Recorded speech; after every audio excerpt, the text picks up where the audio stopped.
At night, yeah. Make all the demons quiet, yeah. We were built to thrive, yeah.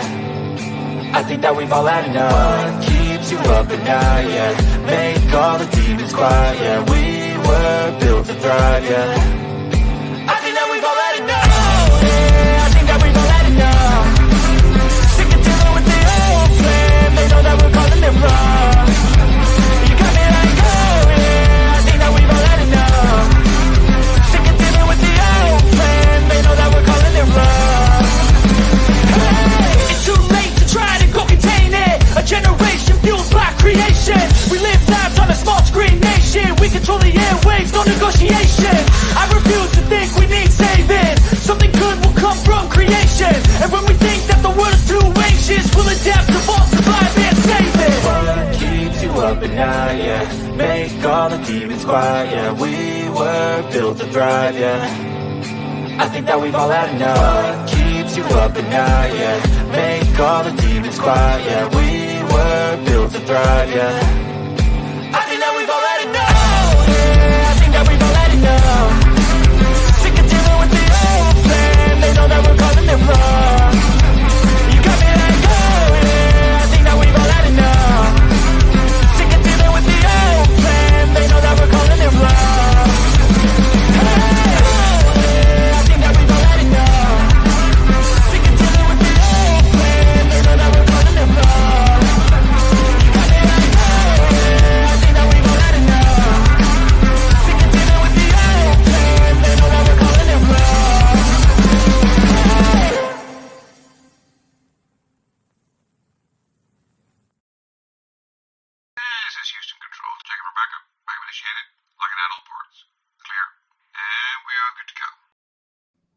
Roger Houston, we've got it here.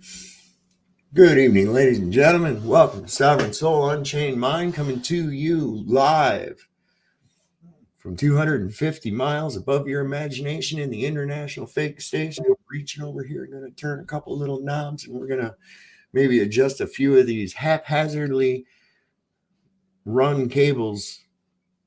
And one of these days, I'm going to figure out how to use these headphones back here because they look like they're really comfortable. I just can't seem to put my hands on them. I don't know. I have to talk to the technical department about that. So how is everyone this evening? Let me see who all I got here. Oh, listen there. That little bing. I think if you did hear it, maybe you didn't. There's another notification from our favorite little social media platform, Facebook. So once again, I've put the show into their groups, and especially the one with the mouthy little bastards. Boy, our friend Billy really had a lot of shit to say. He really was angry, and you know, all he would have had on Facebook anyways. You remember Billy last night? What was his Super Bill Nye or some shit like that was his name he used. And wow, something else he was telling me today. He says that he does understand perspective because he's a graphic artist. And I said, well, then why are you arguing about it? You know, what the fuck is going on? Anyway, he had a lot of shit to say. Let's take a look and see here who we've got in here with us tonight. Got Angela Baby Carson's with us, of course. Annette Christos Deliopoulos. How you doing, buddy? Been seeing you in a little bit. Flow State's here, of course. I've got some regular fixtures. I like these people. Kate Emma Malcolm Sheen, New Hampshire guy. I know it's NH guy, but I say New Hampshire because it's just like stuck in my head. If I got that wrong, if that doesn't mean New Hampshire, let me know and I'll correct it. Sean Alkey's here. Why are you so far down the list away from Angela? Shouldn't you be like right next to her? God. And we got the Melt Shack, Valley Parks, and Zulu 1 so far, but just for starters. Just for starters. So just the level of retardation that I run across, it's really a lot of fun. Okay, cool. I got it right. It is New Hampshire. See, this is why deductive reasoning. Sav's got that. No, just kidding. Weed the people. Okay, what are we doing here? So anyways, I was going to go over here and let's see what these people, because sometimes I like to answer their little stupid questions and it helps other people out on here. So let's see, what is this? This is Peter Rhea, and this is in response to, the sun being 93 million miles away. And of course, what do you guys think his answer was? What do you guys think his answer is to, this was about, he said that the atmosphere of the earth is consistently leaking. Okay. He says that it's consistently leaking. Now, how in the fuck would they know that? How would anybody know that at all? How in the world would anyone know if the atmosphere was leaking out into space? What's it say? Let me show you this. This is stupid. I'm going to share the screen here. Over here. All right, so this is his thing. He gives this thing from some website claiming that the air is going out, right? So you have to think about this first. Let's just run this through the common sense mill before we even get into the article, okay? And perhaps by the time I get going on this, my dog will decide that he's had enough freaking water to drink here. Have you done, Fabio? Good to go, buddy. No, apparently not. So anyway, we have to understand, okay, why is he suggesting that there is somehow an ability for gas to leak into a vacuum of space, but not be suddenly dispersed within space? I think this is a ridiculous claim. Absolutely 100% a ridiculous claim. Let's take a look and see what they bring it to. I'm going to change the screen here real quick. Let's see what the article says. And I bet you there's all kinds of speculation involved in this.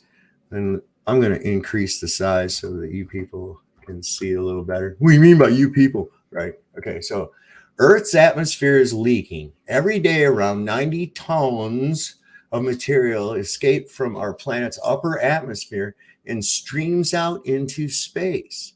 Just streams out. It doesn't act like gas does. It streams out like fumes from a turd or something. What the fuck are we talking about here? Okay, I want to know what you mean by you people. What the fuck is that bullshit?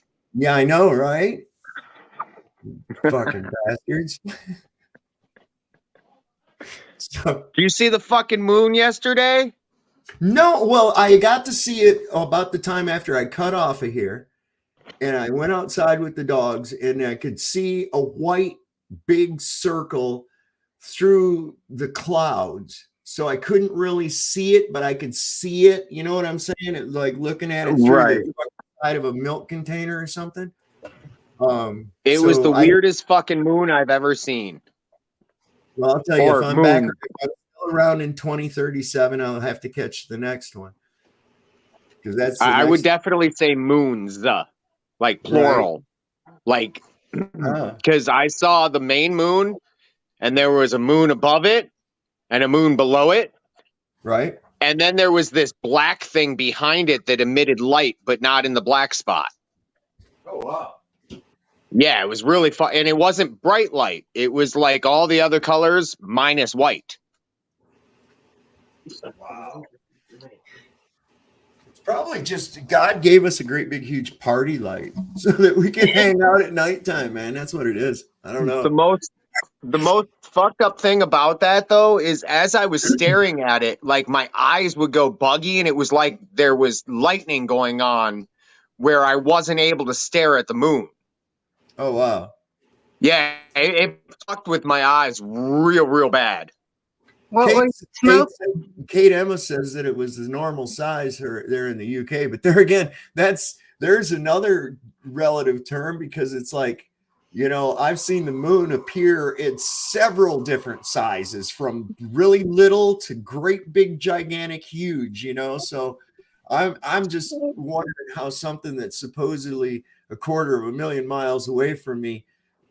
I mean, that's a hell of a fucking distance change if it's doing that. I mean, come on, that's crazy, right? I was only teasing Nubs. What was you gonna say, Dreamy? Sorry. I was only teasing Nubs. I asked him what he was smoking. Oh, you already That know. was some good shit, but that was after the fact. I had to smoke as a result. So anyway, I've seen weird things that I thought were portals, and just by looking out into the sky, and you see multiple colors, like in a certain spot, but nowhere else. I even mentioned to my girlfriend, I said, it feels like I'm fucking tripping on some shit. But I knew I was not, like, I wasn't even high. Right.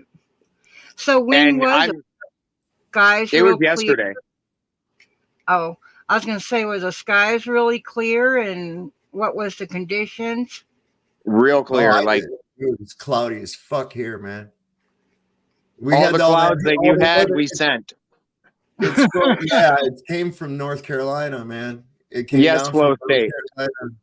And so we had like total cloud cover like almost all day. And then toward the night, it started to thin out enough, but it was still completely cloud covered, but it thinned out enough that I could actually see the moon like a round circle, but it was diffused by the clouds. You know what I mean? So that was kind of crazy. Look at this crazy shit that they say online. It says, although missions such as ESA's cluster fleet have long been investigating this leakage, there are still many open questions. How and why is Earth losing its atmosphere? And how is this relevant to our hunt for life elsewhere in the universe? Well, I would have never guessed that it was relevant to that, but okay, let's see what they say. What? Are you saying Dropsity is losing its power? Well, according to this article that this man sent me on Facebook, it says, because in response to how do you have a gas pressure system in a vacuum without containment, this was his answer. He sent me this article. So we're going to see if we can find the answer as to how it is possible for a gas pressure system without containment to not equalize instantaneously like every other pressure system in a vacuum, but to leak away like fumes of a fart. Okay, this is what they're saying is going on.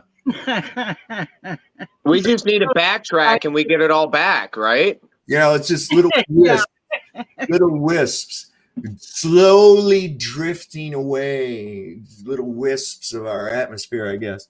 That is already the stupid. Sounds like a song. I know.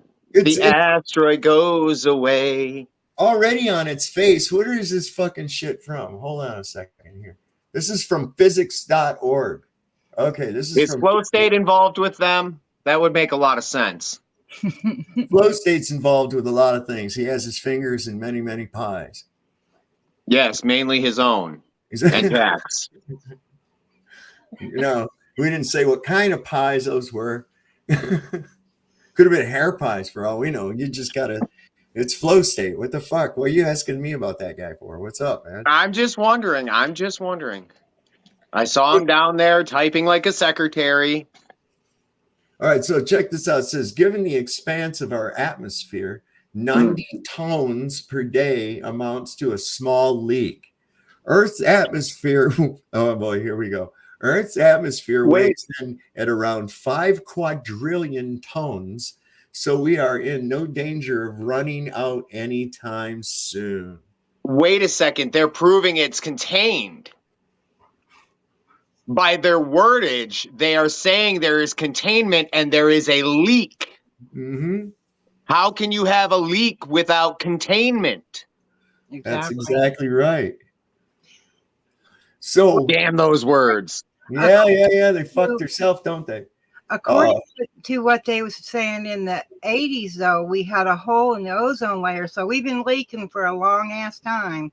There's a hole in the ozone layer in the sky. There's a hole in the ozone layer in the sky. It was all the Aquanet in the 80s. It was destroying the.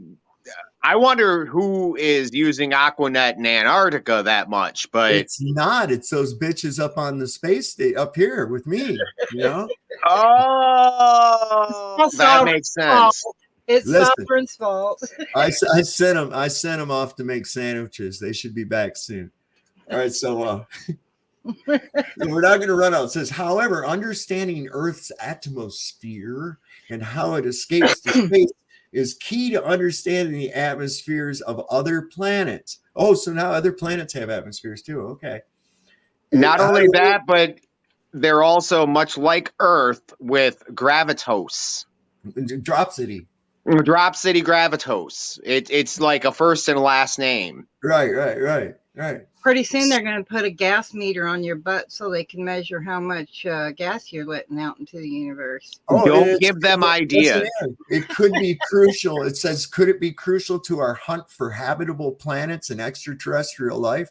Why would you be doing that when you haven't figured out how to get through the Van Allen belt? You know, it's too bad they discovered that, because up until they discovered it, they went through it just fine. You know, as long as you don't know about the Van Allen radiation belt, you're not subject to it, I guess. So much like integrity, until you know about integrity, you don't hold yourself to that standard. So he says, we have been exploring Earth's magnetic environment for years using satellites such as the European Space Agency's Cluster mission, a fleet of 4 aircraft launched in 2000. Nice. Aircraft? Or spacecraft. I'm sorry. Oh, okay. Spacecraft. Yeah. I'm sorry. Did I misread that? Spacecraft, not aircraft. Right. Let's Gotcha. make sure we got the verbiage right. I mean, we're reading it right here on the screen, guys. Come on. Mylar sacs. You know, thank you for correcting me. Mylar sacs. Has been continuously observing the magnetic interactions between the sun and the earth for over a decade and a half. This longevity, combined with its multi-spacecraft capabilities, that sounds pretty cool. Multi-spacecraft capabilities. Neat. Quick question. Yes. What's fueling this for that long? Well, hang on. Multi-spacecraft capabilities, Nubs. What the fuck? I just said it. It says right there, multi-spacecraft capabilities. That should be good enough for you. Science. Okay, science. All right. Well, if it's science, then all right. So, you know, how are you going to argue with that? There it is. I can't question science. It's written down, and it's in physics.org. Don't question science. Never. Well, and that's an authoritative source. So I want to know how you observe magnetic interactions. I don't know. Maybe they'll tell us here in just a second. I mean, flux capacitor. Listen, they supposedly have a magic telescope that they can look at shit and tell what it's made out of. So, you know, come on. That's interesting. They have an app for that. Yeah, they do. There's an app for that. So it says this longevity combined with the multi-spacecraft capabilities and unique orbit. It's a unique orbit. Have made it a key player in understanding both Earth's leaking atmosphere, and how our planet interacts with the surrounding solar system. Earth's magnetic field is complex. It extends from the interior of our planet out into space, exerting its influence over a region of space dubbed the magnetosphere. Now we have a magnetosphere. All right. When are the X-Men showing up? I know, right? I like Wolverine. Yeah, I like Magneto, man. He's got some pretty cool powers and shit, you know. But well, he rules the world. Who's that blue chick with the rack? What's her name? Mystique. Yeah. The blue chick with the rack's all right. You know, that at least makes watching it. She broke out from that rash or from that though. So I wouldn't say that that's the best of places to go. You might be boiled up. Well, that's all right. I'm just watching. You know, Okay. I can voyeurize that shit. That's good enough. So it says the magnetosphere and its inner region, the plasmasphere, a donut-shaped portion sitting atop our atmosphere, which co-rotates with Earth. And this is all pseudoscience horse shit. Every fucking thing that this thing has said is pseudoscience horse shit. Tell me about the fucking gas. So what are they trying to say now, that there's plasma that holds the air in? Wait, did he understand the question? Wait a second. I think this is suggesting that there's a plasma. I think the gas they're talking about is solar winds. Okay, wait. This is suggesting that there is containment. This is a head scratcher because it's not talking anything about the question. No, I'm wanting to know how the fuck is the air leaking out. Oh shit! Here we go now. Fucking West side. yeah, west side of your fucking brain. West side of the globe, loser. Fucking loser failure. Fucking bath salt smoking ass. Bath salts, bath salts, bath. It's because I'm white that you're saying that. Yeah. It's all probably. them astronauts up there breaking wind. This is fucking stupid. Not even gonna waste my time with this. It's all conjecture and pseudoscience, every last bit of it. You lost me with the first like 3 words. Once it said it was a containment, or once it inferred with the English that there was a specific containment, it proved your question more than it proved the answer. So yeah, I know. It's like I'm just gonna respond to him. I'm just telling him. I missed some gold down here in the chat while I was logging in. Elton John never farted. I mean, we have Elton John's butthole has the same issue as our atmosphere. You need a contained system in order to have any pressure build up. How do you know so much about Elton John's rectum? I guess I can only just assume what happens to now we're assuming. It's a safe assumption. Like you smoking bath salts, Elton John having a stretched out ring. Right. What kind of bath salts do I smoke, just so I'm aware when I go buy them again? Mostly Epsom salt. Where do I find that other than like... Look, just as long as it's not the like lavender scented kind, you can bag that shit up and sell it all day long, and then you better leave. I told the dude, I said this was the biggest load of pseudoscience that I've read in a long time. At no time was any proof of these claims given at all.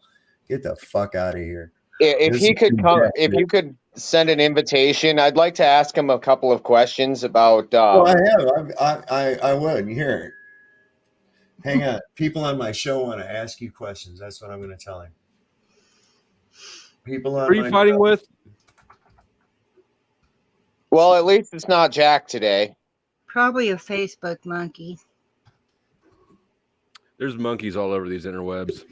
Yeah. Balls too, apparently. But very few of them are quite as narcissistic on the whole as on YouTube. Who's whole though? On the whole, well, yeah, okay, but who's whole? The big hole. Elton John's hole. The bonus hole. The hole in the atmosphere. The hole in the scientists. They're petition doctors to being able to refer to the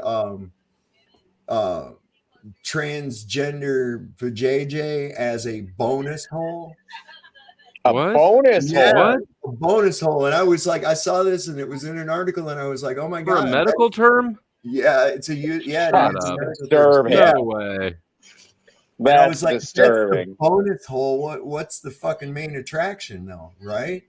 It was like that ain't no good. What the hell? So I put it on there. I says, people on my show want to ask you questions regarding this post, and I just posted a link to come backstage. So I'd like to know about the bonus hole. Yeah, I also am curious about this bonus hole. I'd like to hear more too. Yeah, bonus in hole, space. I wonder what it looks like. It's a train wreck, man. That's from what I understand. It looks like a fucking train wreck. Well, that one dude you was talking to last night, he didn't ever come up. He just buzzed around in the chat room like a little gnat. Yeah. And then he was like, I got up this morning and there was like about 50 fucking notifications of him flipping shit all over Facebook about this stuff and that and the other, and about some kind of Hebrew crap and some other nonsense that nobody give a fuck about. I was just like, dude, you had every opportunity to come on and do what you got to do, and you blew it. You didn't do it. So here we are again, Billy Smith from Facebook. Here we are again. You have another opportunity. You can come on here, Super Bill Nye or whatever the fuck. What was his name? Even Bill Nye agrees it's a closed denier. System. No, he even agrees. He says it's a closed system. Yeah, it has to be. I mean, it is scientifically impossible for it not to, unless you can show a demonstrative and repetitive experiment proving that this theory of gravity can prevent the equalization of pressurized gases. You only have a claim with absolutely zero proof. And this shit about being a gradient, there is a gradient inside of a pressurized gas cylinder. Sorry to tell you, the tank has an overall pressure, as does the Earth system, with a gradient within it. Okay, you can see this very evident in a compressed tank of propane, right? There is liquid in the bottom, which is obviously denser than the gaseous material above it, right? So what do we have there? That's called a gradient, a heavier pressure system that goes up to a lighter pressure system with an overall pressure of the entire system. This is what these idiots don't understand. So the first thing they'll say is, we'll go up on Mount Everest. No, that's not proof of gravity. That's proof of relative density. That's all it is. That's well, it's gravity. If you're still on the mountain, you ain't falling off of it. Well, and it's all it is proof of relative density of gas. I'm just joking. So yeah. All I'm wondering is, based off of centrifugal force, why, when you get higher in the atmosphere, does it not seem as if you're climbing with less force? Yeah, right. It should be easier. You should be wanting to be thrown off because you're moving away from the mass. Right. Of the Earth, right. Right. I mean, that's science, right? You should actually get lighter. In fact, they claim that you do get lighter, and I think that that's possible to a certain extent because the amount of pressure being exerted against your body is less. Right? But it should be more because it should be sucking you back to the ball. Yeah, if gravity was real, but let's get real about that. That's what I'm saying. Dropsity. The theory of gravity came out in 1666, and it is still called the theory of gravity because it has never been proven. Right. Okay? You know, I think it might, I've been researching the Piso family and the Roman aristocracy and all of that. I think that this is somehow tied to all of that. Like, they've been going forever and a day, and they've just been running the fucking narrative. Like, hey, we wrote the Bible, so that's how we know how to make prophecies come true. We read the old one and then wrote it in. Mm-hmm. Even if you don't even have to write it to make prophecies come true. You can be like, oh, look, they're expecting this to happen. We can just do that. Right. Well, I mean, if you look at it, I was looking at somebody's information, and it was really, really interesting because they were taking not only gematria, but they were also using just the wording itself and cross-referencing back and forth through Roman aristocrat and gematria and historical narrative in the Bible. It was kind of fucked up. Like Matthew, Mark, Luke, John, all Romans. And not only that, but weren't most of them like poor ass fishermen? And how did they know how to write coined Greek? when they were speaking Aramaic. All the books being written in Greek, that's pretty fucking telling. Right. Well, because they took the Greek history and past kingdoms and information that they had written down, like we have the Library of Congress. It was basically the same stuff. People that, they wanted to glean information from and then use it to set up a new system for themselves. It's all been that BS. Yes, I will. And control. Yes. And how do you control somebody? You claim you have all the money and you claim you're ordained by God. And you claim you have all the answers. No, God has all the answers. He gives them to you. Right. That's why you're ordained by God. That's right. That's why. You're right. Yeah, you either have the money or you don't, but you can claim God talked to you, and you can gaslight people out of make gold money. Right. What is money but goods and services? Right. They just defined it to be specifically. That's not what money is. A means of trade is what I'm saying. Okay, a means of trade for goods and services. Yes. Yeah. And gold is a commodity. Gold is a commodity first and foremost. Yes. So it's a fantastic money. And it's worthless if you're starving to death. You'd rather have everything's worth, but food is worthless if you're out of air, if you can't breathe. So I mean, that's not the whataboutism isn't. I mean, at some point you got to just look at what money does. If you're out of food, nothing is going to be good money unless it's food. Right. That's why I think the best system that ever existed was barter system, where I'll trade you goods and you trade me, and everybody just shares what they have with each other. They're super inefficient. Super inefficient, because what I have available, many people don't have. Just like many other people have things that I don't have available. Like, for instance, he puts in fences and I make shoes, but he wants a pair of shoes, but I don't need a fence. Now what? We agree that there has to be a medium of exchange, because maybe you need a fence. Well, let's say I'm the doctor and he gets hurt, or you. All right, so Nubs does fence work. I sell huckleberries. Nubs has no need for huckleberries, so therefore I get no fence. You see, so this is why you need. But I might need the fence, and so now you've got a 3-party contract. Yeah, you need 3-party contracts. Don't no. You have to have a medium. You have to have a medium of exchange. I mean, barter does work to an extent, but there has to be a medium of exchange, or else you have to, like you're saying, go through a bunch of people in order for it to do, which is basically. You're making a medium of exchange in a roundabout way. No, what I'm saying is that you may not need a fence ever, but you might need a doctor in your community. I'm saying based on a community, everybody's skills can, whether you need them or not, at any particular given time. If it's your hobby, it's what you love to do. If you're a mechanic and you love to do mechanic work, and someone calls up and says, "Hey, Flow State, I need some, I broke down the side of the road." If that's his passion and that's what he enjoys doing, then he goes out and helps them get back home. Who cleans the toilets? Well, whoever likes to Me and Jack. We have Bearsworth. He's a plumber. He likes to do plumbing. So I mean, everybody. Plumbers don't clean toilets, though. Have you met Jack Talcott?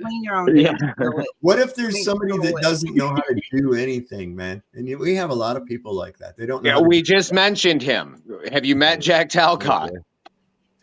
Well, maybe he's going to be. Well, maybe you don't think somebody in a delegation of the UN making a birthday cake is very valuable. But what if you want a birthday cake and you call them? I bake them. Birthday cake. What if you're talking to a very self-sufficient individual, Dreamy?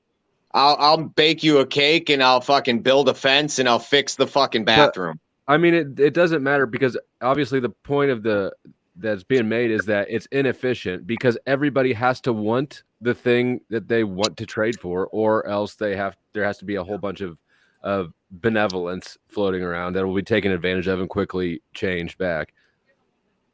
So the money lets people trade, right? You don't have to care about somebody else's wants. If we've got this it's like the translator, right? We can all communicate through a translator. if we go back to very early villages, and even the Do Native you want to Americans, though? they I'm just saying hypothetically in this moment, okay? Not that we have to, it's just an idea. But when the hunters went out and hunted, they didn't come home and tell the old people that couldn't get out there and hunt, or the ladies, sorry, we went out there, got this meat, now you're going to have to pay us up for it. They didn't. They shared it equally amongst all, so nobody starved. I So disagree. them? I Did you ask strongly them? Yeah. disagree. I think that's probably not true.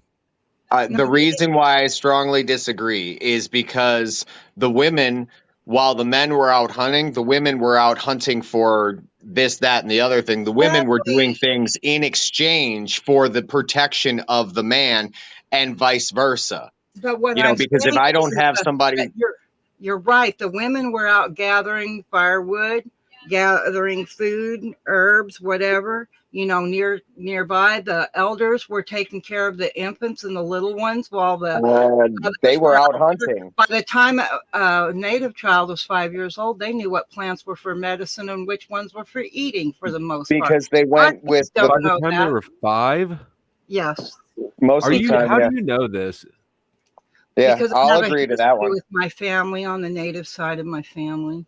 I'll agree to that one hands down, because you walk through the woods and you pick up different things and you eat certain things.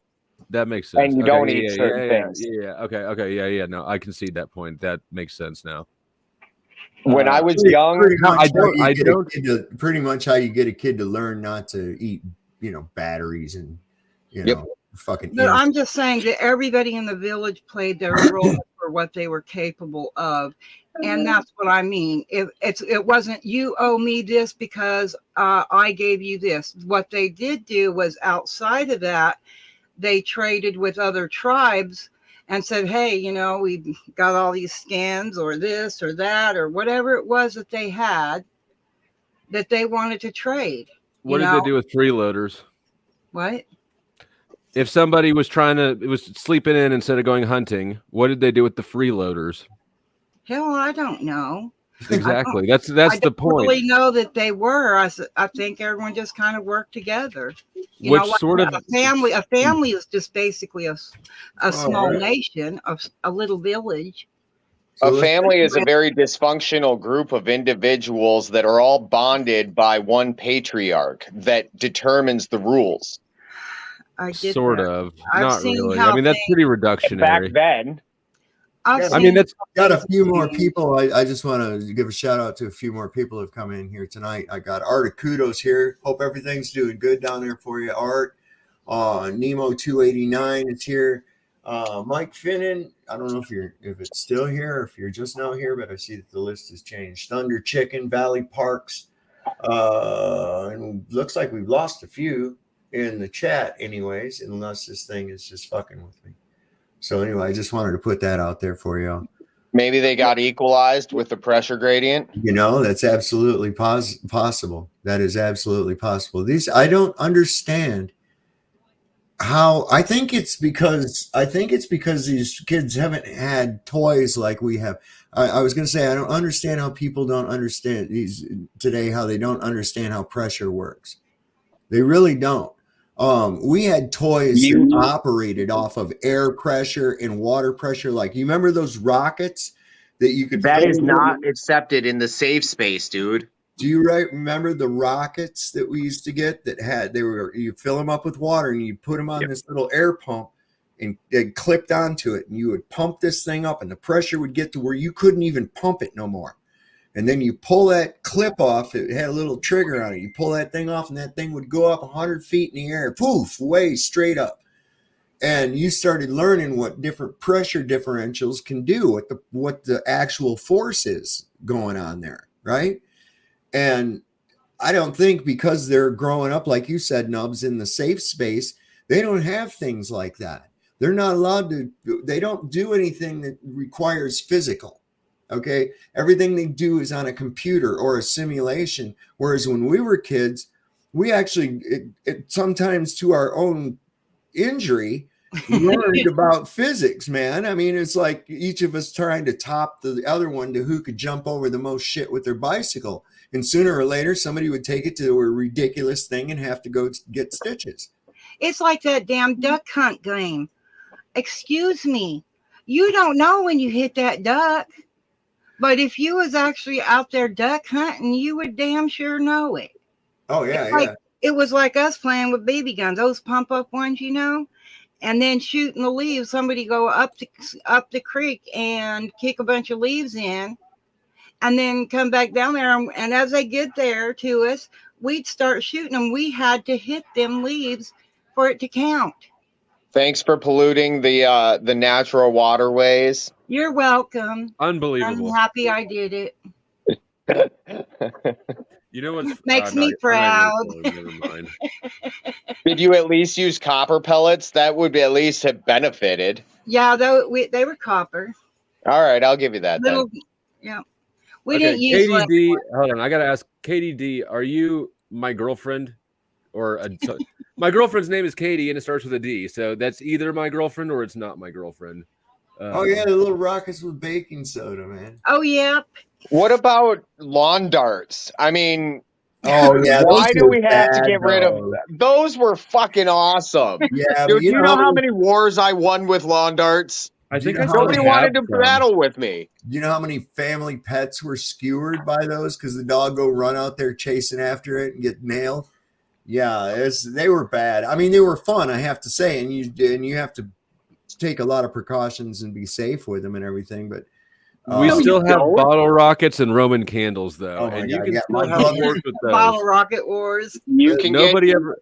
We knew a guy that if you knew how to ask for the good stuff, you could get the good stuff. And we would get Roman candles, bottle rockets, all that shit. And my brother and I would set up in the backyard with obstacles and all kinds of shit. And we had a war. We would throw packs of firecrackers at each other like hand grenades, shooting bottle rockets through tubes at one another. Roman candles, lobbing them at each other and shit. I mean, it was brutal and shit. And you sometimes got hurt, but hey, we got over it. My buddy's brother lost an eye that way. Yeah, well, that's why you have to, you know. Right. Yeah, no, he's fine. He just has a glass eye now. Yeah, and that's kind of cool. You can freak people out with that, you know. When it took him a little while to get the glass eye made after the injury. So for about a week, he was walking around with sunglasses on and like a hole in his head. Bottle rocket wars. We teamed up. We even got the kids involved in that stuff, you know. And that was when I was in my 30s. Come on, kids, you know. They're just now just barely getting to their teens, but we had to teach them how to have some fun. I knew this kid in high school. He had a glass eye, and he would fucking distract the teacher by taking that thing out and rolling it around and fucking with it on his desk and shit while they were talking. All the time pulling some kind of shit and, you know, using phrases like, "Oh, okay," pop it out and say, "I'll keep an eye out for you." This guy was insane, man. It was funny. I can't remember what that guy's name is now. My grandpa had a glass eye too. They are funny. They know how to joke around about it. When you have a injury that deforms you in any way, shape, or form, even a fingertip, you have to make fun of it. Right. It's part of the healing process, honestly. Right. They used to have these cool ass things. Like, you remember that? I forget what the number was, but it was like 101 electronics projects. And there was this like board that came and it had like little real tight springs that were connectors for wire. And it came with different wires, and you could use this book and it would show you how to make these different things and explain why it was doing that and everything like that. I learned a lot of shit from that. Little chemistry, the radio kits. Yeah. Chemistry sets, that kind of shit. A crystal radio set. Yeah. That is a great thing. You know, when I was growing up, kids got crystal radio sets. You put it together yourself and you hear radio stations in China and shit. You know, it was exciting, you know? Well, what about Legos? I mean, they're still around, but it's not like Legos were when I was a kid. Honestly, when I did it, they're expensive as fuck. They've always been expensive as fuck. Have they? Yeah. I guess I didn't realize that when I was young. Well, you didn't ever pay for them. Well, the poor kids got lock blocks. Right. They were just like Legos, but they wouldn't work with Legos and vice versa. So I had a brand that would work with them if I twerked it. I had to do lots of twerking. what's this you want to explain? What King? The King? Oh, what do we Remember the rubber bands that you could make airplanes and little somebody pistols said out the of them and stuff invention. just using rubber bands? Helicopters. What's this? Somebody says, did somebody actually say that the family was an invention of Karl Marx? No, it isn't. The Marxism seeks to destroy the family unit in order to loyalty to the state. Definitely Marxism is against the family. You can look up Sophia Lewis if you aren't familiar with the family abolitionist movement. See, I think that's what's going on. I'll be back up. All right. Well, suit yourself then. You know. Ha ha ha. Now that he's gone, we can talk shit on him. That motherfucker would not shut the fuck up on RBR's panel the last time I went up there. I had to excuse myself. Oh my God. I wanted to reach to the computer screen and choke the fuck out of him. Listen, I can't listen to that RBR guy, man. I just can't. Yeah, you can't do it, but I can't. I'm like, you got to be fucking me. I mean, it's just like, and it's like, I'm getting better with it. I really am. I'm working at it. But I have always had like a low threshold for stupidity. You know, I was the kid like in reading class. I hated having to group read. I hated that shit because where you go around and each person had to read a paragraph. And there you'd be sitting there. And I've already read the whole fucking book, you know, whatever. You're sitting there like this, and there's this kid next to you going, "See, dick, run." Well, I mean, run. That never bothered me. I don't care about run. And I'm going, what in the fuck are you sounding out the same word you just said 4 goddamn times for? You know, or I would blurt it out while they're trying to sound it out. I would blurt it out. Special. That's special. God, just get on with it. Holy fuck. What I can't stand is when somebody is both stupid as fuck and arrogant as shit about it. God, yes. Dude, you just described a globetard to a T. I described it pretty well, yeah. I was actually thinking of Damsel Medic. I don't know if you've encountered her around these YouTube streets. Oh, no, I don't think the name, I've seen it before, but I've not interacted with her. Yeah, she's really convinced that word wizard knows what he's talking about with the law, even though I've basically confronted him with the law and shown him how he's full of shit. But you know, it's the whole like dissolve. It's just a gaslight, right? Like, you don't understand the real meaning of blah blah blah blah blah. Like, yes, I fucking do. I understand the meaning of this. Well, see, there's the written law, and then there is the unwritten law, and most people have no idea that there's an unwritten law. But that's not the one that I was talking about. I was only specifically talking about the written law. Right. Yeah. So yeah, it's I don't know. But that RBR guy, and it's sort of like what you just said is a perfect description of the globies, man. And I'm not trying to insult. It's just, no, but you're right. You're right. It is just the truth. Because I've had these people like this is the caliber that I'm dealing with. So this, I think it was Billy. It might have been Billy, or it was another one of these mouthy fuckers. They're all the same to me. Anyway, come on. He says, no, there's hundreds of proof that that the Earth is a globe. And I said, well, what proof do you have? Well, he started getting into the fucking space shuttle and shit. Well, you can buy one in the store. And I says, well, so what? Well, how does a space shuttle or a rocket launch prove the Earth? And he goes, where do they go? I said, out of your eyesight and somewhere else. And he goes, well, no, they go to space. And I said, how do you know they go to space? He says, I've witnessed them take off. And I said, but you have not witnessed them go into space. So the only thing you can verify is that you saw something leave the ground and go out of your sight. Now, how does that prove that the Earth is a globe? Well, they have a space shuttle. And I said, so what? How does it, and they can't do it. They just can't do it because they want to obfuscate and go off onto some other fucking bullshit that really has We've known since 1200 that the ships sail over the curve. Like, You ain't known shit since they always arch. Well, You know, when you throw a ball, it arches, right? like if this, I throw a basketball, what's it do? It arches into that net. Here's what you got going on. Common sense. We've known for 2,000 years the Earth is a globe. No, you haven't. First off, stop saying we. Stop saying we. Who in the fuck is we? It's running down their legs. Okay. Yeah, right. I'm like, all right, so stop saying we. There is no we. Okay.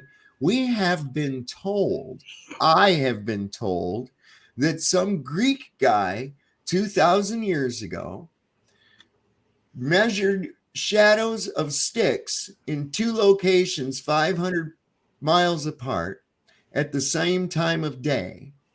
Somehow was able to communicate 2,000 years ago, 500 miles to another observer, and determine that the shadows were different. Okay. So does that conclude that the Earth is a globe?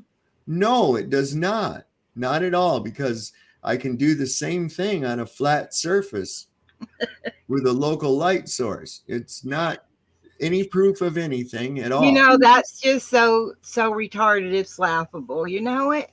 Well, of course it is. Of course it is. All their stories. Now, secondly, we don't really know that Eratosthenes and his faithful assistant Feces actually existed. Do we? No, we don't. Nobody wrote about him. None of his contemporaries talked about this magnificent feat that he was, which I think the most magnificent part of that feat was the communication over 500 miles to compare the shadow condition. You see, that's what I think is even more remarkable than doing some math to think that the Earth was a globe. But that's neither here nor there. The that's just ridiculous. So we don't even know that the guy really even existed in the first goddamn place, and it's not proof of a globe, as we've already demonstrated, and has been admitted by the cardinal bishop of fucking spacehead people, Neil deGrasse Tyson, who I might add has been brought up on sexual charges, sex abuse or sex crime charges or some shit like that I heard recently. So there's that too. Well, see, the more and more it keeps rolling on, the more the fingers start pointing, because they know they've all been involved in. Because if you take and pay attention, the things that we know, and everything is less than what our parents knew, what our grandparents knew. It's not more. Our children don't know more. They know what's been presented to them in school and whatnot, but the knowledge has been being changed, you know, and incrementally with each generation. I mean, in school, we had to do book reports. And then at the end of the book report, we had to say how we would change the end of the story if we wrote the book. You have to use your mind to do that. You have to be able to think.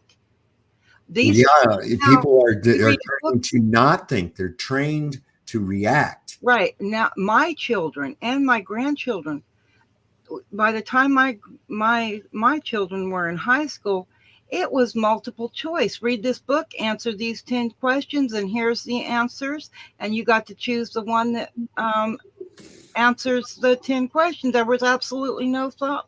You did have to read the book, but you could probably skim through it and read it in bits and pieces. My kids weren't like that, but I mean, you know, it was just multiple choice, 10 questions, no thought whatsoever and of their own. But also in history, the teachers that are teaching the kids history, they're putting out new books every so often, omitting a bunch of history. I know. They throw shit out. And then you got Mandela effect shit, like historical things being added, like Black Tom and Torpedo Alley and JP Morgan getting shot in the chest and all kinds of stupid other shit like that nobody I'd never fucking heard of. And I know I'm pretty good with history, you know? Yeah. friend of mine's a teacher in California. She teaches 4th grade, and guess what? One of their new, since after the COVID thing, whenever the children were able to start going back to school, one of the things that they is actually being taught is how to create apps. How to create an app and for 4th graders. Right. I mean, you know what I mean? That's not reading, writing, arithmetic. I mean, there's some of that involved, granted. But I mean, I don't know. I can't say I see the benefit of teaching a 4th grader that information necessarily. But everything changes, you know, and maybe they're teaching this because they know what they're pushing for the future out there when these children become adults in about. Well, yeah, listen, the future's not that far away. Right. For these people, right? The 18 to 20 average years, 8-year-old that you're molding, yes, is in the average child as they're beginning out in school in about a decade is going to be functioning part of society, voting, purchasing, taking loans, all that shit. So it's you start that programming, and in less than a decade, which is nothing, you can change everything. And I'd like to add this. That's why I don't necessarily agree with everybody else when it says in the beginning God created, right? Mm-hmm. God created. Well, I start thinking, okay, I know who the gods are now. Mm-hmm. And I start looking at what they have created. And because we are gullible in ways, moldable in ways, you know. So guess who sits there? That damn God King. And the God King's nothing but a man, you know, just like us, or the Goddess Queen, or whatever, you know. That's what they were. That's what those titles were way back before that was dropped. And they just got called kings. Mm-hmm. And they dropped the God part. That's it. So when I started thinking about that, and then you hear the poem, train up a child in the way it goes, and then also it's in the Bible that way too. You're training, you're molding, you're creating who you want them to be. That's why they don't like people like us. That's why we piss them off, because we don't conform. Yeah, exactly. You pissed me off because you want barter. It's talking shit, Dreamy. Yeah, I'm just an observer. I don't care what the fuck they do. I'll tell you that right now. I really don't. I'm watching. This shit is already planned out. It's supposed to. It's a show, yes. And we can get agitated. You can sit in the seat in the movie and get agitated about what's going on in the movie too. And that's about all it's going to do you. That's about all the good it's going to do you. And I think my excitement comes from get out of the street. There's a truck coming. You know what I mean? That's how I feel. Yep, get out of the street. There's a truck coming. You know? Yep. And they just stand there going, "Hey, look at that truck." Yep. And I'm like, you know, I just want to pull them out, and you can't. You know. So in that way, it's kind of raises the excitement, but you're right. It is very interesting, and sometimes it's just hilarious. Other times it's super sad. But, you know, that's because we have a heart, and so we just can empathize and know, you know, what another person's going through. But look at this word shit. The script is the elite's playbook. I like it. Yes, it is. Yes, very much. Yes, sir. For a second, I was like, "Oh fuck, word wizard heard me. He's here in a sock." But yeah, I mean, and then you get everybody distracted in space and all this other stuff. I mean, look how much money they've taken from people to create this bullshit. Yeah. If it looks like bullshit and smells like bullshit, it's just to make sure. Did you ever hear that Cheech and Chong thing with the Eskimos? No. Oh, They probably. were walking along and he goes, what that? He says, look like dog shit. Smell. What? Smell. Ugh. Smell like dog shit? Yeah, man. Smell like dog shit. Feel. What? Feel. Feel like dog shit? Yeah. Feel like dog shit. Taste. What? Taste. Tastes like dog shit? Yeah, tastes like dog shit. Okay, let's go eat. Was it a funny scene though? It was audio. It was all audio. Oh. See, Cheech and Chong did audio? back in my time, there were these things called comedy albums. What? Yeah. Yeah. Yeah, you could get the album. And they were like skits? Yeah. That's ridiculous. No, it's not. It was hilarious, dude. Was that before If you TV? want to laugh your ass off. I'm just kidding. If you want to laugh your ass off, just listen to I'm way back. Any one of Bill Cosby's fucking stand-up albums.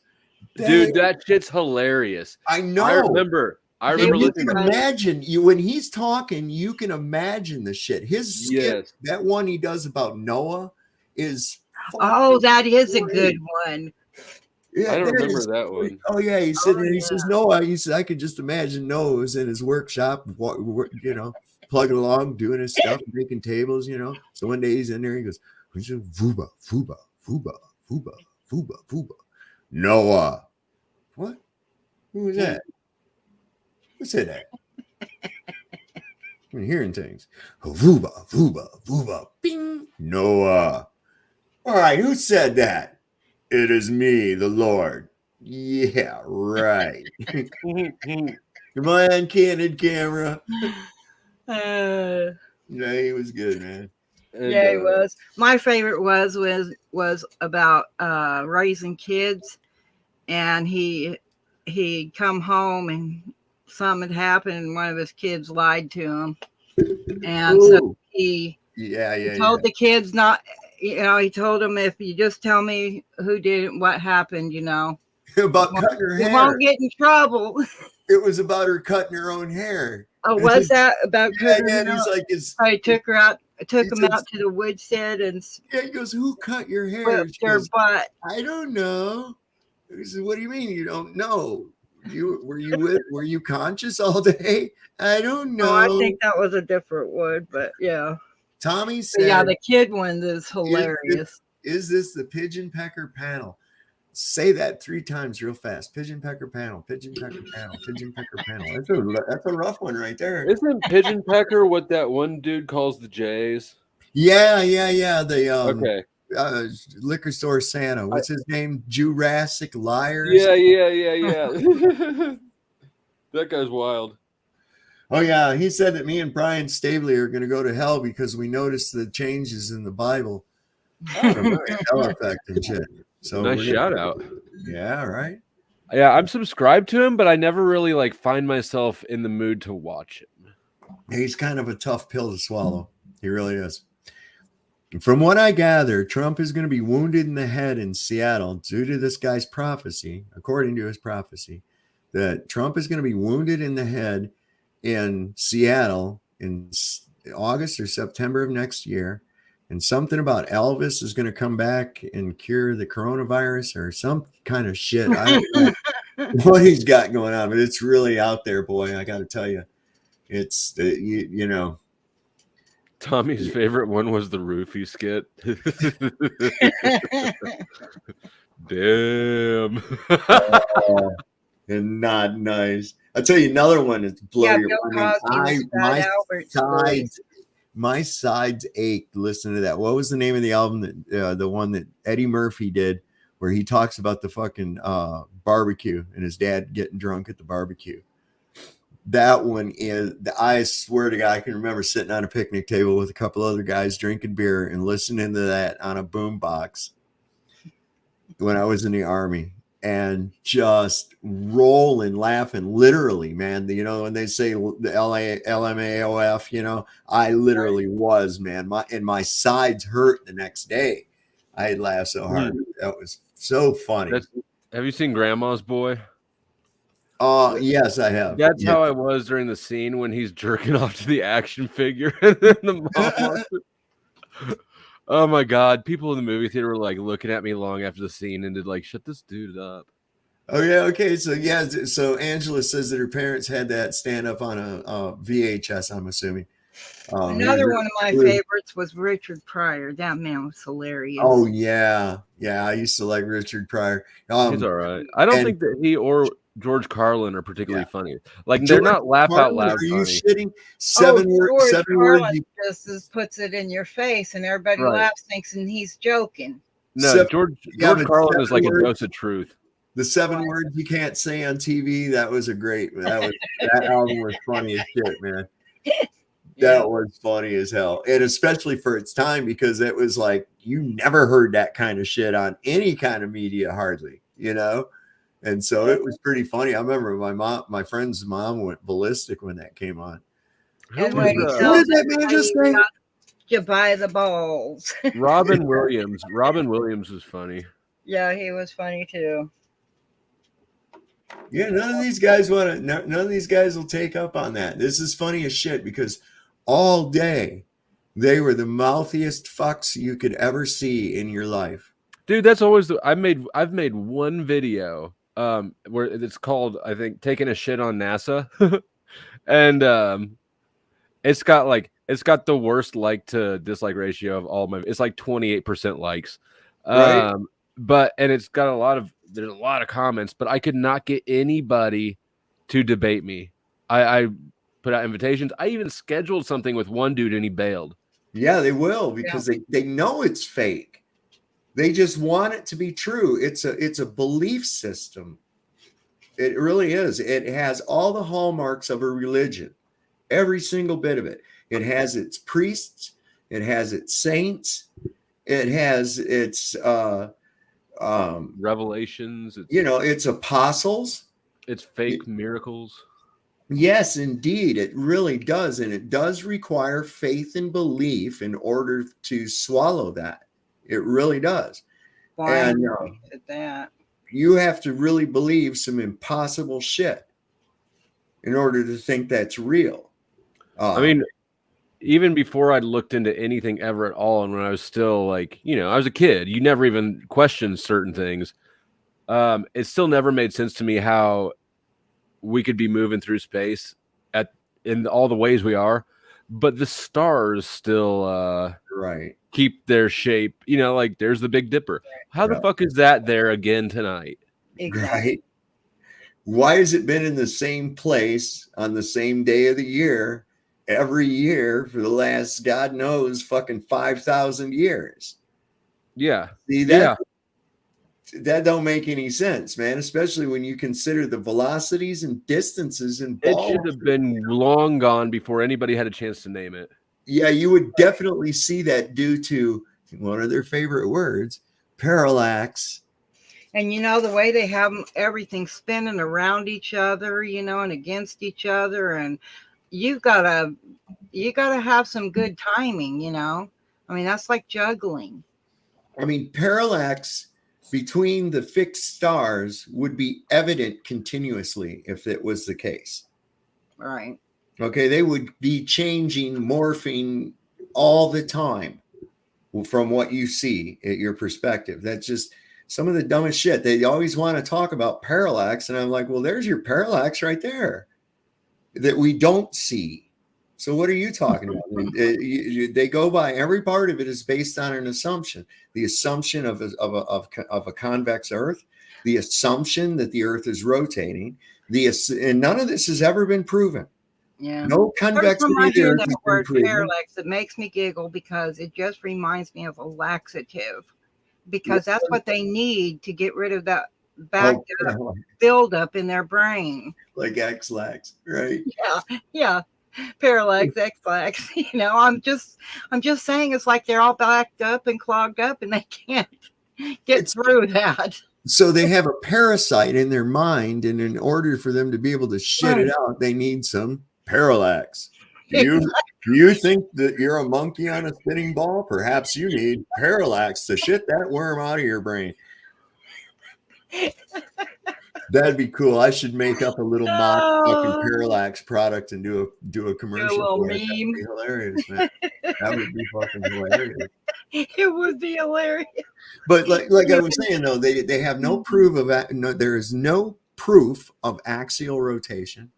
In fact, quite the contrary.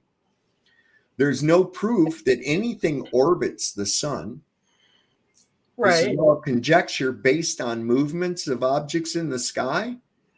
And those movements are based that they're observing. They're assuming that it has something to do with the sun, which it doesn't. Yeah. Any more than, like any more than your speedometer has anything to do with making your car go fast. Or the shape of it. Right. I mean, if I have a car that's only capable of 60 miles an hour, if I give it a speedometer that says 80, will it now go 80? Of course not. It's not unless you get rid of the governor. I mean, that's the kind of thinking that they have involved. Their assumptions of correlations. They had gravity has never been proven, and not only has it never been proven, they've treated it as fact and ascribed this theory to other celestial objects that they know absolutely fucking nothing about. Well, isn't it interesting that they use the word governor for that little thing that they can set the speed of your motor, and then they turn around and they have governors that govern the people. Right. Slows down their brain. So you can only go this fast, and you must comply. I mean, it's sort of like what if I told you, hey, I've got 5 mint-condition Lamborghinis, and you say, well, can I see them? And you say, well, no, I can't show them to you, but I do have them. Now, you know that it's probably very, very, very, very unlikely that I actually do have 5 Lamborghinis in mint condition, but I still make that claim. Right. And I'm not able to show you because the garage that they're kept in is photograph proof. Okay. So, but I can show you a picture, of the outside of the garage and claim that that's my evidence that the Lamborghinis are inside. Exactly. Now, this is exactly what the fucking globe people do. It's exactly. Oh, that's too funny. Yes, it is. And they say, well, this is the one that gets me so fucking funny right here. Okay. So given the fact that there is no proof of measured convexity whatsoever, there is no proof of axial rotation. There is no proof of orbit. None of this shit is even proven, right? And then some lame brain will say, well, how do you explain Qantas such and such a flight with this direct route? I don't explain it at all. There's an airline or a claim to be that says they make this flight. So what? Does that now negate all of the definite proofs that show that the Earth is not a globe? Now they're all out the window because of some airplane flight that may or may not exist. Are you kidding me? And I personally believe that there was all this information long before it was said to have been created in the new world, as they call us. Oh, I know. But yeah. You know what I mean? Because there's like depictions in caves and things like that have, supposedly have, airplanes all the way back to the ancient Egypt. Oh, look, M-Ball's here. M-Ball says it exists. In the United States, throughout the South. M-Ball says that flight does exist. Okay, well, if you say so, when was the last time you were on it? When was the last time you actually saw it?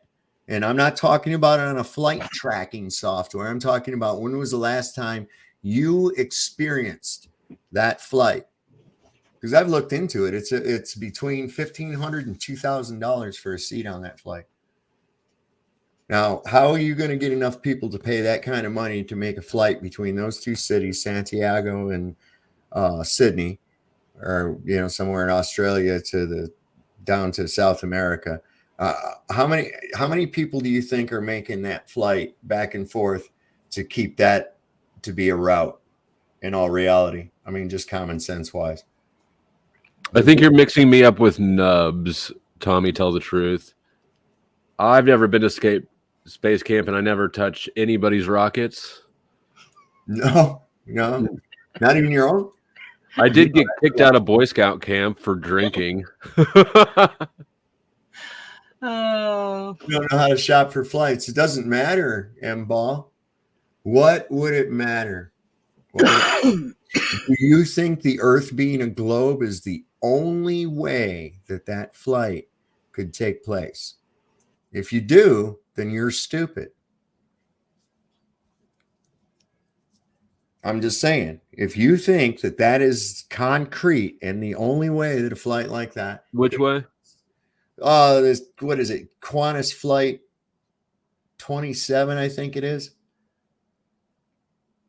Goes between Santiago and either Sydney or Perth. I'm not sure, one of the two. It goes to Australia. But anyways, they say they do it in some phenomenal amount of time. And I'm like, well, cool. Neat. They must be going faster than we think that they are.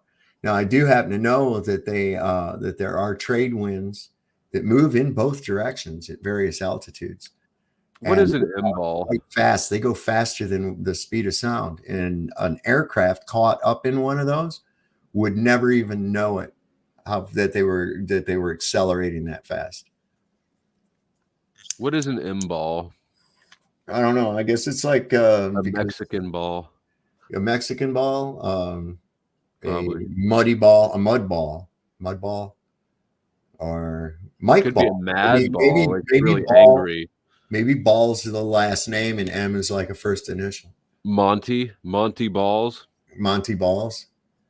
Ma balls. That's what it is. Charlie Welch is here. Good to see you, man. Very good to see you. Charlie Welch is funny as shit. I see him in chats all day long some days, in this chat or that chat or the other. And you know what he does while he's all in those chats?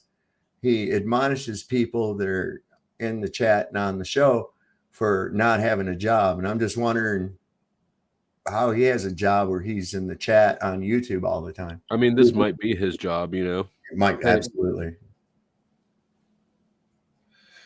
Do what? You are the one who brought up a cost of a reason it doesn't exist. I didn't say it was a reason it didn't exist. I just said it was a costly flight. What the fuck are you talking about? I said that an expensive, costly flight, would it generate enough traffic and business between those two destinations to make it worth going back and forth several times a week? And I'm saying that sounds pretty speculative. That's all. Don't shit on yourself. Tell you what, M-Ball, go over in the corner, pull your cheeks apart, bear down, and fart real good, and you'll feel a lot better. Trust me. Jeez. Nasty. Well, some of these people, I don't know what their fucking problem is. They get so goddamn angry about the shit. They really do. It's like you're taking something from them. I don't give a fuck if you're crazy and think that you live on a fucking spinning ball. I mean, I gotta think that it's there's astroturfing and there's reverse astroturfing. Yeah. I guess, yeah. I mean, if you were NASA and you had all this money and you just had to buy green screens, wouldn't you go send like, hey, you guys, while you guys ain't doing shit over here, go in these live streams and make a ruckus. Where was that? I'm going to pull that picture up because this was really good. This was really good when you think about it this way. Let me see. Did I send that to the wife? I'm trying to see because I don't have it on the computer. I have it on the phone, and I know I sent it at least to somebody. It was basically, it said, if space can be faked, and it showed like from the movie Gravity and shit like that. So if space can be faked, how can you prove that it isn't? Right? Ooh. So, Oh, M-Ball just wants to meet his space cowboy. Is M-Ball a guy? All this time I thought it was a girl. I'm not shitting. All this time I thought M-Ball was a girl. What you're saying? Who would pay for it? You were trying to say it doesn't exist. No, I didn't. See, this is why you people are stupid. This is why the average Glober is completely retarded. And it's because they assume everything. They assume. And those that took the ride would brag about it. You know what I'm saying? Yeah, no shit, right? They're filming it or some kind of thing like that. I know. Mm-hmm. I'm just saying the only proof that dickheads got of that flight is of someone's word. That's basically it. Someone's word. That's what it comes down. Well, no, you can pull up Flight Tracker. Okay, so they have a little thing that shows you a cartoon airplane and they're telling you it's going. Does that mean it's really there? Of course not. Right. Of course it doesn't. So there again, bring what you can prove. Maybe with quotation marks that that's the flight that the ones that go down there too, that have the clearance to go down there, right? Yeah, well, I mean, it's like, wait a second. I'm just wondering how much traffic there would. I mean, all right, so I know that there's an extremely large amount of traffic that goes from, say, Chicago to Los Angeles, or from Los Angeles to New York, or from Toronto to Miami, and that kind of thing. How much traffic is there really from Santiago, Chile to fucking Australia and vice versa? Yeah, and here's a little thing. How the hell can it be cheaper to fly out of Florida and go to Australia when it's actually closer if you're in Los Angeles to go to Australia, right? You're just going to go over the ocean, right? Stop and get fuel in Hawaii. Right. But seriously, my girlfriend, she took a flight. She lives in LA. She took a flight to Florida, got on the flight there, and then went on to Australia, 16 hours. My friend Dave in Texas, he just texted me and he said, he says, I got to have that oxygen, brother. I'm still trying to figure out how you can smoke on that fake station. We're really not supposed to smoke up here. But we're also not supposed to have alone time with the vacuum toilet. Right, Don Pettit? That toilet cracks me up, man. I know that shit is. Because there's so much wrong with that. There's so much wrong with that because you're saying like it's. And then they're in those suits and they've got their hoods on. If they fart, they're dead.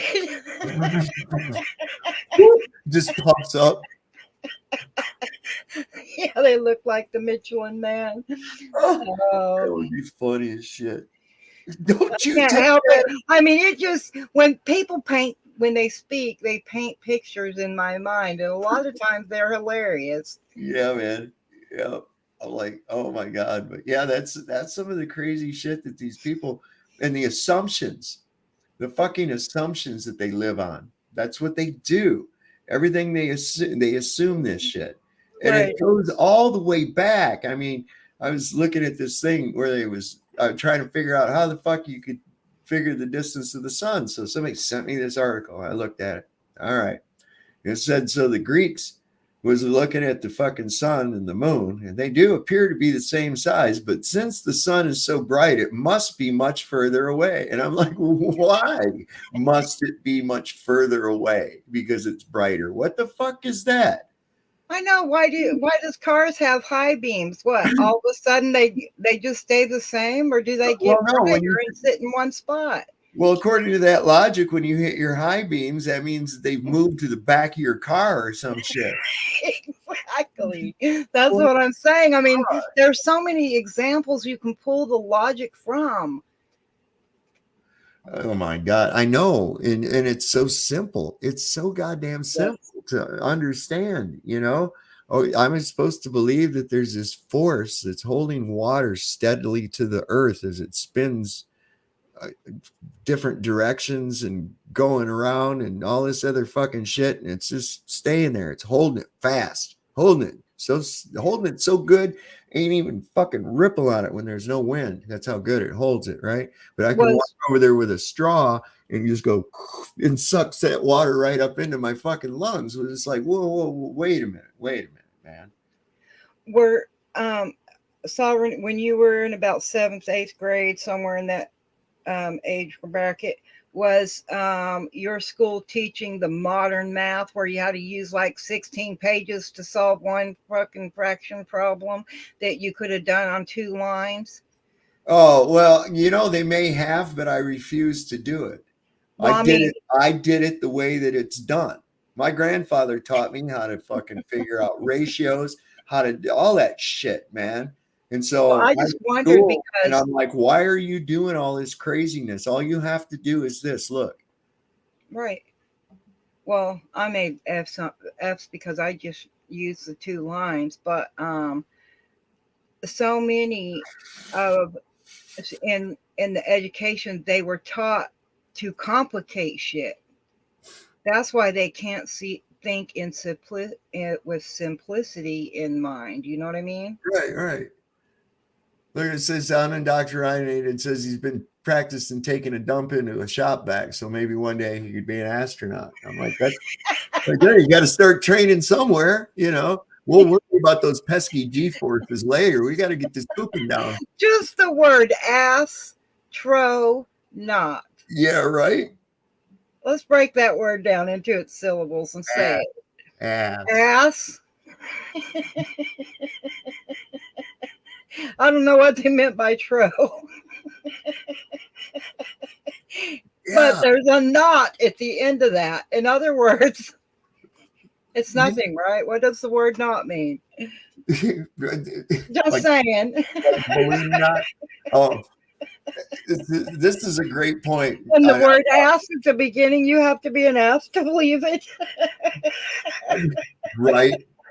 So Super Sidewinder says here, and this is a great point. I've seen this before too. And I've thought this before too. And the same thing goes with that guy, Charlie Welch. There's a few other ones. So they spend an awful lot of time with people that they don't like or agree with, and that must be very stressful. There are people that thrive on stress. I'm going to tell you how that works, man. There's a chemical release that takes place through stress, and it becomes addictive. Okay, I'm trying to remember what the name of it is. It's one of your endorphins. Cortisol. That enhances like the fear flight. Right. So what happens is this is what creates. Flo will be back. So this is what creates news junkies. People that like to sit there and watch Fox News and get angry at the liberals, or the people that will just sit there glued to CNN or MSNBC or Rachel Maddow, hating on a Trump and shit all day, every day. That's all they're at. Boom, boom, boom, boom, boom. And this is where that comes from. And it's an addiction to that cortisol. And they don't know what to fucking do. A person like that will come to your house, and after a little while, they're like, hey, turn on the news for a minute. And it's like, I had a guy come to my house out in California. He goes, hey, turn on the news for a minute. And I said, I don't have news. I don't even have TV. And he said, what? I said, I don't have TV. He says, how do you get the news? And I said, well, how do you get the news? And he goes, off the TV. I said, well, that's not news.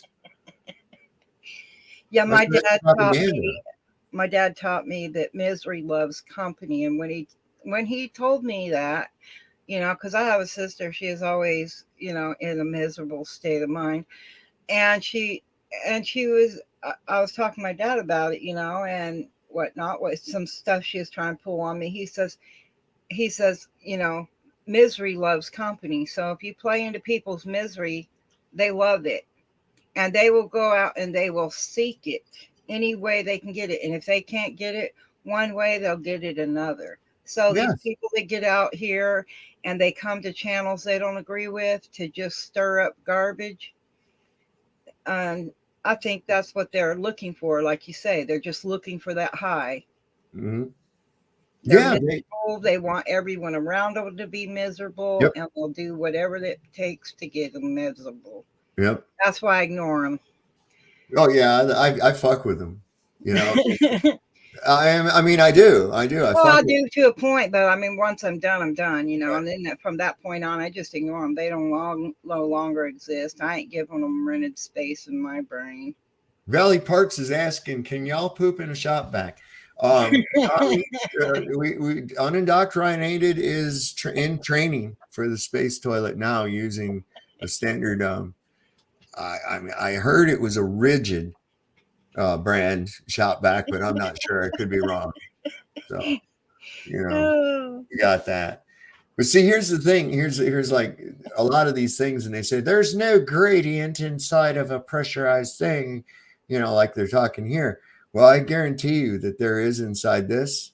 There is inside this. Oh, I'm not the beer can. Absolutely, absolutely. Within the tire, if it's been sitting, absolutely. Inside this pressurized tank, absolutely. Inside the hot air balloon, because you know where's the hottest air at? Where's the hottest air? Is up at the top, which means that is the less dense of all the air inside here, and it goes to a higher density around it because we got heat coming up inside of it. But by definition, that is the only thing with the hot air balloon that doesn't make sense to me is, okay, when you go up in a plane, they claim to regulate the pressure inside the cabin. Oh, there's where flow state went. And then you see that, Dreamy? There's where flow state went. Yep, I see him. He's getting back of last responders van. that lucky guy. Some guy in a windowless van offered him free candy, and he's not even going to share. Bastard. Oh, that's too funny. No doubt, right? No doubt. I hang out sometimes on Last Responders channel. He goes around and picks up people and takes them, you know, where they need to go at their last, you know, whenever they've deceased. And so, yeah, that reminded me of that. Here's one of those things where common sense kicks in. Yeah. Look at here. It says, so you're telling me that 3 parachutes slowed the lunar module from going Mach 30 to just a few miles an hour without snapping or breaking everyone's neck on board?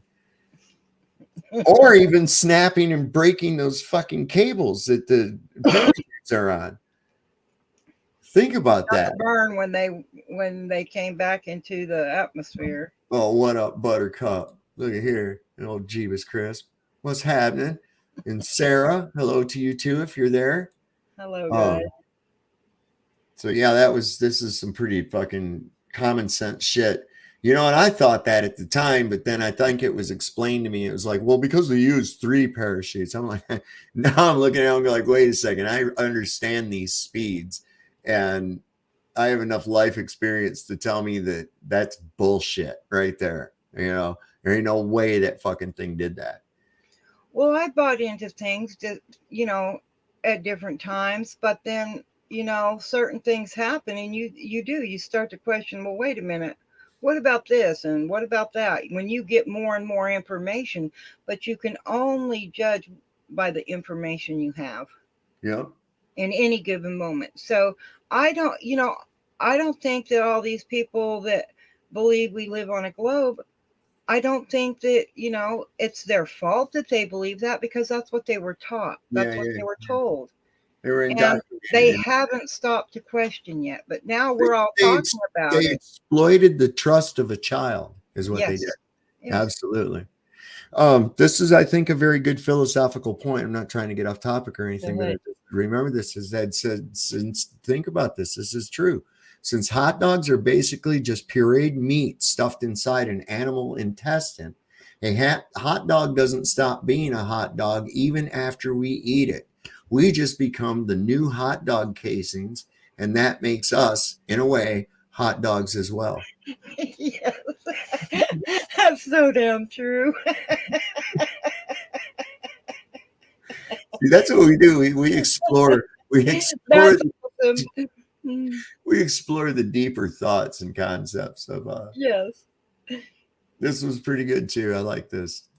How many of y'all got burnt by one of them fucking things dicking with it?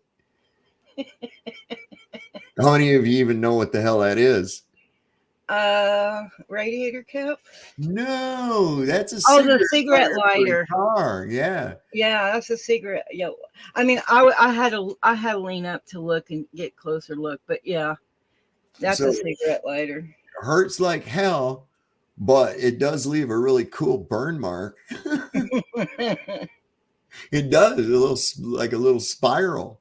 It leaves a spiral on you. It's kind of cool, but it hurts. We went out to the lake one time, and I don't know why, but no one seemed to have brought a lighter with them. And I'd left mine in my car with my cigarettes, so I was borrowing from my friend, and we were just using her cigarette lighter. Mm-hmm. Well, we didn't have any way to light a fire, and everybody's like, I don't know, man. Nobody got no matches, no lighter, no nothing, you know. And I'm like, hey, y'all got some.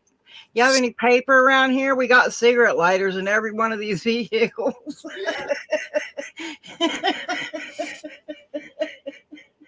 And they're all worried we couldn't start a fire. But those things will start a nice fire, let me tell you.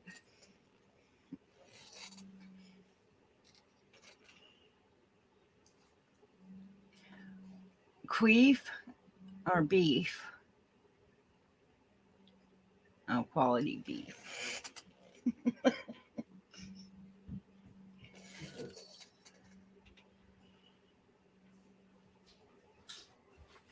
Sorry about Hot that. dogs are made out of. I had to run back here and take care of something. I had to run back here and take care of something real quick. All right, that's fine. I was going to tell people, hot dogs are made of like the head meat and stuff like that, where they have to cook it down to get the meat from it. Listen, unindoctrinated. Liver, heart, beef, kidneys goes into hot dogs. I think that unindoctrinated is like missing the boat here. You're not getting the good stuff. My hot dogs are 100% lip free. Okay. They're the best. They're all 100% asshole. That's what we. Man. I want one of these new kitchen gadgets. You use any kind of ground meats or whatever that you want to use, and you make like your own sausage or hot dogs or whatever to put on the grill. You put the stuff in it and you push it through. It comes out in little chunks, so you have your own hot dogs. Crisis Day Club. Then you know what's in them. Good stuff. Good stuff, man. In fact, I will only accept hot dogs made of premium grade A asshole. That's the only the best for my mama's baby boy. I tell you what, that's how that's gonna go. So this was perfect, and this is why I used this for the thumbnail tonight, Dreamy. That is a beautiful graphic representation of what I see with these angry little globetards and what they offer up as proof. And I love how they always do it too. They say, well, you know, we have been to the moon. And I was like, you've been to the moon? They're just regurgitating what they've been told and what they've been taught. Nothing more. Exactly. No self-thought or reasoning. Nope. Just blind acceptance. Blind fucking acceptance. That's what they do. They're like, you know, well, somebody that I perceive as an authoritative source said this. And so therefore, like that nonsense that guy sent me that we were reading, nowhere in there was any proof of this shit. Right. They're saying that it is. Right. And it's like, wait a minute. And like Nub said, by even stating that it's leaking, right, indicates that it's contained, doesn't it? Right. Exactly. I mean, and how would they know that? Is there a big pressure gauge on the fucking atmosphere? I mean, how in the fuck do they know that? Hillary was one of them that was talking about that we believe that they shot a rocket and they cracked the dome. And she was laughing her ass off, and people believed that that happened. She was laughing like it was the biggest joke on the planet. And now there's all these weirdos that actually believe the bullshit. That's what blows my mind. When somebody's telling a joke and everybody just buys it hook, line, and sinker that can't think for themselves. I'm not talking about those that question. I'm talking about those that think for them, that can't think for themselves. Sean Alke said here, he says he has a pet beaver. And I said, me too, but she's downstairs sleeping. Yours is in the chat, Sean. I know. She's been in here talking. Oh, no, he didn't. Yeah, he did. Yeah, he did. I usually do. There you go. This is my definition. You ever had somebody tell you got to be somewhere ASAP? Yeah. There you go. I thought it meant as stoned as possible. No. In fact, that's a thing. Parallax, refraction, gravity. Gravity. My God. Gravity. We got alarm bells going off all over the place. We're crashing into a fucking black hole. There's all kinds of imaginary space shit coming at us. I think I saw some space invaders coming down on us. My daughter was showing me a little video somebody took, and they had dogs and cats, but they put a rug in the hallway that was one of those black holes. It just, if you look at it, it just looks like a hole in the floor. And those are cool as shit, man. Right. Well, the dogs reacted totally different than the cat. The cat actually went up to the edge of the black part where it starts to go down and started rolling around. And the dog wouldn't. It would go around the outer edge. It wouldn't walk across. We laughed so hard when she showed me that little video. I don't know who sent it to her, but it was hilarious. I have to get one of those now. I do. I have to get one of those just now. To see how your dog's acting. Yeah. But yeah, they put it in the hallway so that, there's walls on either side. It couldn't go nowhere. But the cat, it just thought, well, I'll just play around here on the edge. The dogs didn't want nothing to do with it. Oh my God. So yeah, I'm like I'm wondering about the oh shit, I lost my thought now. God damn it. But don't that remind you of people how they'll totally act so totally different based on what they know? Yeah. I'll tell you something, I've done this before. If you walking down a hall with a bunch of people, if you act like you step over something, people behind you, like they'll step over it too. Yeah. They will. They don't even have to be nothing there. They'll just do it. Yeah. We used to do this, what we called the high step and trip on people. Act like you're stepping over something, turn around, look down, keep walking, and there's nothing there. My friend was so good at that. We'd go to the mall and he'd get people doing that. They'd either go off to the side, they'd look down and kind of like, what was that? What's there? And then they'd still sidestep it, or they would act like they were stepping over it. We'd sit and laugh so hard watching that. Melt Shack's asking if my wife is highly Mandela affected like I am, and if so, what's her big one that really hit her hard? If I had to guess, and I'm speculating because of course I'm not her, but the one that's really got her, and I got two of them really that I got the big oh fuck you when I told her was the Ed McMahon one is a big huge one, and the Car in Legally Blonde is another one too. That one, those two are like when I told her those two and showed them to her, she went, "Oh fuck you, no way." And I was like, "Yeah." She's going, "God damn it, what is going on?" So yeah, I don't get a whole lot of pushback on it, but I don't think she's as heavily Mandela affected as I am, because she's like one of those people that just doesn't really give a shit about a lot of things, and so yeah, it's pretty cool. Yeah, it's not on the top of her importance list. It isn't on top of mine. I mean, yes, do I see it do I acknowledge it exists? Yes, I do. But it's not on the top of my priority list. It's way down on the very lower rungs. Just because once I know something, or once you start seeing something, once you know it, you got to move on, because I can't sit stagnant in a rut. It drives me crazy. I have to move on. If I learn something and I learn it well, then the next thing I'm moving on to learn something more, or different. Right. Well, I think it's I think it's a very, very important thing. And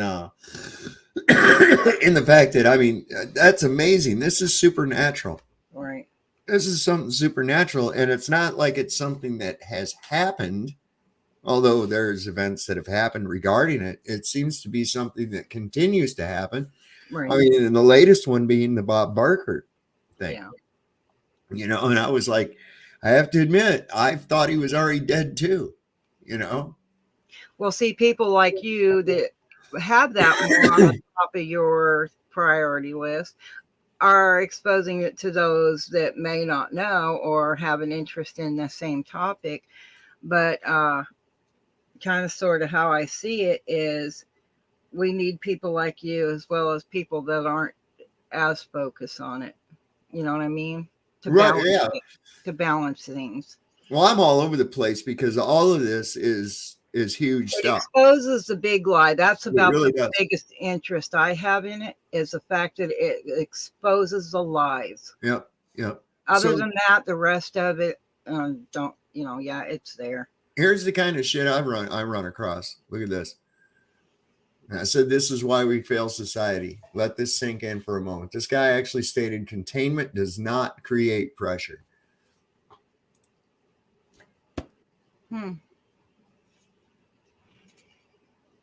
That's the dumbest shit thing I've heard. Maybe he has no pressure between his ears. Here's another one this guy said. Look at this. Your lungs are a pressure container. He says denser objects fall and less dense objects rise. That's absolutely correct. Any gas is more dense than a vacuum. No need for a container, nowhere for it to go.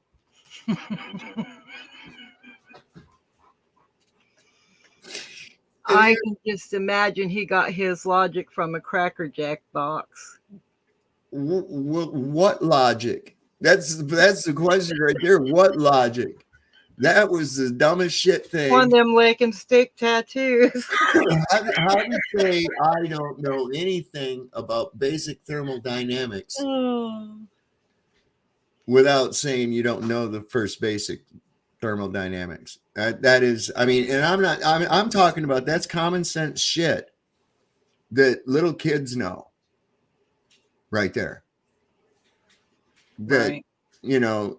Pressure difference. I mean, like I said, we played with that kind of thing. Pressure differential, the right. little rocket that we used to blast off that had water in it.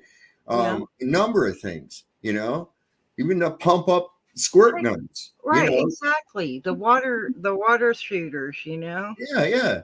So it's like, don't they ever wonder, why does that work? Why was that water sitting in there stagnant until I released the valve and now it wants to shoot out across the yard?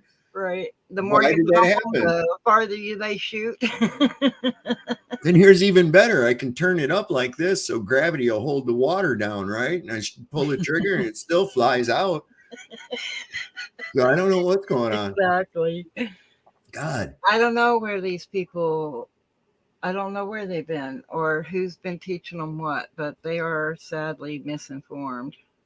Let's see. We got Darren Carson said something here. Let's see what his brilliance thing he said. The gyroscope isn't okay, so this is in response to someone who was talking about I don't know if you ever saw the Netflix documentary that they did. It was highly edited with Jaron Campanella and Bob Nodell. Not that I know of. Okay, I don't watch that much. They claim that Bob Nodell's laser ring gyroscope proved that the Earth was moving, but they edited this shit completely, because when the laser ring gyroscope was taken to the top of Pikes Peak, they measured a less than 15-degree drift of the stars, which means that it was the stars moving and not the ground. Right. Okay. So they completely left that out. Completely left that out of that documentary. And I love it when these tards come on here with this shit. And this is where he's at here. He says, what do you say? This is another thing they do. You're lying. If you weren't, you would have already posted your experiments as proof. No, you're not. You're just another loudmouth cultist trying to sell the lies you already bought with all your credibility and self-respect. Says you know. So anyway, this guy. I want to know how much they paid for their credibility and self-respect. So I had told this guy about what I just told you about the less than 15-degree drift at the top of Pikes Peak, right? Right. Okay. So his answer was, the gyroscope isn't attached to the sky. Yeah, that's right. Wow, you're a genius. How would one attach a gyroscope to the sky anyhow? I wonder. Maybe he knows a way. It picks up the motion of the objects it's sitting on. Yes, which came out to less than 14 degrees, you dolt. Right. It doesn't detect the motion of it. It detects its position relative to the objects that you're measuring in the sky. So you, my friend, are retarded. And if you go out, if you're a night person like me and you take your dogs or whatever, go outside, smoke off and on, you see the progression of that in the sky at night, but you're still in the same spot. So my position didn't change, but you see the stars do move. You know, I see the Big Dipper, and then after a little bit, it gets over the trees, and I see the Little Dipper, and you know, and it does transition. But I don't feel like I've moved a damn single spot because I'm still in the same position. So from my position, if I was the one spinning, I'd be ahead of it, not it going in front of me, right? Clockwise. Right. So the thing is this is what he's not understanding. I'm telling him, I says the gyroscope does not measure the motion of the object that it is sitting on, retard. They measure a drift relative to the stars. This, damn, I got dyslexia. This drift is less at higher altitude, indicating that the sky is moving. If you had more than 2 brain cells and they were not in a death match with one another for domination, you may understand this. Sorry, it was a little bit brutal, but not too bad. You got to be like that with these people, though. That's how they are. They're not going to be nice, so you have to treat them like the pieces of shit they actually are. There's good old Stephen Worley. That was 7 minutes ago. Let's see what Stephen Worley has to go. Stephen Worley, Earth's entire shadow compared to the moon's entire shadow will be directly proportional to the ratio between the sizes. Yes, you're exactly right. Let me bring up this genius. Can y'all see that pretty good? Oops, I made this one too. Wait, let me do this again. Oh, wait, I want to go like that. Not on that one. I want to be over here. Plus. Whoops, that's a little bit. All right, so he says, let me get rid of these here. out of the way.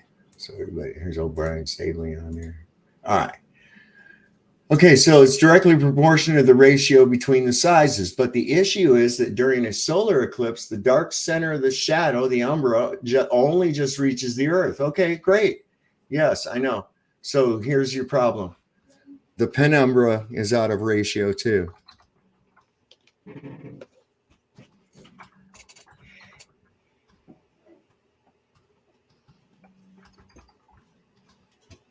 Hello, goodbye.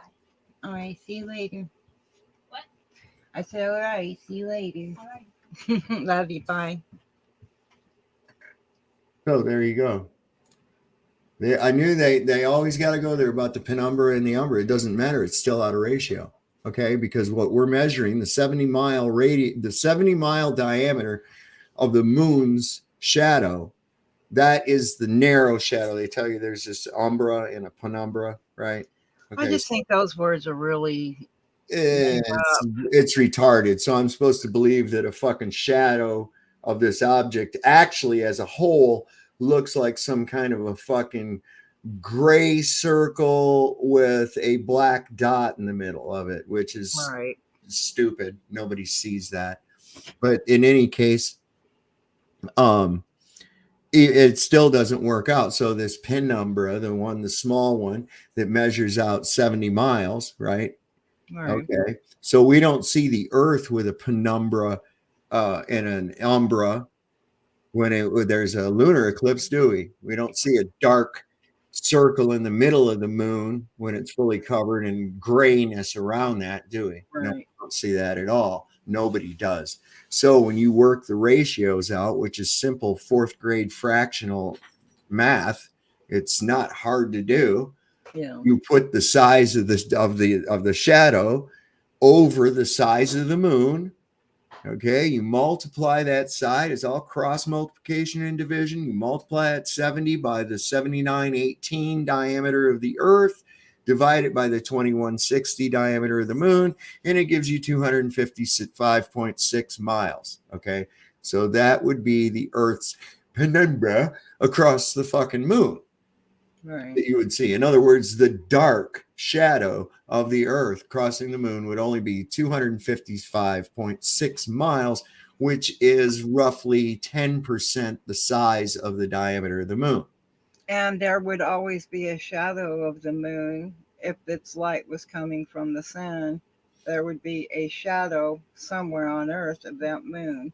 And why do not the reflective properties of the Earth, seeing as how the moon's not blocking out all of the sun from the Earth, right?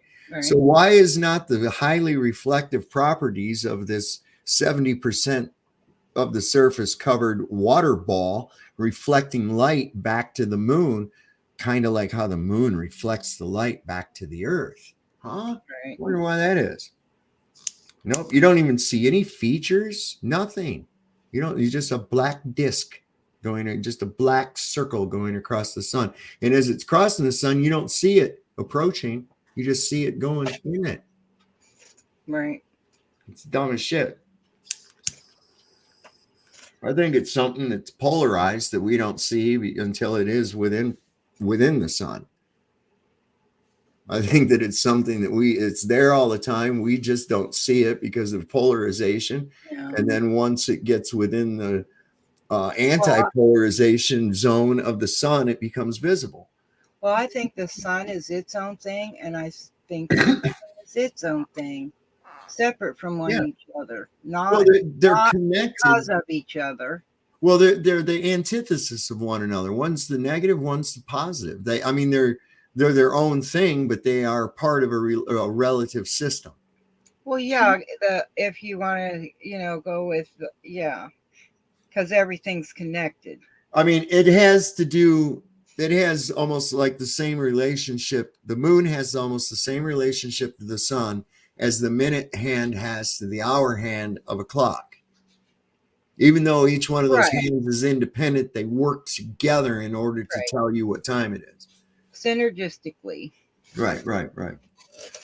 It's what do they call that? A symbiotic relationship. Yes. It's another way to put it. But yeah, and we and the trees and the plants and the animals and everything else all play an equal part in that. Mhm. You know, because we all have a role to play. You know, We are all part it's of an this big clock. ecosystem. They want Yes. to talk about ecosystems all the time. We are the ecosystem. We're in it. We're part of it. Yep. We're just another cell. It's like you got liver cells, kidney cells, brain cells. We're just different cells of the entire whole. I is part of the earth, and I can poop where I want to. That's right. Don't bears poop in the woods. Yeah, right. I had a bear walk up on me while I was taking a crap in the woods one time. Oh Ain't no. no shit. I was building this log cabin just about a couple miles from here. And the road going up to it was something else, man. It wasn't even really technically a road yet. So consequently, they didn't have any porta-johns up there. Yeah. So if you had to do whatever, you just went off in the woods. Well, I was back there in the woods and I'm doing my thing. And all of a sudden I hear the leaves rustling and I look over and not more than about 10 feet from me is this big old black bear. And here I am in a compromised position. And that damn thing just kind of looked over at me like, oh, you too, huh? And I was like, oh shit. And then he just went on about his business. He didn't bother with me a bit. He didn't give a shit, you know? So It's about like, man, thinks too much. Let me get out of here. oh my God, man. Yeah, So when we were kids, we had bear in the area because we was up in the White Mountains of Arizona, and you know they'd be down by the creek behind the house, and then we was off camping. Dad was working, and baby bear cub playing in the water with everybody. But at first, everyone just thought it was our dog, but they're like, no, that's not a dog. That's a baby bear cub. You should see everybody is scattering. But yeah, wild animals, I don't see them as a issue as much as most other people. I've been around many different kinds. The javelina are the ones that I will run from. Seek safety. I'm telling this guy who can come up and civilly. How do you spell civilly? CIVIL. I got it civilly. So, you know, we'll see. Yeah, this is the guy with the ratios telling me that the ratios because of the penumbra and the umbra. Oops, wait. I need to present. No, why am I doing that? I'm hitting the wrong fucking button. That's what I'm doing. It's because I'm stoned. All right, so we'll go like that and there. And I'll also put a link to the show in case he just wants to come in. In case he's cowardly like the rest of them. I'm going to copy this and then I'm going to paste that here too. Let's see. Go like that. We'll paste. Boom. There you go, buddy. There you go, my little friend. Hello to my little friend, senor.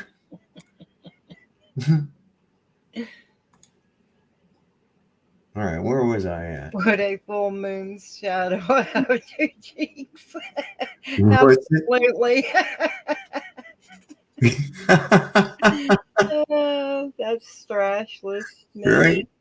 Yeah. Oh, I had somebody else say that I didn't know anything about etymology or words when I told him that the root word of pressure is press.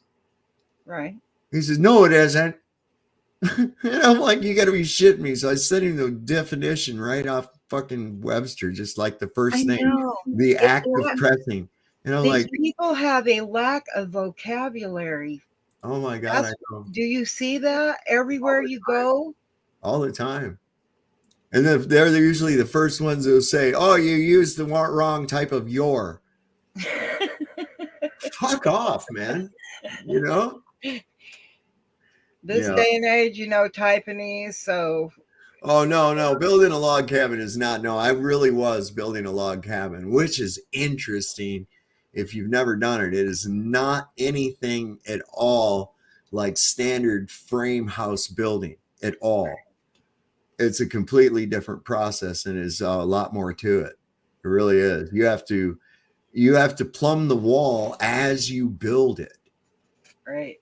It's kind of painstaking to do, and there's this whole process. You got to use these great big fucking auger to drill down, because you use these pegs down through holes that keep the logs from sliding apart, and there's these layers of shit that you put in between the logs. There's really quite a lot to it, man. Yeah. This entire thing was cedar. That's gonna be a beautiful cabin. Yeah, no shit. I would. I like cedar, and cedar lasts a long time too. That's don't rot in water or on dry ground hardly. It's really good. Oh, let me guess, Valley Parks. The rabbit said, "This is a funny joke. I'll save your fingers." Okay, so they said there was a bear taking a dump in the woods, and there was a rabbit sitting there next to him taking a dump. And the rabbit said, and the bear says, "Hey, Mr. Rabbit, do you ever have any trouble with the shit sticking to your fur after you take a shit?" He says, "No." So the bear picked him up, wiped his ass with him. That's sad. All right, there was 2 West Virginians rolling down the road, right? And they saw this sheep that had its head stuck in the fence. So the one guy got out and he ran over there and dropped his trousers and he started having sex with the sheep. He got done and he told his buddy, he said, "Okay, it's your turn." So his buddy ran over there and stuck his head in the fence. Oh my god. Oh my god. Yeah, I'm here all week. All right. So, all right. So this guy walks into this bar, man, and he's having this box with him. And he sets his box down on the bar. He reaches in, he pulls out this little tiny piano, right? He puts it down on the table. He pulls out a little tiny bench, sets it there in front of the piano. He reaches in again. He pulls out this little man. He's wearing a little suit, sets him down on the bar. The little man walks over to the piano, sits down on the bench, and starts playing the piano. Bartender says, "My God, that's the most amazing thing I've ever saw." He says, "Where did you get that?" He says, "You wouldn't believe me if I told you, buddy." "Oh, really?" He says, "Where did you get it?" He says, "All right, I'm telling you, there's a genie in the alley out behind your bar right now. He's drunk, and he's just giving away wishes." Bartender says, "No." He says, "Yeah." He says, "He's out there." He says, "Watch the bar for me for a minute." He said, "I'm going to look out. I'm going to go ask him for a wish." And the guy says, "All right." He says, I'll hold it down for you, but make sure that you speak good and loud and clear."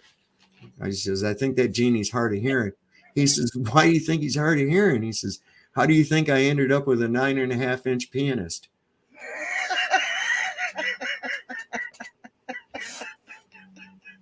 Oh, that's funny. Another one. This is another classic right here. This is one they do. This is one they do all the time. Must be how they teach your kids. "Look at those lights in the sky, son. They prove how the earth is a big ball in outer space." "Oh, okay, Dad." Not, "How does it prove that?" Because their next step will be, "Well, if they are, why wouldn't we be?" "Yeah, you're right, Dad. I was standing over there and I figured we must be trees. Because I was looking at these trees and they got sticks that come off them like our arms and they're standing on the ground. So it stands to reason that we're trees too." Well, I think that some people, especially kids, when they are exposed to that earlier, I think they think about it differently, because I was exposed to it early. Yeah. I perceive them all as their own independent, whatever. It's there, it's constant. So I don't question that type of thing. You know what I mean? But to know that it's there, but I think that also led to me not believing that I lived on a globe and all that mess. Right? Oh, God, that probably answered the bear's question about humans shitting in the woods, Thrashless Smith said. But I ran into one of these guys, one today and one yesterday, too. about they come in and it's like you always know this is going to be some shit when their post has a little more button for you to click, right? Right. So I look and this guy's got these things numbered, and just quickly scanning through, I looked at the numbers and I think he had 17 fucking things that he was asking that were all completely unrelated. And I just told him, I says, just come on my show tonight and we'll just go over each one of these as you want. I'm not going to sit here on fucking Facebook or Twitter and type every goddamn thing out to you when you can just come on and we can do it in a matter of minutes. So if you want to answer these questions, and see, this is just it. So if you are truly, genuinely interested in an answer to these questions, then you'll come on and get the answers to those questions. If you're just asking those to be like this guy right here, oh, you're a flat earther, then explain every single thing in the universe right now. Oh, you can't? Checkmate, Flirth. Okay, no, we're not doing that. Well, see, you and I, we could actually create a flat earth model. I'm just, with the way we perceive it to be, we could actually create it where they cannot recreate that globe, no matter how damn hard they try. No, it's just stupid. I mean, the whole idea of it is if you was down there on the South Pole, you wouldn't be able to pour water in your glass because your glass the water would pour upside down. I mean, it's crazy to think that there's people standing upside down and drinking and eating and not sucked to the toilet. Right. I mean, I'm just saying they'd have to be sucked to a toilet to get if they're upside down. Go back to the song with Lionel Richie dancing on the ceiling, right? I mean, the thought that someone else on Earth is standing antipodal to you is dumb. Yeah. I mean, down is down, up is up. There is no, down is toward the center of the globe. No, it's not. That's the dumbest shit in the world. Plumb is plumb and level is level. Plumb is the same plumb as in China as it is in the United States. It's not some other fucking angle. That's the dumbest goddamn thing in the world. And for some reason, and this is how you can tell that these people have no real life experience in anything. Like I've done a lot of carpentry work and building and things like that. Right. I've worked in engineering. I've been a draftsman. I'm a junior designer, in mechanical engineering, and I'm talking about automation, mechanics. Experience is the greatest teacher. It is. And so what it is that these people, they just go by some bullshit somebody told them, some fraud like McGoon or Red's, what the fuck is his name? Red's Diarrhea or Rhetoric. That's it. Yeah. Like that fucking guy. Total fucking frauds that rely on the gullibility of wishful idiots.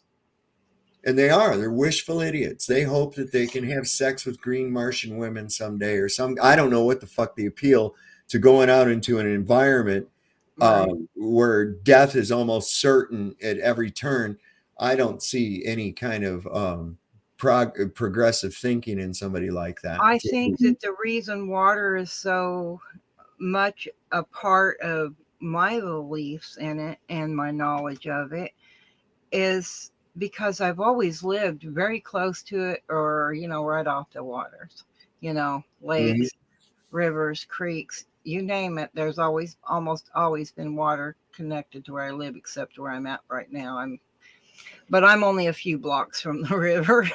Right. And the Columbia is huge. So, yeah. But the thing is always been water. But water does not lie. Men do. Yes. Men will lie to you, but the water does not.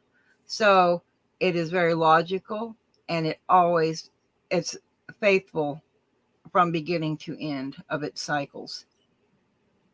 Yep. I believe it is. That's why it's such an important part. Now, the moon, I really like the moon, just because it was my mom and I's connection. and everything. And I like the night skies and the stars and stuff.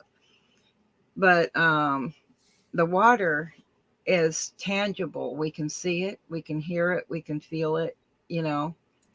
It Oh comes yeah. it comes in many forms, it transforms itself. It's incredible.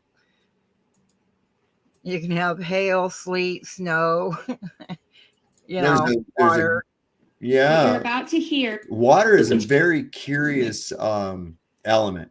Yes, it is. It is a very curious element. It's It almost comical at times. well, it contracts when it expands and contracts and shit when it shouldn't. Whereas other things do just the opposite of it. It's not something somebody can just mix together, that it has to go through a process, if it can be created at all, condensation. But it's really quite a curious thing. And it seems to be an integral component in this entire realm that we're in. Right. It really does, because, and there again, with the duality, like everything has, we need it to survive. It's beneficial, And hot but it and can cold. also Okay. kill you. It also has a deadly side. Right. Same Exactly. thing. Fire has that too. We get warm by fire. We cook our food with fire, but fire can destroy. Right. Fire can create and destroy. Same thing with water. Same thing with air. We need air to breathe. A gentle breeze stirs up the air and gives us fresh air. Crank that up a little bit and it destroys your house and your village, right? Right. Exactly. Same thing with Earth. Everything has a duality. And that's what I think we need to look at logically and use that as our model for our lives.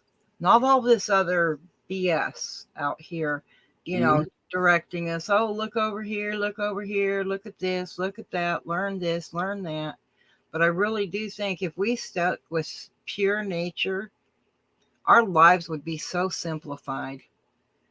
I know other people can't see that, but that's how I see it. It could be completely simple. Yes, absolutely.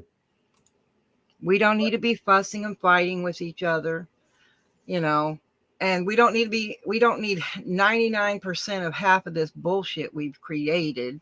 Who needs 1,000 little collectibles sitting on shelves if they got a freaking dust all the time? Imagine the time you could save and go fishing or do something fun if you wasn't dusting all your shelves. Just saying. You know what I mean? People don't think like that. They just go out there. They are told shop, shop, shop, whether you need it or not. We're a consumer-based society. That's why. Yes. We are. So being a consumer-based society like that, but here's something I was thinking, and it brought me to reminded me of it when you brought up the miniatures. And I was thinking of this idea for a really cool story. All right. And so the story is like your character is at one of those places that has like little miniature village, like a little tiny village about the size of a little train model kit, right? Right. And you can look in the windows and stuff, and you can see the people and everything. And it's a really detailed little miniature village. And you get so caught up into it that all of a sudden, boom, you find yourself trapped in it. And you're now down into the miniature, and it's like the real town, and everybody in it was real. All the fucking miniature that you looked at has now come to be real, and you're in it. What if that happened? That's how we got here, man. It would definitely give some people a little bit more to think about, right? Right. I mean, it's just, I think that's really kind of a cool premise for a story. And I was thinking, wow, what if that's how we got here? We was like gazing into a little miniature, and then all of a sudden it's like, phew, oh fuck, I did it. I imagined it too goddamn good, and now here I am and I'm trapped. God damn it. Well, that's what I feel. I feel this is a trap. And everyone goes, oh, you just want a utopia, and whatnot. Oh, I want to do away with barter. People think that barter is a thing. I brought it up earlier, but it is it was like the earliest way to trade. But what I think is the best way is everybody loves to do something. A lot of people hate their jobs. They don't want, wish they didn't have to be there, but they got a freaking house to pay for. Well, you know what? You can't tell me that the creator sold the land to one person. No, they took control of it and everybody let them do it. But nobody should be, if you have a place you like, you want to live it, you know? Mhm. I don't think that it should be buying and selling land. I don't think that we should be buying and selling our water. You want water in your town? Okay, well, you get together, the people that like to do that kind of stuff and do it, because there are people that literally love pipe games where they have to connect all these pipes and build these things, and I mean, there are people that love that, different types. I know guys that love to be engineers. They love to create parts or tools or whatever they need, and they can do it, themselves. Mm-hmm. I mean, people have loves and they have their hobbies, and everyone's like, oh, but what about the lazy people? Well, those lazy people are going to be doing something too, just not what you consider to be manual labor and hard at work, right? But we are capable of just sharing our skills. And I learned that from my grandma when she told me stories about her mother that was my great grandmother, because they went through the Great Depression. And it was the skills that everybody had, and how they grew certain stuff and their neighbor grew certain stuff and they traded that. And then my grandma did sewing and making ball gowns and stuff there in Flagstaff for the oil barons and the college. I mean, they didn't suffer, but she Right, had right. skills. She had skills, and that wasn't all about paying you. Here's some money. Here's this. Here's that. It wasn't like that. It was just skills. But they may not all needed the same skills or other skills, or maybe somebody never needs a doctor in their life. Well, they got Farmer Fred's, produce from his farm. Well, They that's ate like their whole life. I've heard that Tommy Tell the Truth offers up his glory hole services sometimes for some Oh, Safeway well, food. that's nasty. He's got like a sandwich board with a hole in it. He sets up by the Safeway so he can get something to eat. Ain't that right, Tommy? Poor Tommy. I fuck with him too hard sometimes.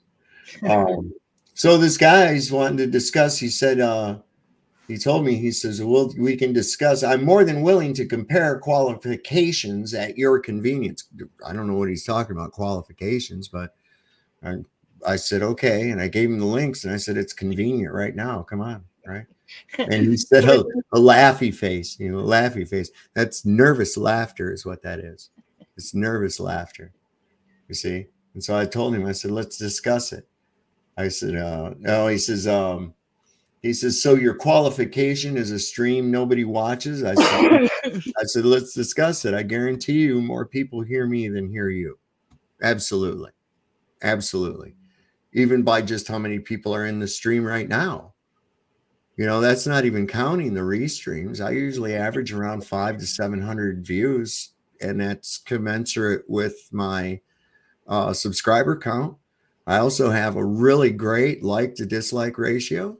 And even the lurking trolls, they're far and few between. They support you. Well, several just dropped off as soon as you started talking about it.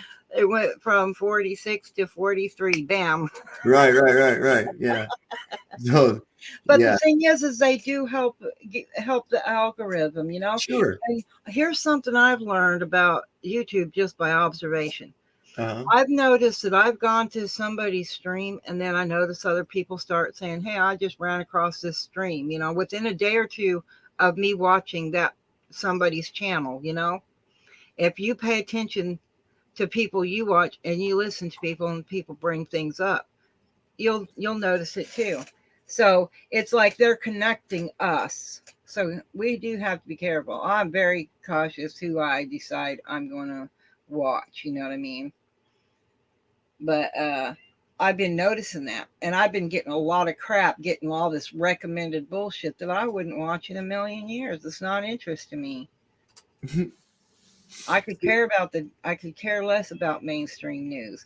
And when I see these channels, they got a good number, but then they're just regurgitating CNN, the news, channel mainstreams.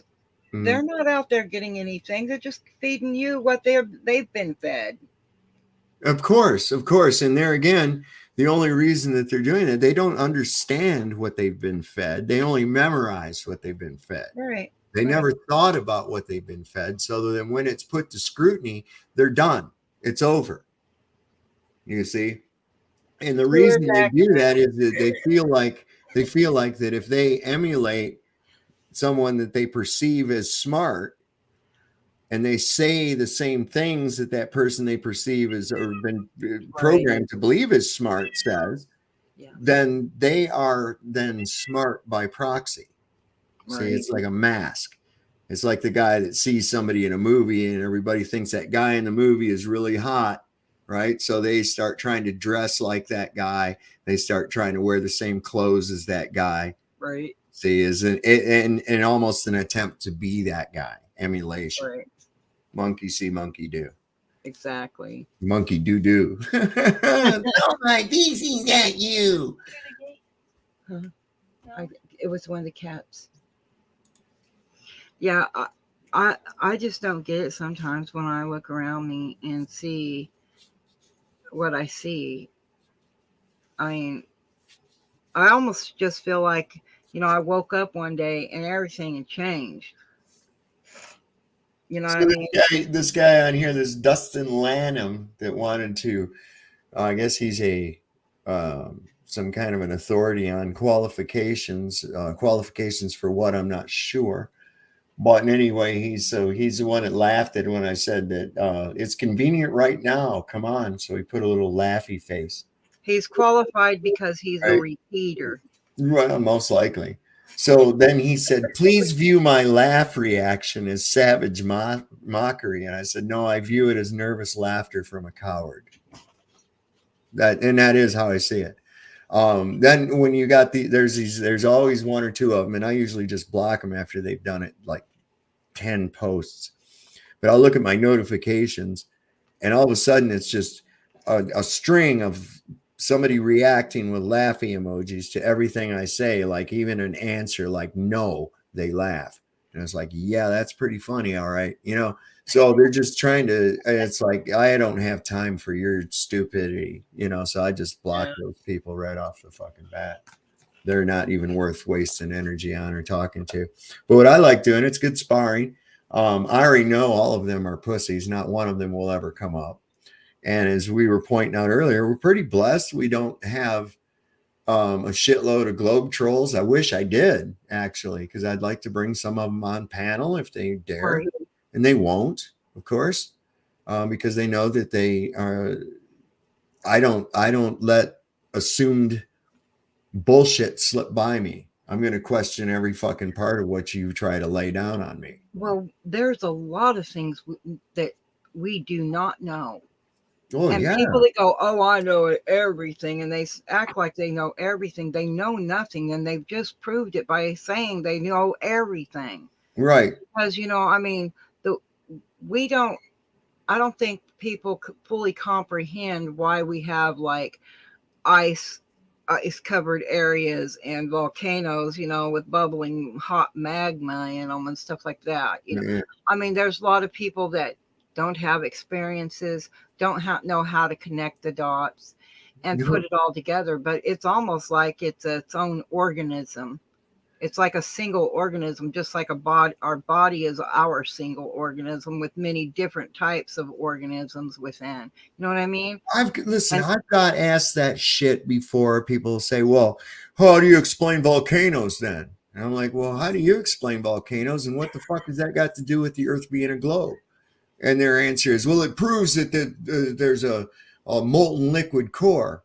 And I'm like, oh, yes. How is it there? Wait a second. Hold on. That let's use that same logic, right? So you have a sore on your arm. It's a boil, let's say. Right. And you notice that inside of that, when there's pressure put on it, that out of that comes pus. And Right. you conclude that you have a pus core to your body. Right. Exactly. Right? So Yeah. their whole thing is based on faith and assumption, and appeal to authoritative sources that aren't really authoritative sources. They're kind of self-appointed, really, if you think Right. about it. Things are what they are. Like this character's trying to do about being who's qualified. And I'm like, qualified for what? What the fuck are you talking about?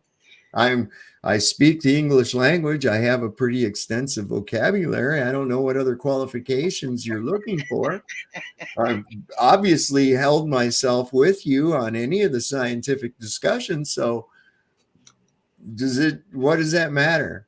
He wants to know how many universities and how many professors, which are just other men, to tell you what they know that somebody else told them, and that somebody else told those people, and just kept passing it down, the rabbit. So what he's really asking me then is, did I pay somebody to turn me retarded? No, right. Absolutely not. Why would I do that? Look what I did to you. Fuck.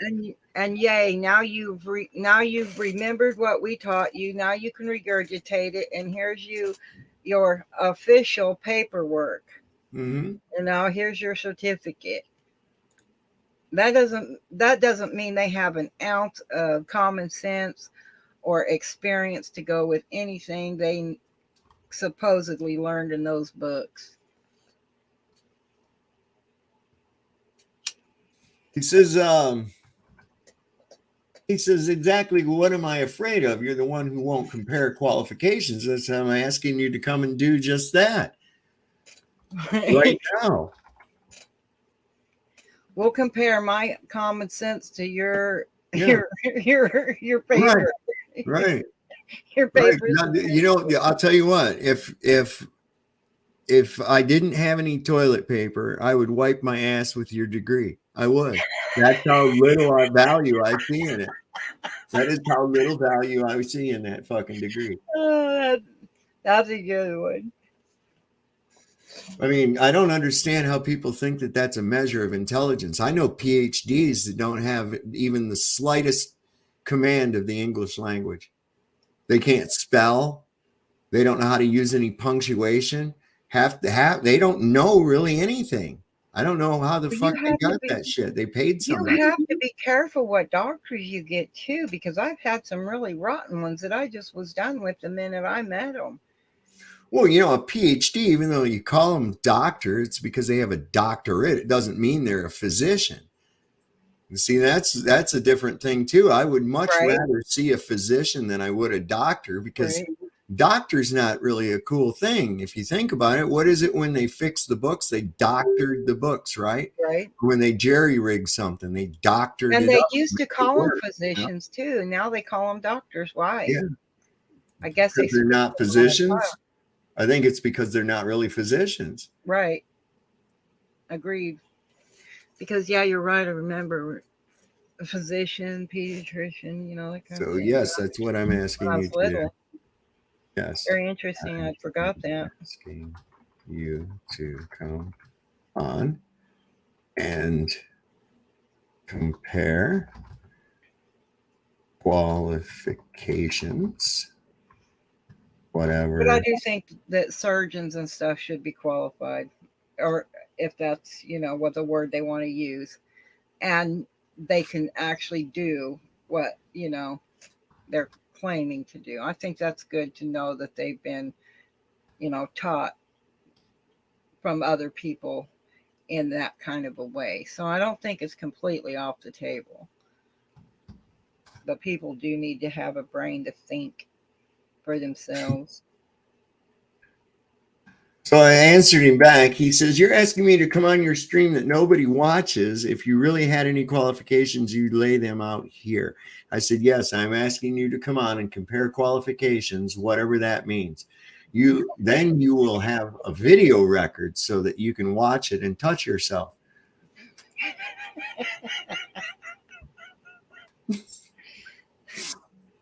There you go.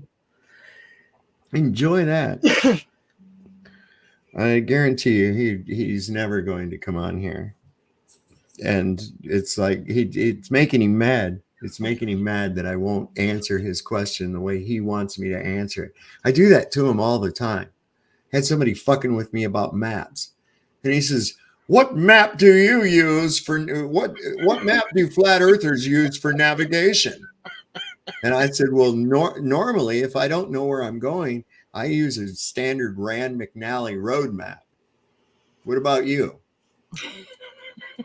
I have several of them. He says, "Do you have a map?" And I said, "Yeah, I have several. And they're specific to each region of where I drive or navigate to."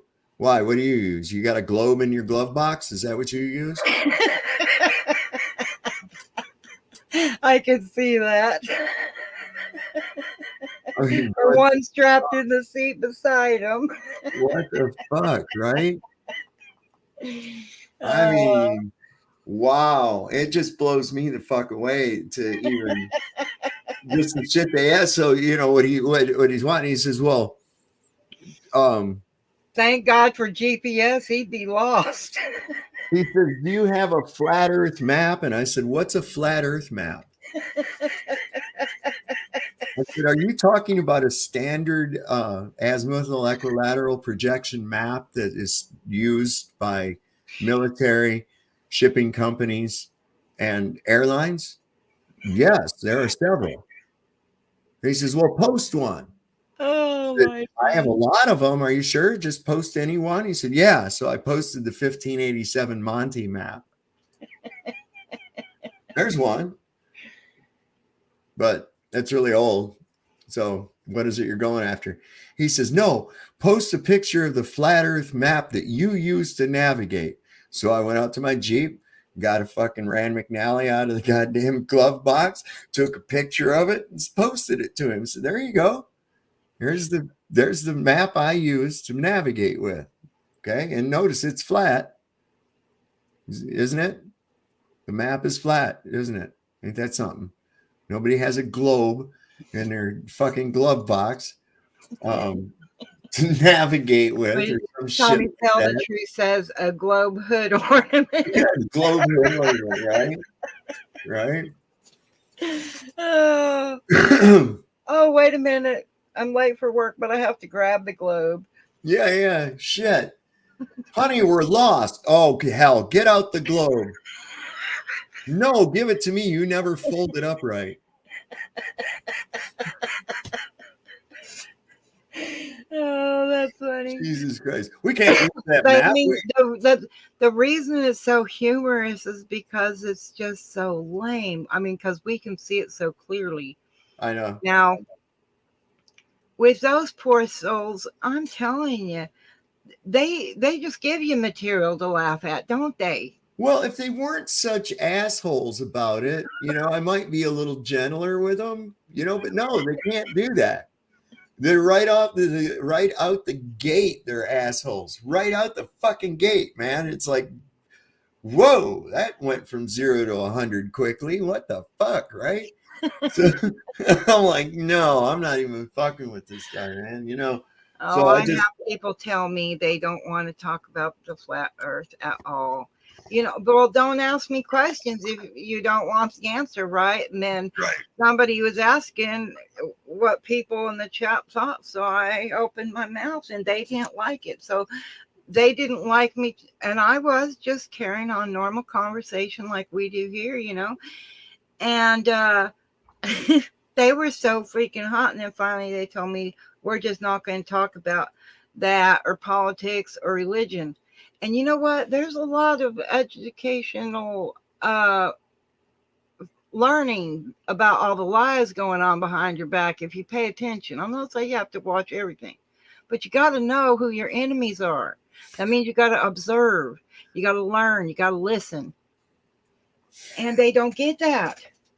And that just drives me nuts. I love this Baltardia. I love that.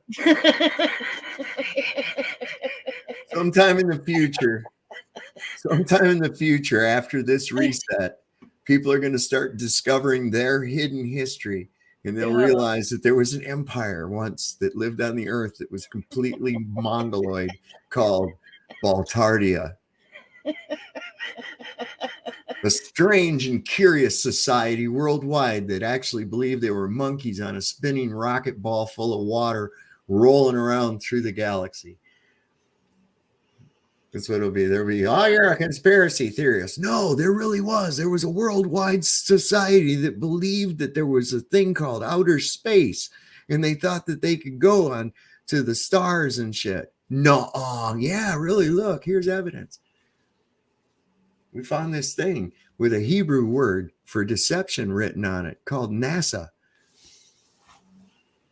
Right. Yeah.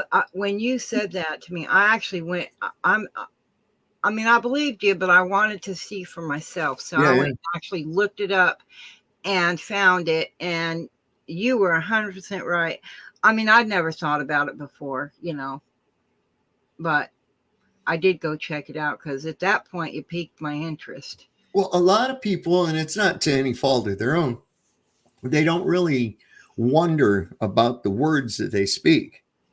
Right. Whereas I've always been interested in it, because one of the things with me, it's like, I think what got me interested in it, I was like, well, who decided that's what that's fucking called? Right. And how did they get everybody to go along with it? Was there an argument about it? We were going to call this a cup. No, we're going to call it a bowl and have a little civil war over it. Or, I mean, exactly. That kind of shit, And so then you start realizing and understanding where words come from, what they mean, and that brings you right to this other moron I was talking to that denied that the word press is the root word of pressure. Right. Okay. And then the definition for pressure, the very first definition it gives for pressure, the act of pressing. Right. The act of pressing. Wow. Wonder. Geez. And I'm like, you got to be shitting me. Right. You just take shit at face value based on your perception of who told you the nonsense and don't give it a second thought. I had somebody tell me today, they asked me today and say, why do toilets go in the opposite direction in Australia? I said, who said that they do? Who the fuck said that they go in the opposite direction in Australia? And then the what's that one? I hope not.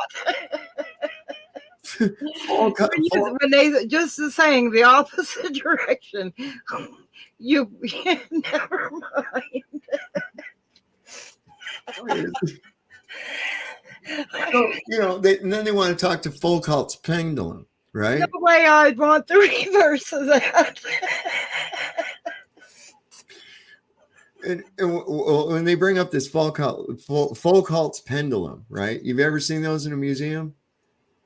Where it's this pendulum and it's supposedly, as it moves, it's showing that it's the rotation of the earth that's causing it to differently. That it's not the pendulum that moved, it's the earth that moved. And all these idiots go and look at this thing and go, ooh, never once realizing that these goddamn things are either perpendicular or near perpendicular to the axis of rotation, in which case it would indicate nothing. It would indicate nothing. The only place that would possibly work would be at the extreme north or south. That's it. It would never show anything because that pendulum is swinging perpendicular or near perpendicular to the axis of rotation. How would it indicate the rotation? Exactly. And people believe it. They just buy it. It's them poles that's sticking out each hand. Oh my God. With the dancing penguins and monkeys. The dancing penguins. Watch. Throwing their little flippers. Listen, I'm waiting for him to find polar lunar penguins with this Indian rover or this Indian thing they sent up there. It landed on the south pole of the moon, they said. We And I can was sell like, what? lights down there for penguins dancing on poles. I'm Yeah, sure they got penguins. I'm sure we could get rich, you know. We Penguin- just show them a cartoon. Invite them there. Penguin pole dancers. Got penguin pole dancers. The little thongs look a little funny on them, but they're all right. They do okay. Throwing their little flipper up on that pole. Yeah, man. Woo! Money shot. Money shot.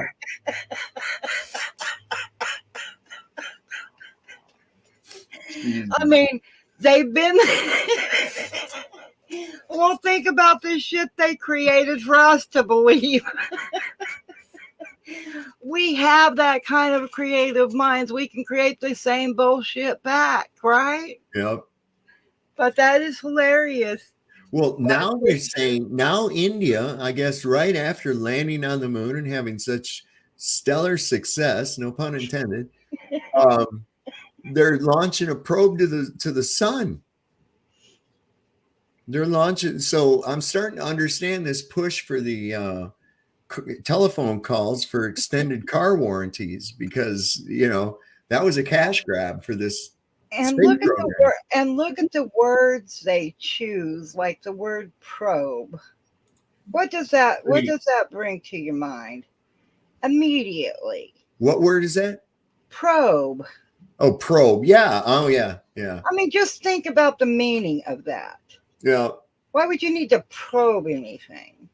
I mean, I don't know. Some of the words they choose are just mentally they don't fit, right? I mean, so they have innuendos. Oh, well, you watch when they're showing the film, you know, one of the many 20 or 30 fucking edits in a 15-second video of a rocket taking off. I mean, they'll show it when it launches off, and then they'll put the camera on it, and they'll make the camera move like that so that the rocket does this.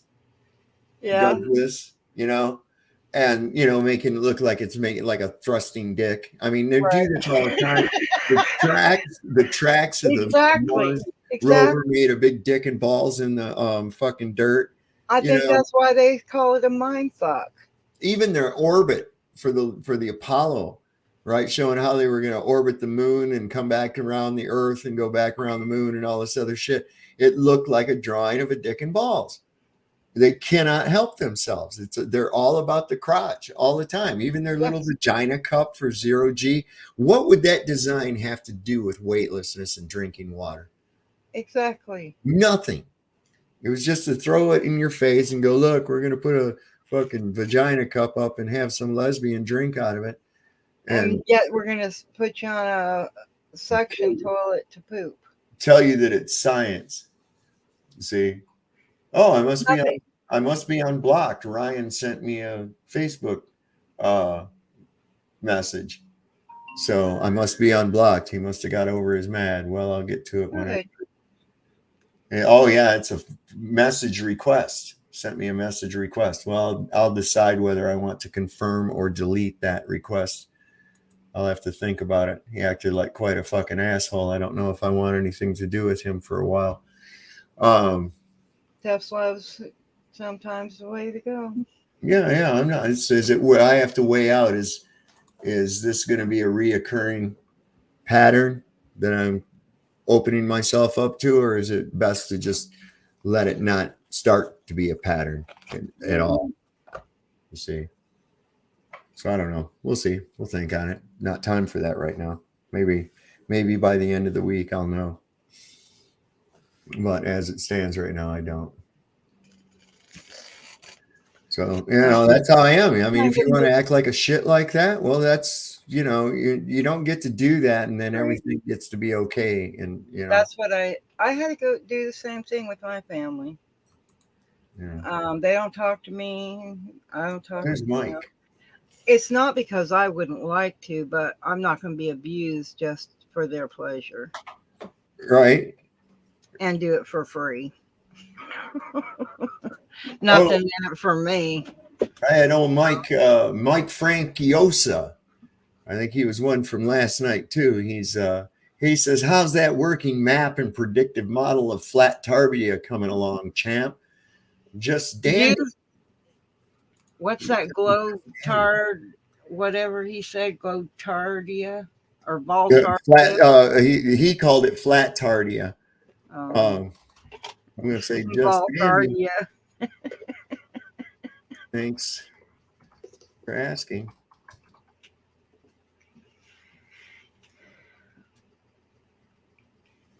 There you go. He says, But see, you hear people using some big words, throw it in there, and they think that they're smart because they know how to say those words or spell them. You know, of all these scientific words and measurements and everything else. right. Well, it's not information they know firsthand in any way, shape, or form. And even the astronauts and people that work in the aerospace, they don't tell y'all, talk about all that nonsense. They know it's nonsense. Well, look, maybe some of them don't. Maybe some of them really don't. They take for granted the assumptive values that they've been fed, and they believe it.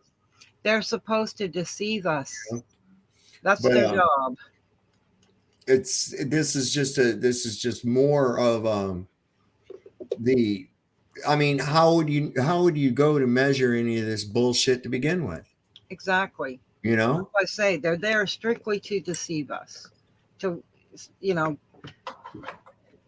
While they're doing other uncomfortable things. To NASA?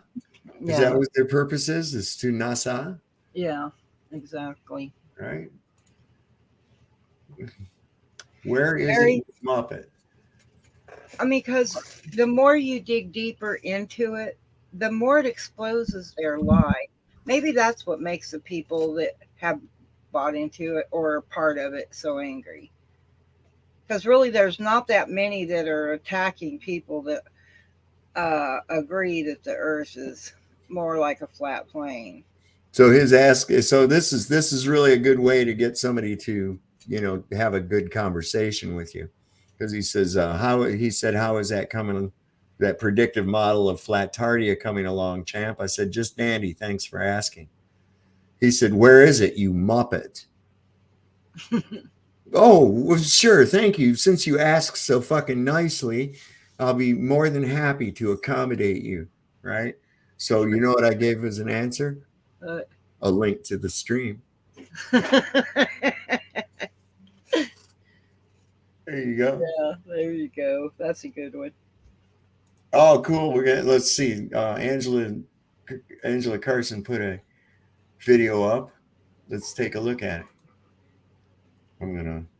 Gotta make sure I got everything working. All right. Let's see. Can I full screen that? I don't think so. It's just a short. Okay. So anyway, we're going to go present, share screen, go hangout. We're here. Then I'm going to have to share this. All right. So I guess this is what there's the sound up there. There we go.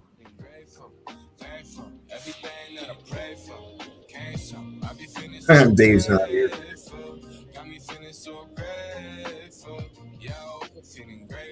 You ever heard that skit, Dreamy? Dave's not here. Oh, no, not really. I'll tell you, I don't listen to rappy type of stuff. Repetition, when there's repetition in sound and stuff, it just irritates me. So I try to stay away from it. Changes my mood. That's pretty cool, Angela. That's really good. Thank you. That's really neat. But I have listened to a few things because people. No, it's not rap. It's not lyrics rap. And stuff like that. Dreamy, it's not rap. I know, but I mean. It's Cheech and Chong. It was Cheech and Chong. It was a routine on one of their albums, man. Oh, but I mean, this guy goes like this. He goes like this. He goes, "Where is it? It's Dave, man. Open up the door. I got the stuff. Where is it? It's me, man. It's Dave. I got the stuff, man. Let me in. I think the cops saw me. Who? It's me, man. It's Dave. It's Dave. I got the stuff. Dave's not here. No, man. I'm Dave. Where is it? He keeps fucking with the guy like that. It's like, Dave's not here. Yeah. I don't Oh, specifically man. remember that I'm part, but Dave, that's funny. man. It's like, no, man, I'm Dave. Okay, that's exactly. Yes, I spent a lot of time listening to Cheech and Chong, as you can tell, Angela. If I can recreate the entire routine, God, how many years later? 30, 40 years later, 40 years later or more, 45. Let's see. Yeah, about 45, 48 years. That's a long time, man. Uh-oh. We have some dingy dingies coming up on our little notifications over here. Whatever could it be? We got our Mike Frankiosa guy said, post it here, please. Okay, here you go. I'm going to reply. Here it goes. I'm going to post it here. You ready? Get ready, buddy. Here it goes. There it is. Click that link, brother. There you go. Now, next. Who's next? Stephen Worley. What is Stephen Worley? I should share this with you guys. That's what I should do. I'm going to present that screen. I love fucking with these guys. They're so stupid. Jesus Christ. Can you just respond on here whether it's correct? Are you going to acknowledge that your calculations are the expect? No, I'm not. No, my calculations are not off. Now he's putting conditions on showing up.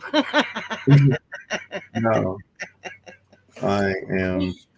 He's negotiating with you. The calculations at all. Just tell him it's non-negotiable. There. Now I've responded.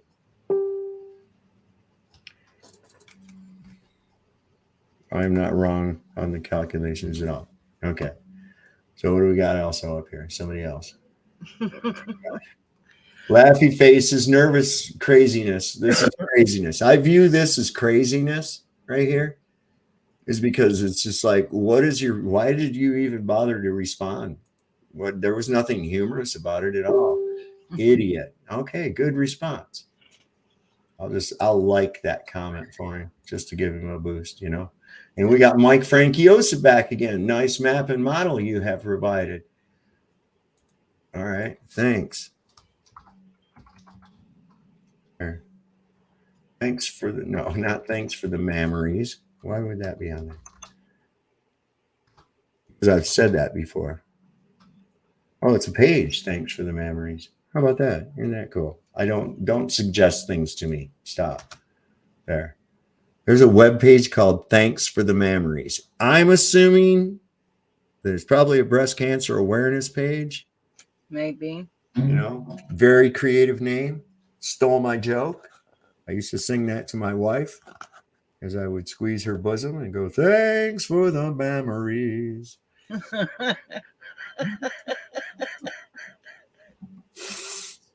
Well, so yes, thank you so much for that, Mike.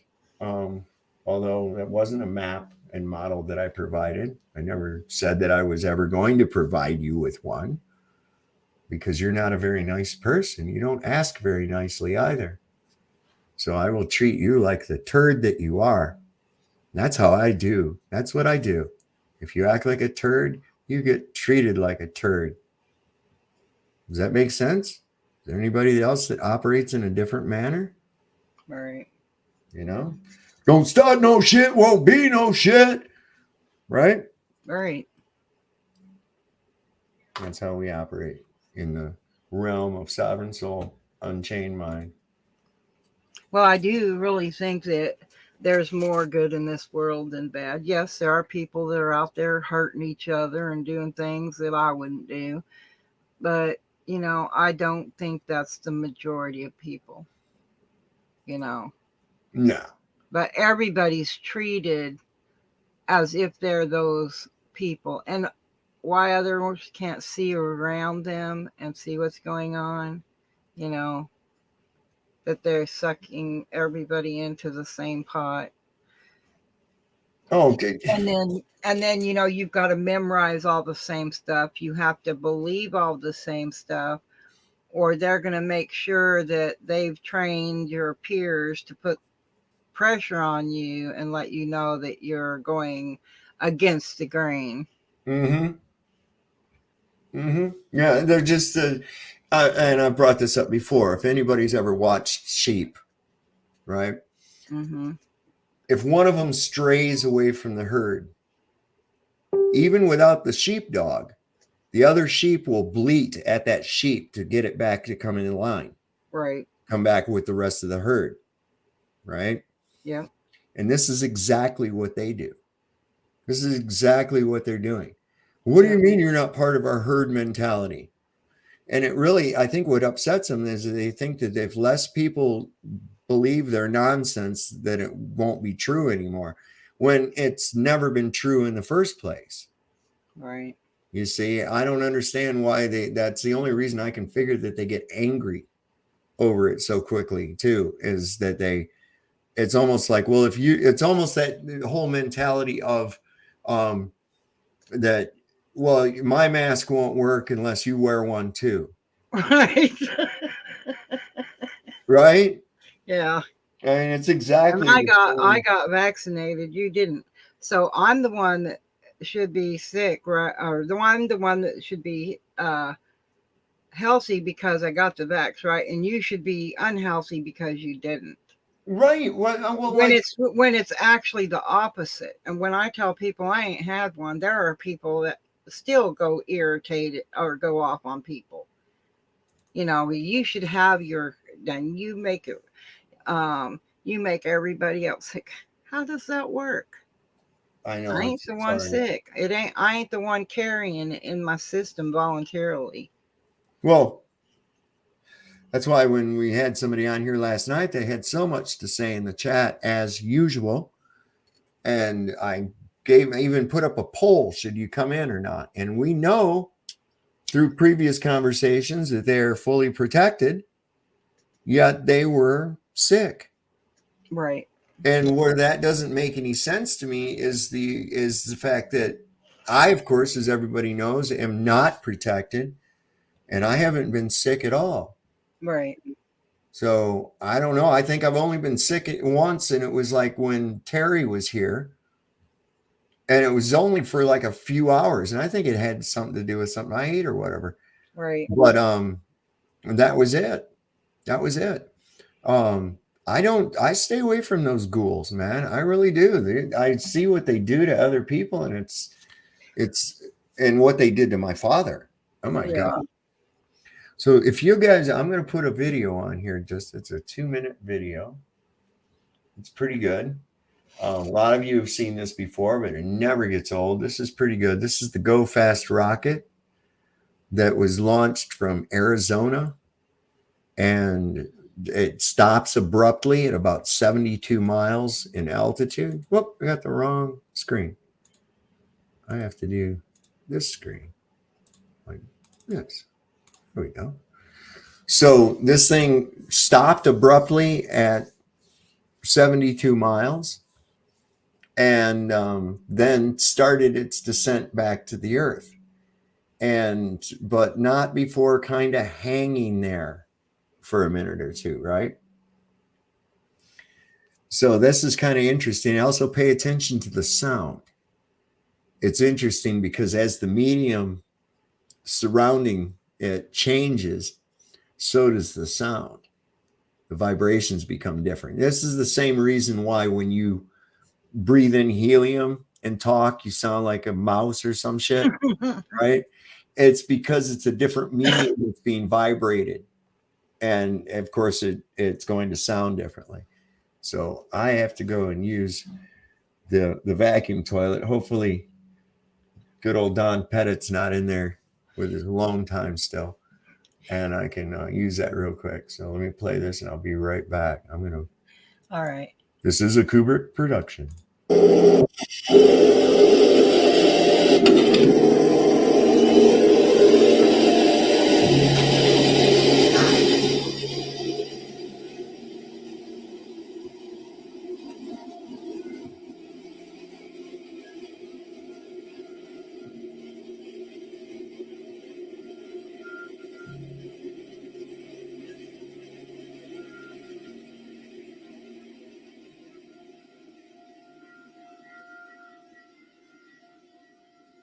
One thing I really want your generation to embrace is that the Earth is a closed system.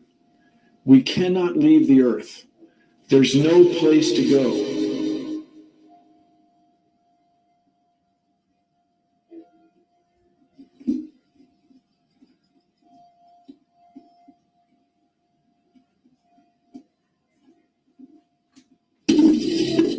Rockets don't have brakes. It literally stopped. All of that angular momentum from the rotation of the rocket and the linear momentum from flying up just stopped. No, it had to hit something. What would it hit? If it hit a solid surface, the rocket would have been destroyed. And most likely the camera too, so we wouldn't have the footage. And obviously that's not the case.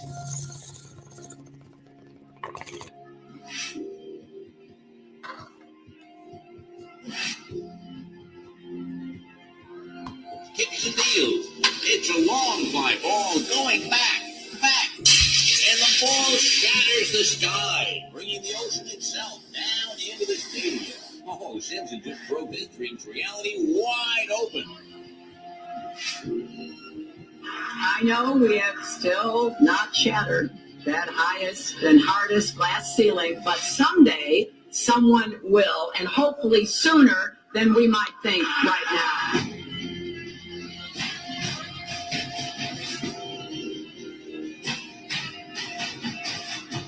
Those are the nuclear explosions that we supposedly, that last bit there, are those supposed nuclear explosions that were set off in the high atmosphere during Operation Fishbowl, which was under the Navy's Operation Dominic. If you break that down, it means fishbowl of the Lord, which is kind of interesting, I think. Yeah, it is. Fishbowl of the Lord, but there's no firmament. You got Werner von Braun, who the big rocket guy, best buddies with Walt Disney, Nazi scientist, inventor of the terror weapon known as the V-2 rocket, heads up this whole thing for NASA to try to get man to the moon.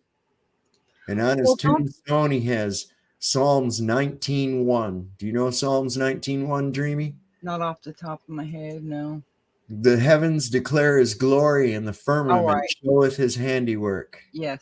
Yeah. Interesting thing to have on a tombstone of a rocket scientist who is trying to go to space. What are you talking about? A firmament? What's going on there? Oh, boy, we've been busy over here. Got a couple of them. Dustin Lanham, he's back with his shit. Well, enjoy your circle jerk then. Okay, I will. Sitting here waiting for you to provide your qualifications. Okay. That's what I was telling him. I'll like his thing, and I'll say okay. And you just there you go. You'll be sitting there waiting. Good for you. How long he'll wait. I wonder how long he'll wait. He just wants to know if you were brainwashed like he was. That's why he asked for your qualifications. He's saying, I'm really brainwashed, and all I know is what I've been told. So I need to know what your qualifications are, because mine aren't very high. He's telling on himself. You know, there is so much to learn, and we each and every one of us only have a piece of it. Not one has all of it.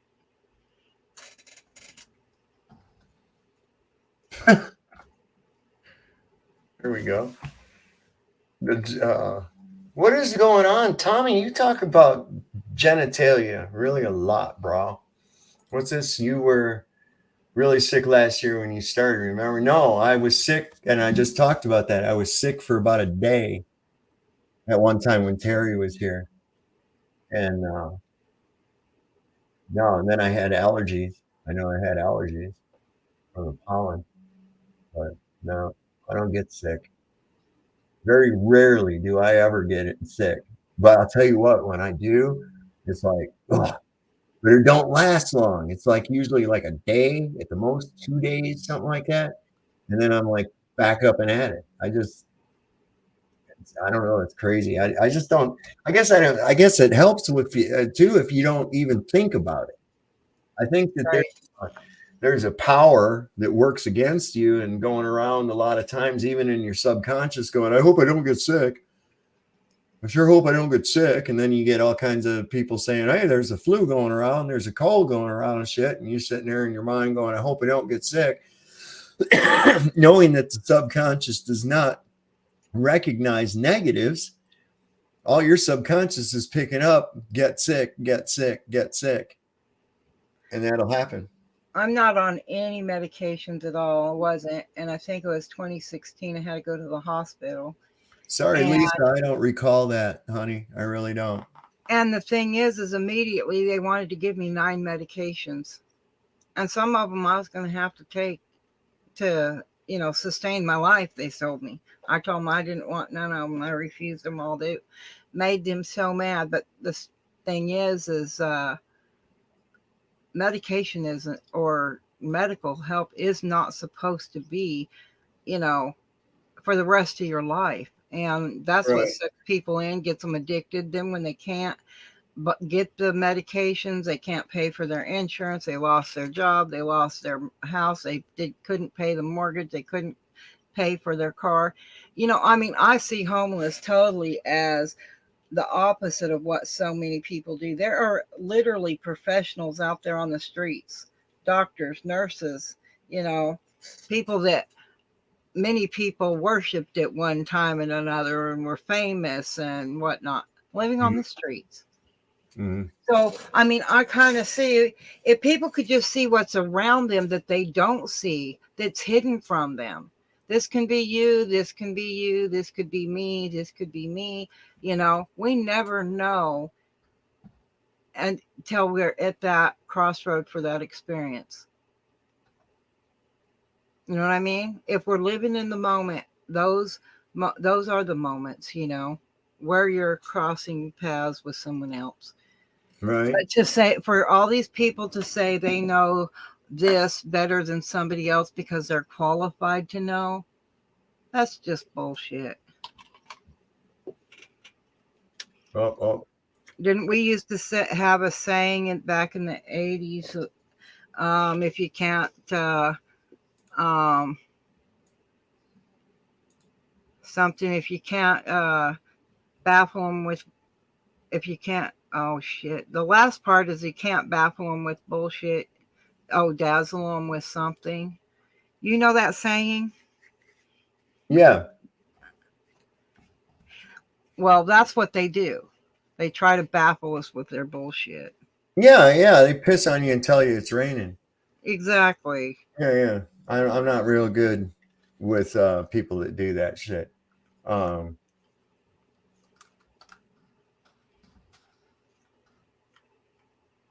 Hang on, I gotta just type this real quick. Oh, if you can't dazzle them with brilliance, baffle them. Baffle them with bullshit. That's yeah.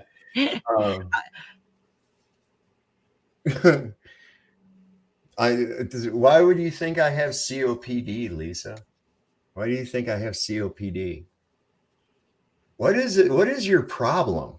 I don't understand you, Lisa. You're really I think you just like to go. You're one of those cortisol people. I just figured it out. She's one of those fucking cortisol people. Yes. Oh my God. Absolutely. She likes to just come in and chat and argue and be a snot. Now I've got COPD for some reason, as if that would be relevant to any fucking thing in the world. I think that was when you was having allergy issues and you were coughing and whatnot. Oh my God. And she seems to know your life better than you do. So she must be sneaking around your house somehow, somewhere. So I had it and now I'm fucking cured up from it or something. I thought COPD was one of those things you don't cure from. I don't know. It doesn't make any sense. And why would you even worry? Why would you care? I don't understand that. How did people know something? I guarantee you she's one of those busybodies that worries about what the fuck the neighbors are doing and shit. I guarantee it. I know the type. She knows what everybody's talking about in their own houses behind closed doors and curtains. She knows it all. We had one of those in our neighborhood for a while. Yeah, I swear to God, I would guarantee it. I would almost guarantee it. A cortisol I made her junkie. cookies crumble and she went home crying and she never bothers me no more.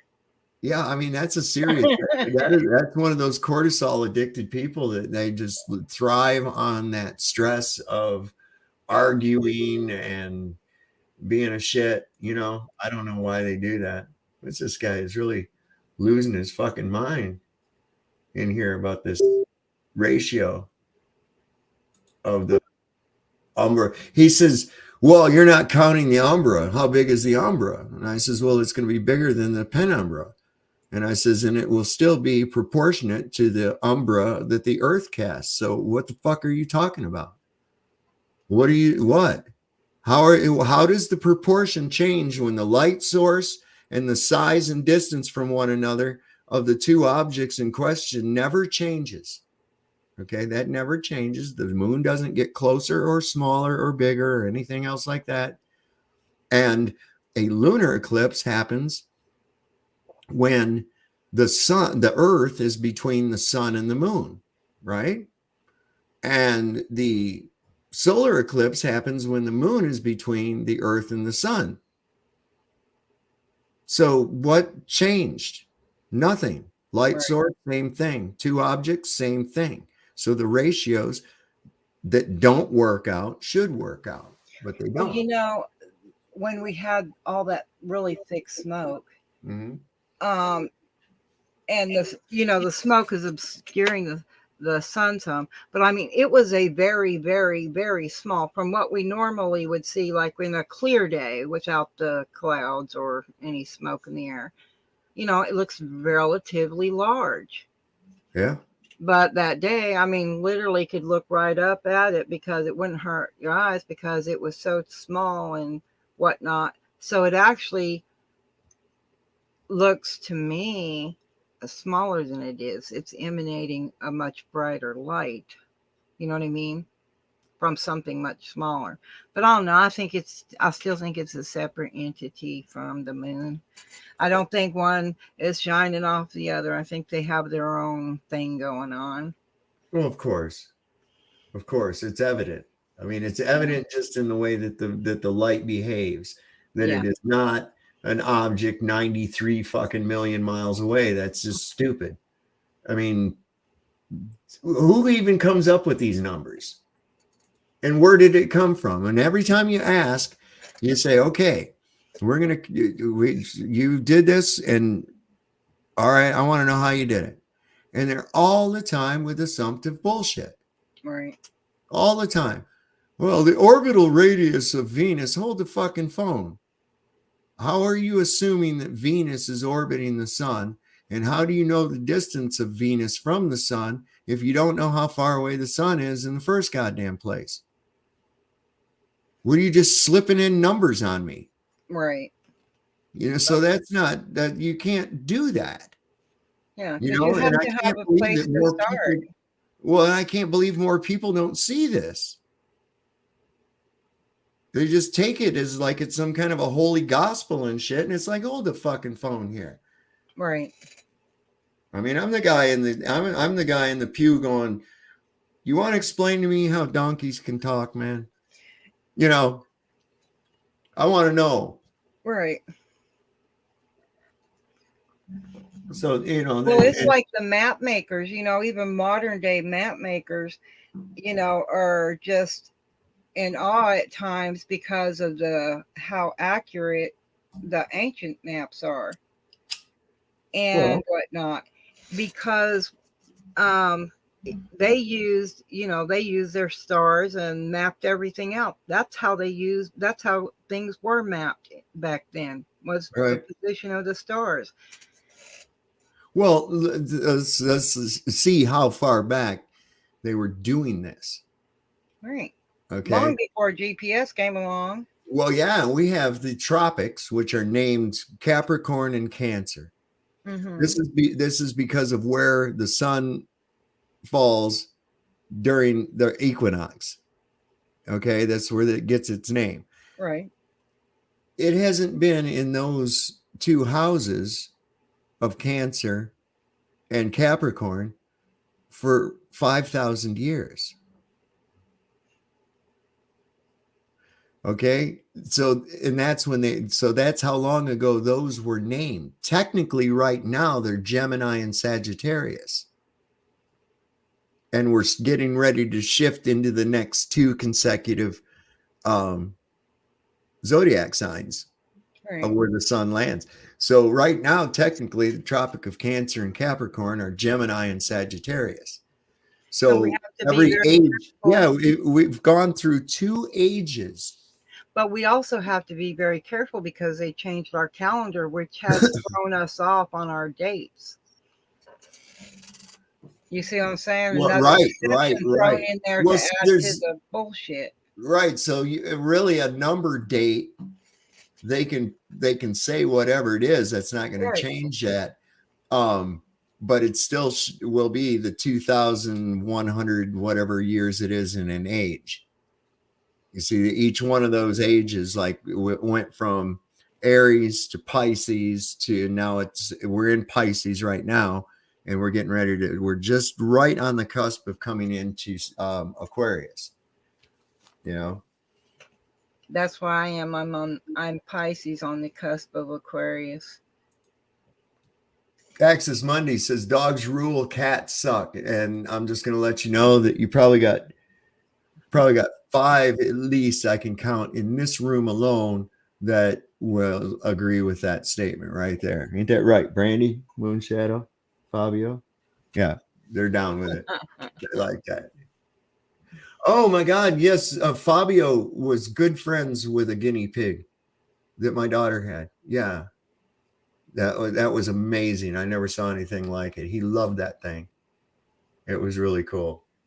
So yeah, no. He's all done here. He had said that all that was wrong, and I said no. The umbra is bigger than the penumbra and will be in proportion. It has no choice but to be in proportion unless somebody secretly changes a distance or a size of one of these objects in the middle of it, which is not happening. It's real simple. You can use the same method to figure out what the umbra ratio should be as well. So where do some of these people get this information? I don't know. I really don't. The words. Yeah, well, it's a lot of them they make up.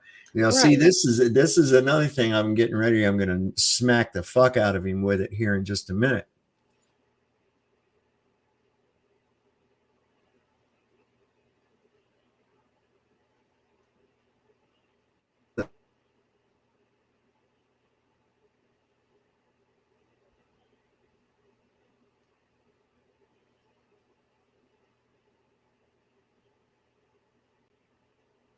I'm back here. All right. Am I back? Am I back? Yep. Okay. All right. So what causes a penumbra and an umbra of the moon when the sun is lined up and it's right between the earth and the sun? So let's figure out what that is. The reason they say that is because of the radiant rays of the sun causes this phenomenon of basically a light shadow and then a dark concentrated shadow, right? But that would be impossible because you just told me a little while ago that the sun rays were parallel. And that's how Eratosthenes did his sticks and shadow thing. So was it parallel that day, and on the day of an eclipse, they're no longer parallel? Is that how that's working? I mean, I don't understand the thought process behind any of that whatsoever. Right. I really don't. I do not understand where the hell they're coming from with that. In this instance over here with my ancient Greek and his astounding feat, we have parallel sun rays. And then over here, when we have an eclipse, we no longer have parallel sun rays anymore. What? That's stupid. That's stupid. So what it is an attempt to cover for the fact that never ever in the history of anything does an object cast a shadow smaller than itself. Okay. And that is what they're trying to get around, because Right. common sense tells us this. We experience this, we see this, but during a solar eclipse, there's only a shadow 70 miles wide left upon the earth. That doesn't work. Yeah, that don't work at all. That don't work, because all you have to do is a simple ratio formula. You make a fraction. So the shadow is 70 miles. The diameter of the moon is said to be 2,160 miles. The diameter of the earth is said to be 7,918 miles. So that's my two denominators are the two diameters. Right. The numerators are going to be the shadow size. Right. So I have to make these balance out. That's how a ratio works. So how do we do this? We do this through multiplying my numerator, my known numerator of 70 Okay.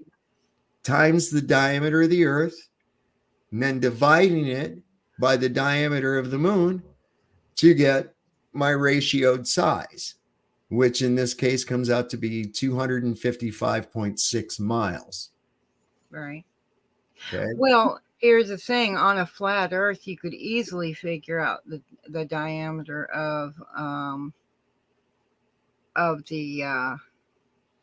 the Earth easily. And Lisa Right. says, If Lisa is asking, doesn't it depend on where the light source is?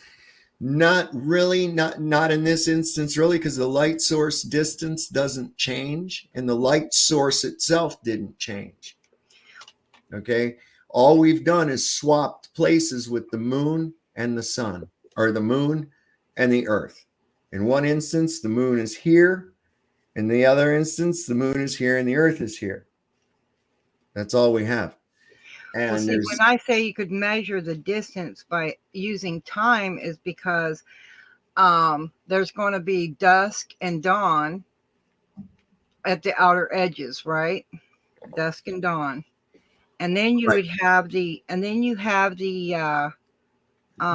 in the middle.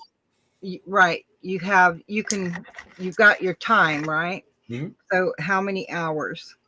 And then how many hours, they say, which is 24. So Mm-hmm. you could times that if you know the dusk and dawn at those points. You know what I mean? So you could get kind of a measurement of sorts, but that's not the kind they're talking about. Because you still have to figure out how big the sun is and how far away it is to shine its light on us, right? Right. So I don't know why that is so hard for them to comprehend when the globe thingy totally doesn't work. Well, would you agree that the closer you get to a source of light, the brighter it appears to you? Yes. Okay. So we've got a full moon that we can pretty much, you can read a newspaper under full moonlight outside. It's very illuminating, right? Right. So if you even work with the inverse square law of light, given the amount of lumens that we're receiving from a full moon, and work it back to the source, that means that moon is bright as shit. It would burn your freaking retinas out if you got even 3/4 of the way to it, Right. based on the inverse square law of light. So I'm like, no, I'm not buying this shit, man. Not buying this sun reflecting off of a fucking dusty gray ball, or even this one. Jupiter's 444 million miles away from the Earth, almost a half a fucking million miles. and you add another 93 million miles to that. So we can say pretty much 500 million miles from the sun. And I'm supposed to believe that there's light reflecting from the sun going 500 million miles to the target and then bouncing back another 500 million miles so that I can see it and it appears as a bright light in the sky. Well, you can take those floodlights, and that can be proven to just any old average Joe and any so-called educated person just by changing out a light bulb. Put in a 40 watt and then put in one of them 1,000-watt light bulbs. You know, you don't have to move the light socket. Just change the bulb. That's right. And the light, it will illuminate more. Right. They can prove these things to themselves. They just don't want to. Well, no, because they're in fear. Why? Because they're trained to ridicule anyone that doesn't just swallow the fucking scientism. That's how they've been trained. And they're in fear of that same ridicule. Yeah. Not to mention you got pride involved there too. See, because by thinking this shit is true, they believe that makes them smart. When in reality, it really makes them look like an idiot. They think that believing that bullshit makes them seem smart. Right. They feel like they're smart because they think that shit's true. But in reality, it's not. It's like, oh, Lord. Because they were praised and told how great they were when they made A's on their report cards and patted them on their back and told them they were so good. Right. And all the naughty kids in the class that didn't make the A's and B's, and they stepped them back to class, made F's and D's at best or whatever, just because they didn't give a shit. You know, those are the ones. I have more friends that ended up like me having their own business and not a high school diploma. Yeah. Then the ones that went to college. Do you realize to this day that's never done what they went to college? No, they never do. They never do. They end up teaching. Just listen, this whole thing, this is another reason too, is because their whole existence relies on other people's perception of them. Yeah. Okay. They believe the character that they're putting out there. They're really worried about that. And like, I'll have these idiots on here. They think they're going to give me some kind of shit. Right. And they say, oh, well, that's why we laugh at you. And I go, oh, okay. They don't get the response. It's like, what, you don't care if somebody laughs at you? I'm like, no, not a bit. I really don't. Why would I care? What? Okay, so you laughed. Great. How about that? I fail to see the humor myself, but if you got a chuckle, you have at it, my friend. Good for you. Yeah. You know? And they don't know how to deal with that kind of response at all. You know, they'll say, you haven't provided me with a map. And I'm like, you're right. I haven't. Good Go for to you. Walmart, you can get one. You're on your way to most gas stations have maps. Yeah. I mean, besides that, I didn't know I was required to give you one.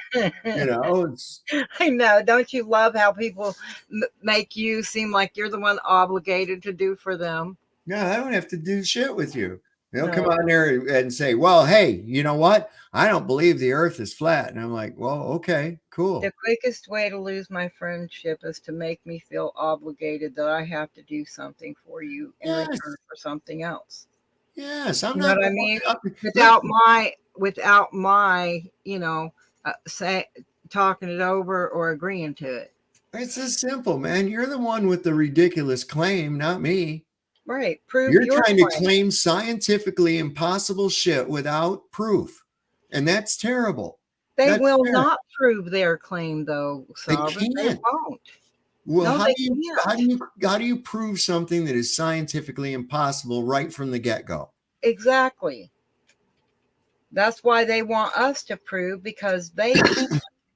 But we can, and even when we, you we don't have to. Water, you mentioned gas, and so it's very simplistic if they actually pay attention, because they already have the knowledge. You know that. Well, it's because it's evident, Dreamy. It's evident. Right. Right? It's completely evident. The claim of a scientifically impossible thing requires proof. Okay? Right. It'd be like me, prove that you're alive. What the fuck are you talking about? Prove that I'm alive. Exactly. The proof is all around them, That's what I'm saying. It's just obvious, but yeah. Well, they do kind of casting spells or curses. It's all based on It's all based on proving a negative. That's what they're asking you to do. It's even like when people said, "Well, I've never seen any evidence of God," and I'm like, "Well, what were you looking for that you would consider evidence? Maybe that's your problem." Right. I've never seen or found God. Well, maybe you weren't looking in the right fucking place. It's because you didn't and see what God something. were you looking for? Right, exactly. And what did you expect to see if you had found God? What did you expect that you were going to run across? Some big guy with a robe? Or what the fuck was you thinking? That's just crazy. Yeah, that is just crazy. I don't get it. How do you just blindly believe and have faith in some stupid shit like that? I do believe it has taken time for their plan, even though, because the Bible was written long before it was ever put into anyone in the public's actual hands to read, because poor people, the paupers, couldn't read. They weren't allowed education or anything like that. So over time, then they took and handed everybody their plan and told them that this is, the word of God. I know.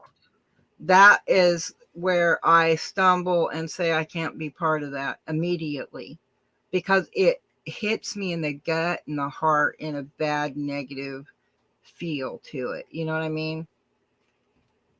And so I think that God was to mold and make people into what they wanted to feed off us and our energy. So we wouldn't be the creators we are. So we wouldn't be living life. Right. Well, when we got people like, and he's not the only one, but Liquor Store Santa and 40 Ounce J and some of these characters like that they come out here and get fucking bent out of shape over changes in the Bible.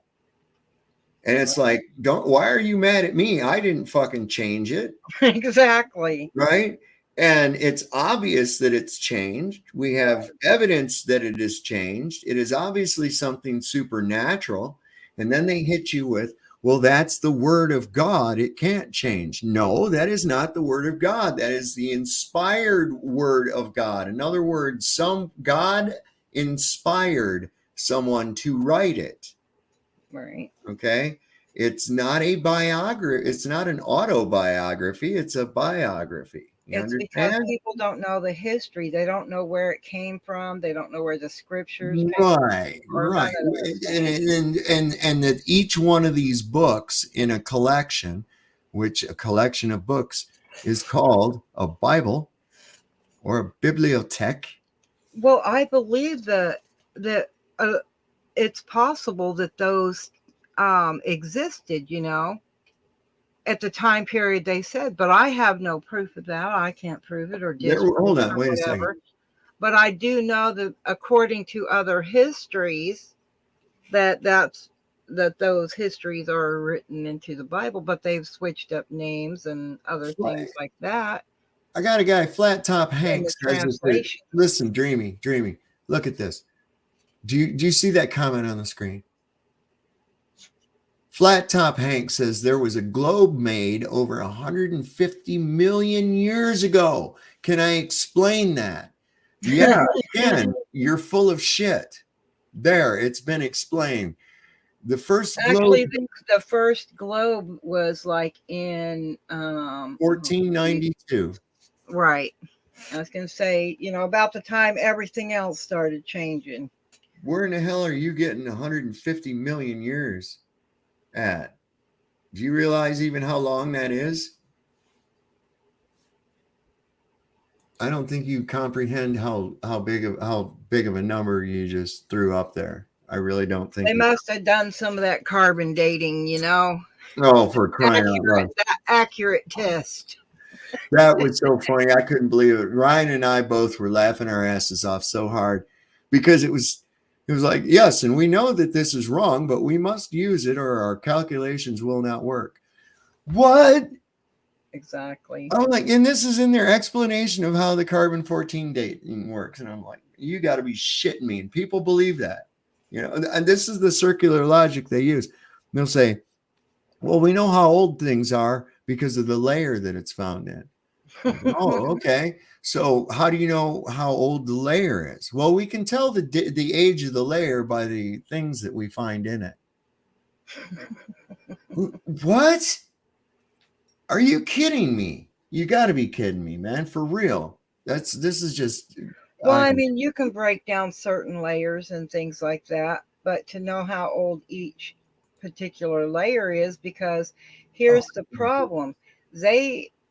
They'll use like a foot. This is the layer, and they're doing it foot segments. But the thing is the more and more pressure you have, and if you've got the same plants and animals and everything trudging over the same thing, it's just going to keep creating that layer and compressing it down, period. So how are they going to figure out an age for that? Because there's times whenever it will break down faster than others. It's going to depend on the weather.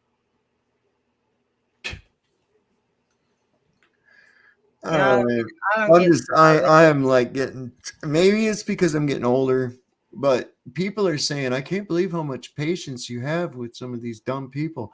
And I'm like, I feel like I'm losing patience with them. I mean, I really do. I feel like it's like, fuck them. I don't even care at this point. I am so sick of retarded excuses for shit, like, I don't know. Is that wrong of me, or you're probably at a crossroads like me of starting to shake off the things that just don't fucking matter anymore to me. Right. Why should I convince you? I can tell you, I'll move on, other people want to talk about it, I can talk about it, but you know what I mean?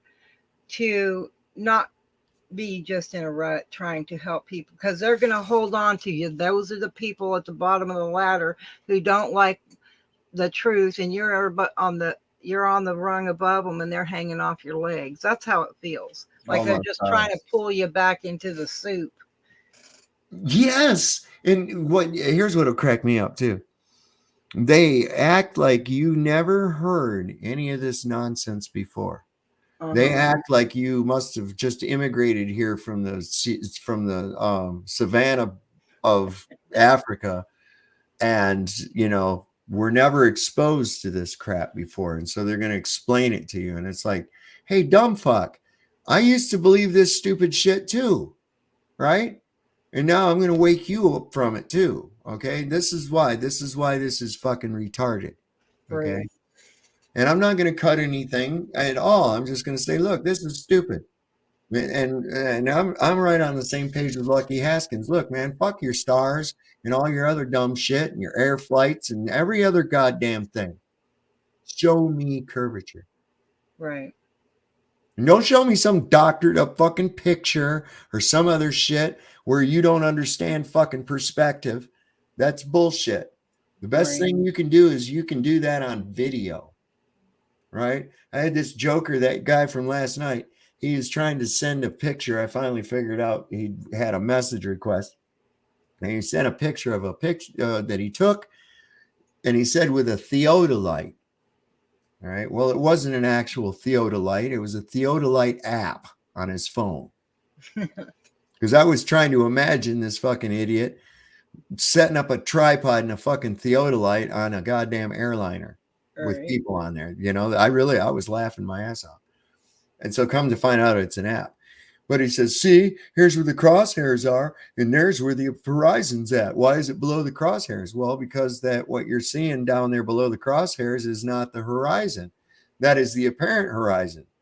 The actual horizon is at the crosshairs, and you would see that if you had a zoom function on your theodolite. Right. Because as soon as you zoom in, those crosshairs are going to move and meet right up with the horizon. So what are you proving there? Nothing. I just told him, I said, that's a nice flat earth outside that window. I mean, Christ almighty, there it is. It's flat as shit. If you lean up and you look into the center out the window itself, you know, not back sitting back in your seat, but if you lean up and you look right out the center of that, as far as you can see, it's flat. You know, I mean, yes, it has mountains and ups and downs and valleys and what have you, but the horizon is horizontal across the board. Globe of crates showing from 150 BC.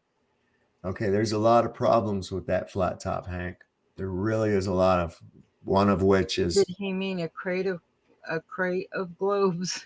I don't know. Let me see if I can find any information about, what is it called? The globe of crates. Let's see. Globe of crates.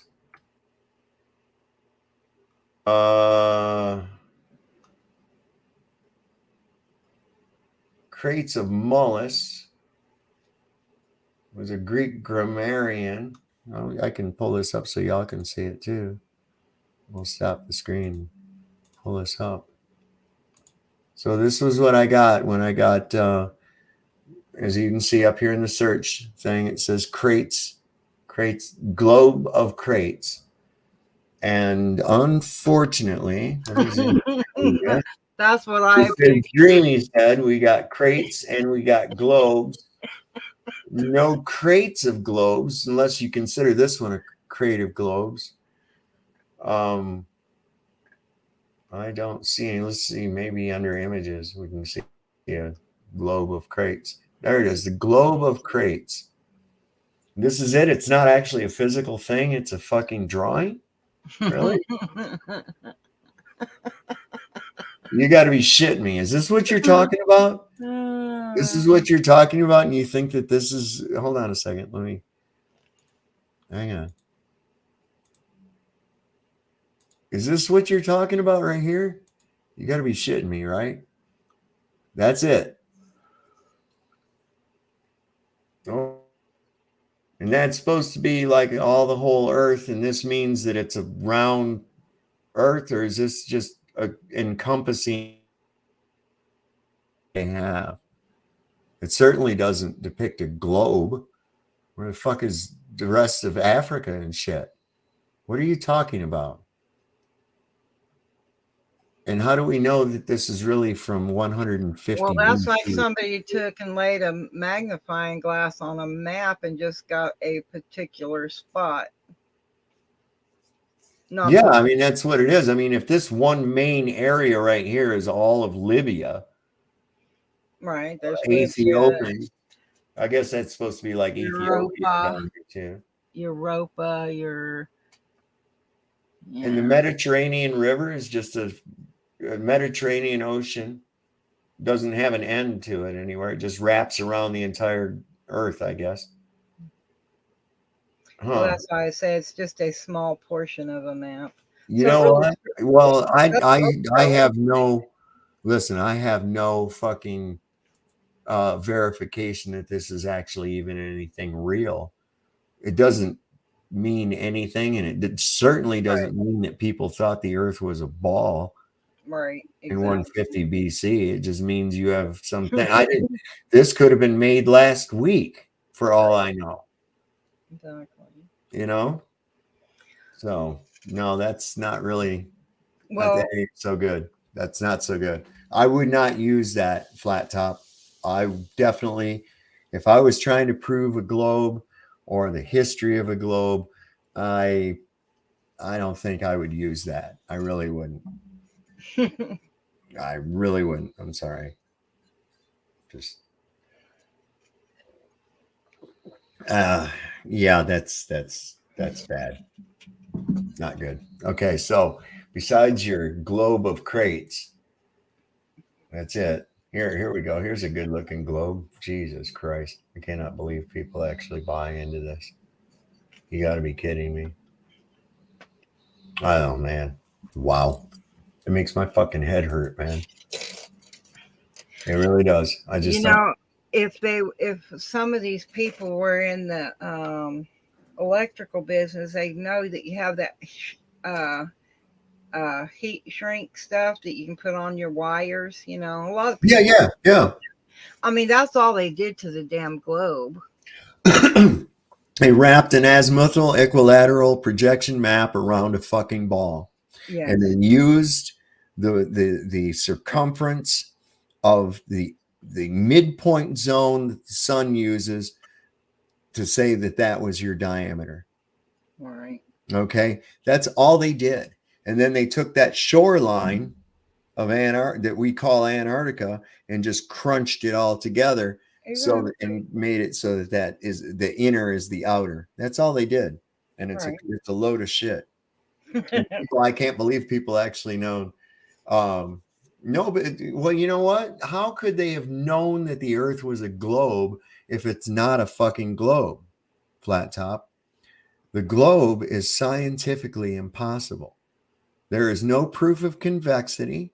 There is no proof of axial rotation. There is no proof that anything orbits a sun. There is no proof of the distance to the sun or any other luminary in the sky. It's all a made-up fairy tale. Right. That's why it's called a theory. It's just somebody's idea. Right. It's not a fact. It's just somebody's idea. That's what a theory is. Well, and here's the big telltale. Okay, so the theory of gravity wasn't presented until 1666, and what it people believe is not proof of anything neither. Right, exactly. So here we are in 2023, and it has yet to be proven and not be categorized a theory. It is not proven at all.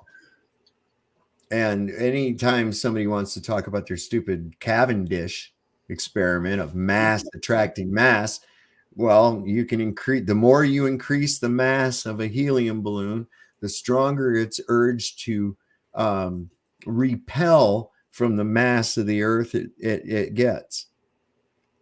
And this is why they can use a helium balloon the size of the fucking Astrodome to lift these large objects into the sky, the size of maybe a small shack in some instances. But so where's the mass attracting mass there? Exactly. Did somehow now the mass of the moon or some other planet grab a hold of it and start pulling on it to get it to come up? See, this is why none of this makes any sense. They use nonsense. Like I said, if they can't baffle you with brilliance, they'll bullshit you, or however I said that a minute ago. But that's the truth, because they really honestly, cannot produce it. I like tangible things, and in my experience and my understanding, science is a tangible thing. It's about being able to make the same damn thing happen over and over again by doing the same thing, to have the same result. And they can't do any of it. Nope. They can't do a damn bit of it on a globe model. None. So Lisa says that she's asked questions but can't get answers. Ask your question. Go ahead. Ask a question. Ask a fucking question. That's all you have to do. Ask a question. Whatever question you have, put it in the chat. Whatever. Whatever you want. Go ahead. So we're waiting. Usually those little fingers are buzzing off the fucking keyboard. Now they've stopped. What's up? Scientific impossible for a flat earth house. No, it's absolutely not scientifically impossible at all. Absolutely not. In fact, it makes absolute physical sense. Makes absolute scientific sense. Until you can actually prove flat top, until you can actually prove convexity and prove that your gravity can prevent the equalization of pressurized gases, then we can talk about it being scientifically possible. But until then, it remains a fantasy of a lunatic, you know? He wants to know what keeps everything from falling out the bottom. He wants to know what keeps everything from falling off the bottom. Falling off the bottom of what? Right. Just like there's a dome or a firmament above us, we're contained. But the water is your answer from sea to shining sea. It's at sea level, no matter what land it's bumped against. Yep. That's and absolutely right. It's not going to bow up in the middle, or if you poured a glass of water, it would be bowed up in the middle of the glass, or a swimming pool, Right. Or a lake, Yeah. We don't see any of that on there. Because water has its own memory, and it evaporates, it comes down as snow or any of the other precipitations we know.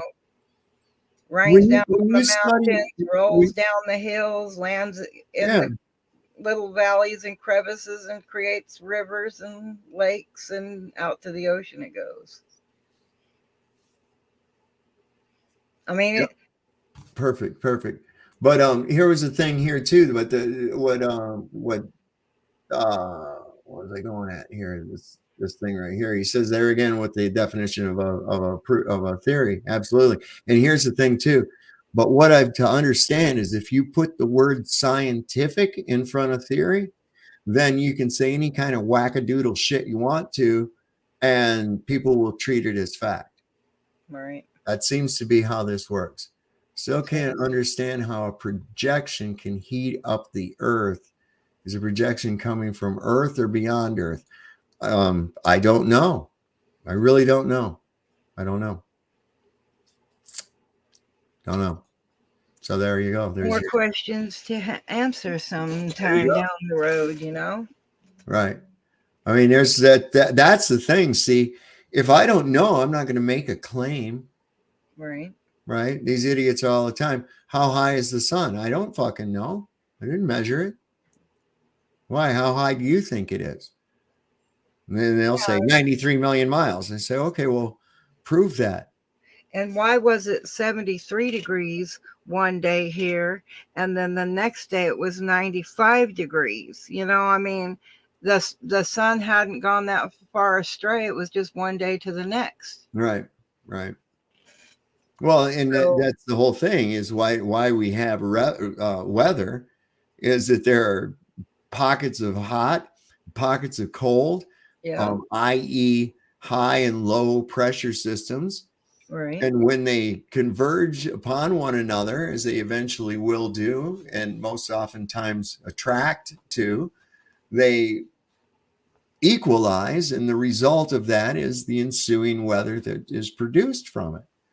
I mean, it's the entire process of respiration of this thing shows that this is like a huge living machine. Right. It's absolutely actually really amazing, because I mean, you can go really deep into that because oh my God, yes, even a neural network in the soil of mycelium. The plants communicate, man. Right. Yep. That's amazing. And it's been shown that mycelium will actually transfer nutrients from a plant that has overabundance of it to a plant that is in need of it. Yep. It's like they know. I mean, there's an intelligence involved with that. Right. All right. So he says if Earth is flat, there must be a base. Water is not a base. Is the foundation that stops everything from falling out the bottom. You're absolutely right.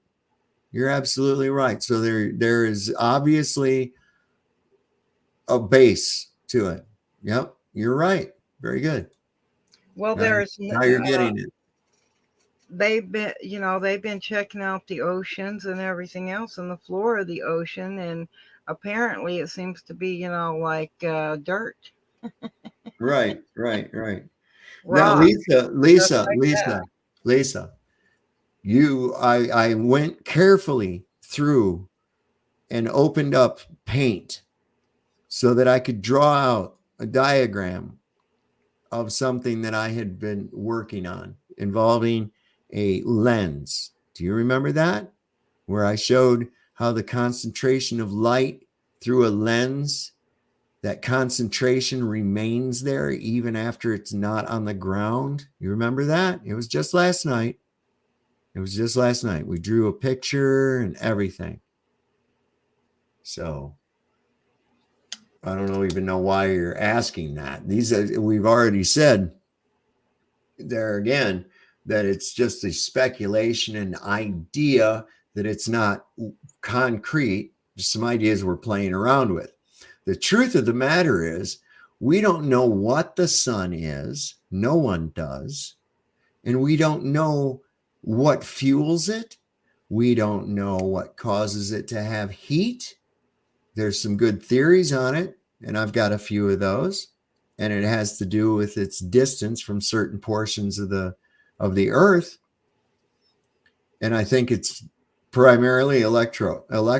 I think it's electric. I think it's a reaction between its positive properties and the neutral properties of the earth. And that within certain proximities, that current, so to speak, that electromagnetism either increases or decreases and results in a change in temperature. So I don't know. I don't know what the lens is, Lisa. I really don't know. Perhaps it could be anything. It could be outside. It could actually be a series inside. I really don't know. But I do know that it's impossible for it to be a ball of burning gas undergoing nuclear fusion in a vacuum. Do you know why I know that? Because I know that it would be impossible for a ball of gas to form in a vacuum in the first place in order to achieve the mass required to crush in on itself and start a nuclear fusion. So there's that. Not to mention that the light, well, you don't have any answers on the other side of it either. You don't have any answers either. You have something made up that I just dispelled. So I think it has a lot to do with the clouds and stuff like that trap in the heat, because even when we had those fires, we were having hot wind. It wasn't just our normal wind. It was hot. But I'm not saying that was from the fire itself, but that the sun rays, I'm not joking, I'm very light skinned, so I get sunburned the worst when it's real hazy out and cloudy and stuff than I do. And unless the clouds are super, super thick, then it's not so bad. But if it's hazy, it's like whatever comes through all that stuff just seems to be that much hotter. And in the wintertime, they always tell you, and I learned this since I was a kid, if it's a cloudy night, even if it snows, it doesn't feel that cold. But if it's a clear night, it's cold as hell. Well, you just said you're very light-skinned. Yeah. So when I say don't trust Whitey, does that offend you? No. No, I think that's hilarious. Damn it, that's what I'm going for. Oh. That is pretty good. Well, to me, any color is just skin deep, I mean, we all have the same needs, So no, it doesn't offend me. So how do you think how thick is your thick? How thick is your flat earth base then to hold everything out? I don't know. I don't know. How about you look that up and find out? I'd really like an answer to that question. That's a very good question, actually. I don't know, seeing as how the deepest hole ever dug was only 7.9 miles deep. Right. It's at least 7.9 miles. I'll give you that. That's a mine, isn't it? That's that deep borehole that they did in Right. Russia. Yeah, so it's Yeah, at but least some of 7 these point. things I would like to know. I mean, they're asking very good questions. I Yeah. don't know them. I don't know the answers to them, but I would like to know. So if they would get on board with us and help us figure it out, that'd be awesome. See, this is another thing you got to be careful of too. Is these a lot of times, and Lisa just did that. See, no answers. Well, you didn't have an answer before. Exactly. You didn't have an answer before. Just because someone told you 93 million miles, you accept that as an answer? I'll just give you an answer then too if you're that accepting. Why not? I'll just say, I don't know, 80 miles. There you go. How about that? Just You could. I'll tell you what. prove it's not 80 miles. I mean, I don't know. If she'll send me $1 million in gold, I'll send her a box of proof. I'll put some bullshit in a box and mail it out right away. Because that's all you got to deal with, Lisa. That's all you've got from everything anybody's told you, is because you can't go just reason it out or Okay, have well, an idea. You think you know it all, and then you ask these dumb questions.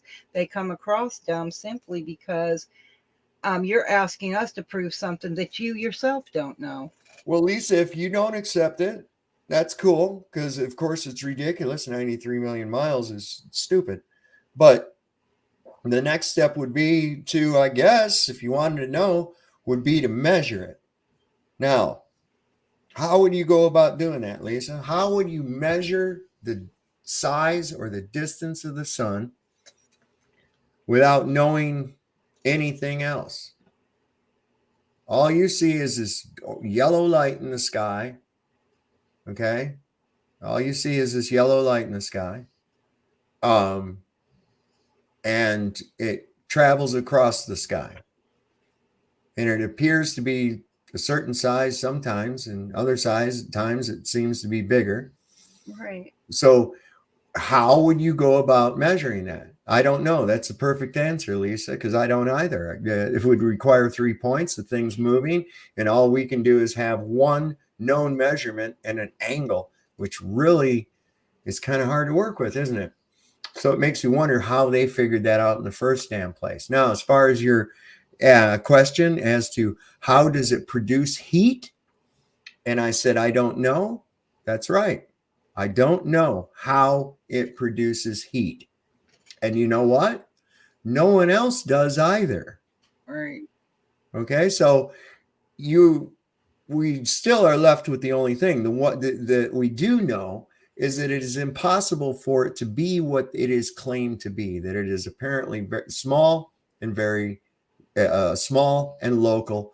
The way the light behaves is exactly as Now she wants we to know if you've measured it. That is just asinine. Have you measured it, Lisa? Have you personally measured it? Oh my God. What did I just get done saying? If we have to have it What measured, did I just get why done didn't saying? you measure it? What in the fuck did I just get done saying? Did I measure it? I says, how would one go about measuring it? Exactly. You know, I mean, anybody can just make a claim, Right. know. But here's the thing: nobody knows how. Yes, the bat signal does emit heat. The bat signal emits heat. I will guarantee you that the bat signal emits heat.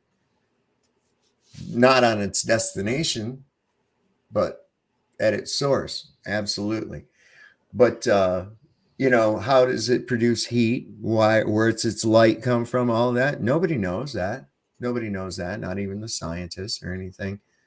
They give you some answer, but their answer is that somehow a big ass fucking gob of hydrogen collected together, mysteriously collected together within a vacuum against all the laws of physics, and became so massive that it started crushing in on itself and started a nuclear fusion reaction. Now, would you mind telling me how in the fuck anybody would even know that shit? That is just okay. Let's just make up shit. It's already in type by your name, so you did write it. You did ask it. But I'm just saying, why don't you go measure it, Lisa? You want everybody else to do everything. Why don't you try to do a few things and help us figure this shit out? Just not to be a shit, but if you think it can be done, I do urge people, try it. You'll see the difficulties involved. Exactly. You will see all of the difficulties involved when you try to do this yourself. Okay. And this is why everybody goes, oh, God damn, these other people that are much smarter and better than me because they went further into debt for college already figured it out. So good thing for that, because then I don't have to fucking read, or whatever the case may be. And it's like, no, wait a second. You start thinking this shit out. Look, this is not a stranger. I love it when these idiots tell me I don't know how to do math or I don't know how to do trigonometry. I mean, I use that shit all the time. I build things, man. Pythagorean's theory and I are good buddies, man. I use that all the time to square things. These people, what was it? McGoon last night telling a motherfucker that trigonometry is not about triangles. And I'm like, isn't triangle like the fucking root word of trigonometry? Retard. What the fuck are you talking about, man? But they'll just say anything to try to make their shit seem real. And not being a smartass, Lisa, really, if you don't buy their 93 million mile story, which of course I don't either, and I don't know how far away it is, and I highly encourage you, as I try to measure the distance of the sun, or even try to measure the distance of the sun to the moon. I mean, this is crazy. And remember, you're on a flat plane, so it shouldn't be that difficult, because we can actually use trigonometry. We can actually use Pythagorean's theory. We can actually do that. Whereas on the globe, they say, oh, yeah, so we have to do this, that, and the other. Do you know what they do to calculate using a globe? First, they flatten the curve. Then they do the triangle. And it's like, so we're just going to do it from a flat plane and pretend we did it from a globe. That's what they do. I'm not shitting you. Right. I'm not shitting you. It's not. It just blows my mind, some of the shit that they come up with. But yeah, a lot of these things, no, we don't know. How high is your firmament? Well, fuck, I don't know. I've never touched the goddamn thing. Well, how do you know it exists? Because a gas pressure system cannot exist without containment. There you go. That's it.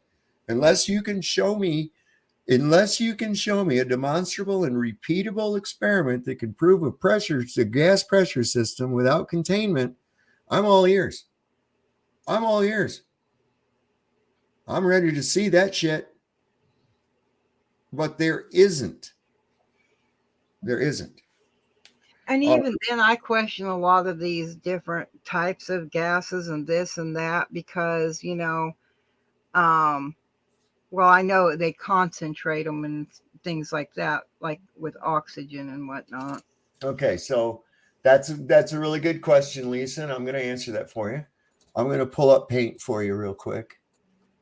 I got to familiarize myself where every fucking thing is at here. All right, so apps. That would be under P. See? Deductive reasoning. Paint.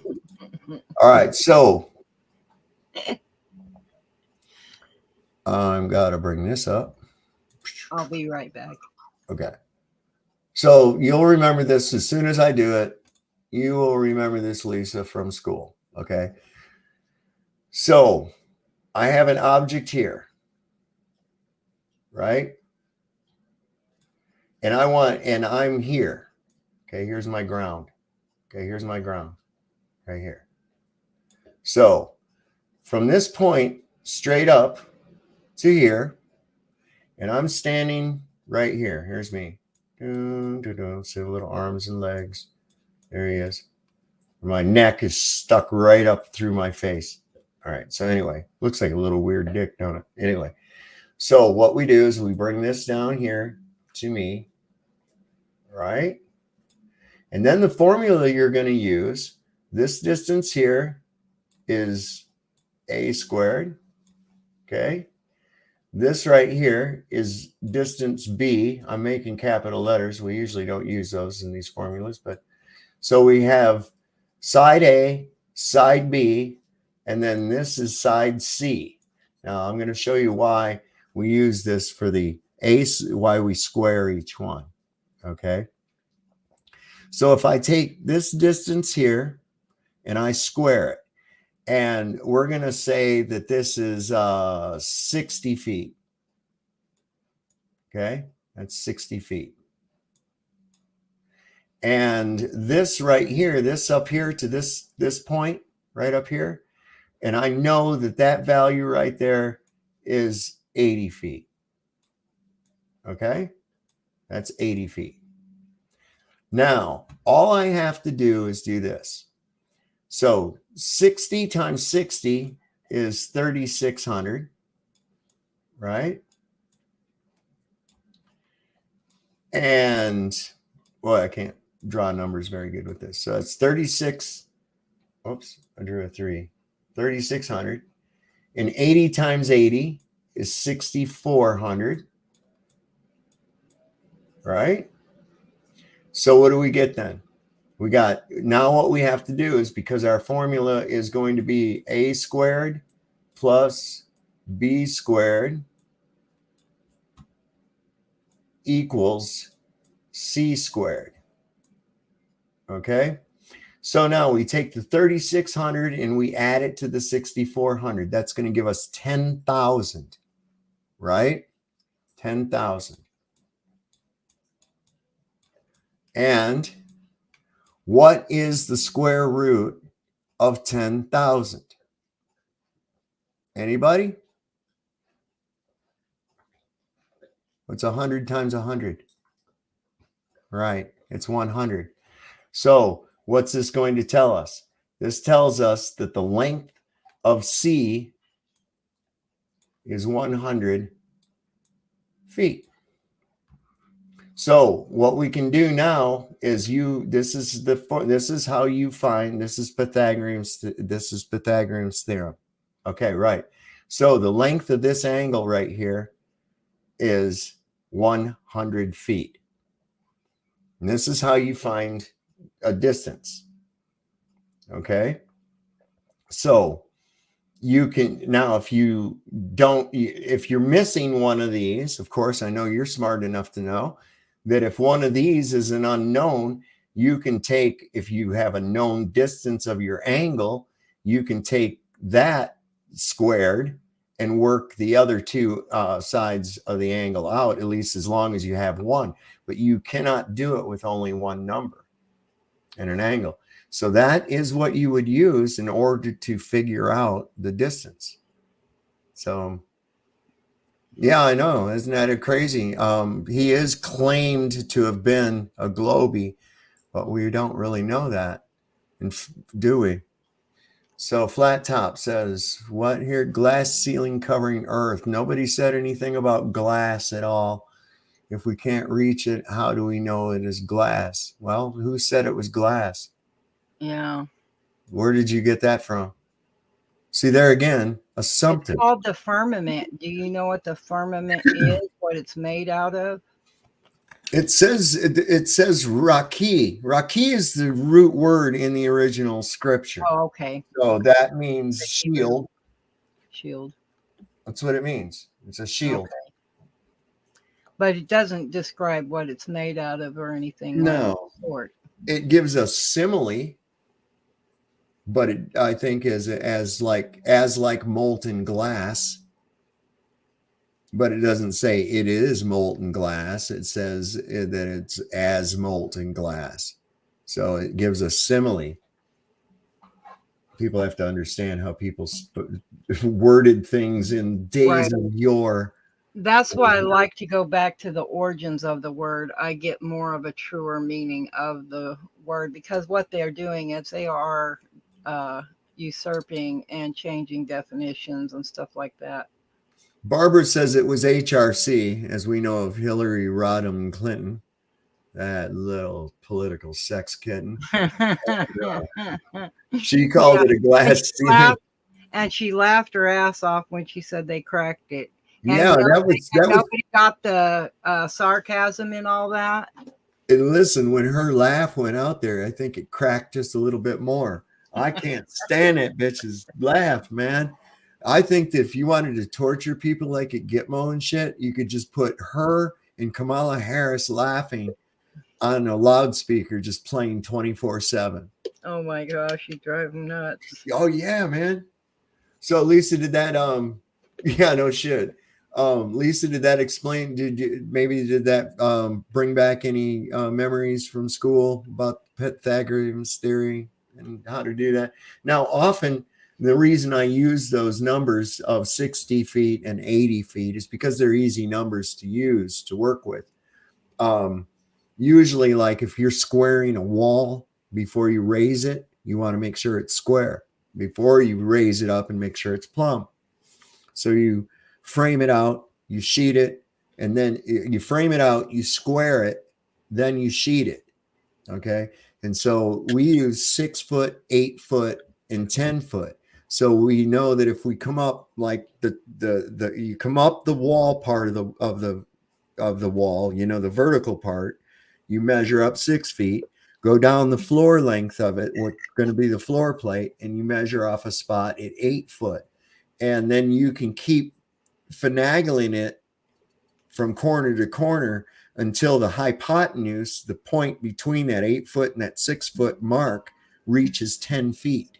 And when that's set directly at 10 feet, then you have a perfectly squared wall.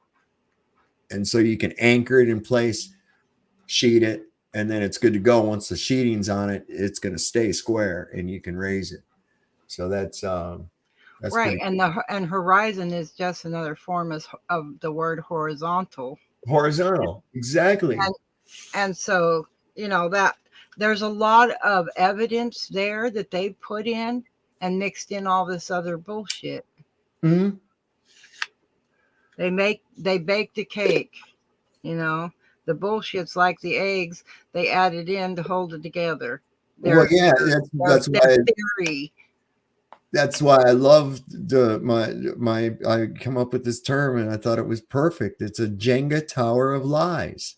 Yes.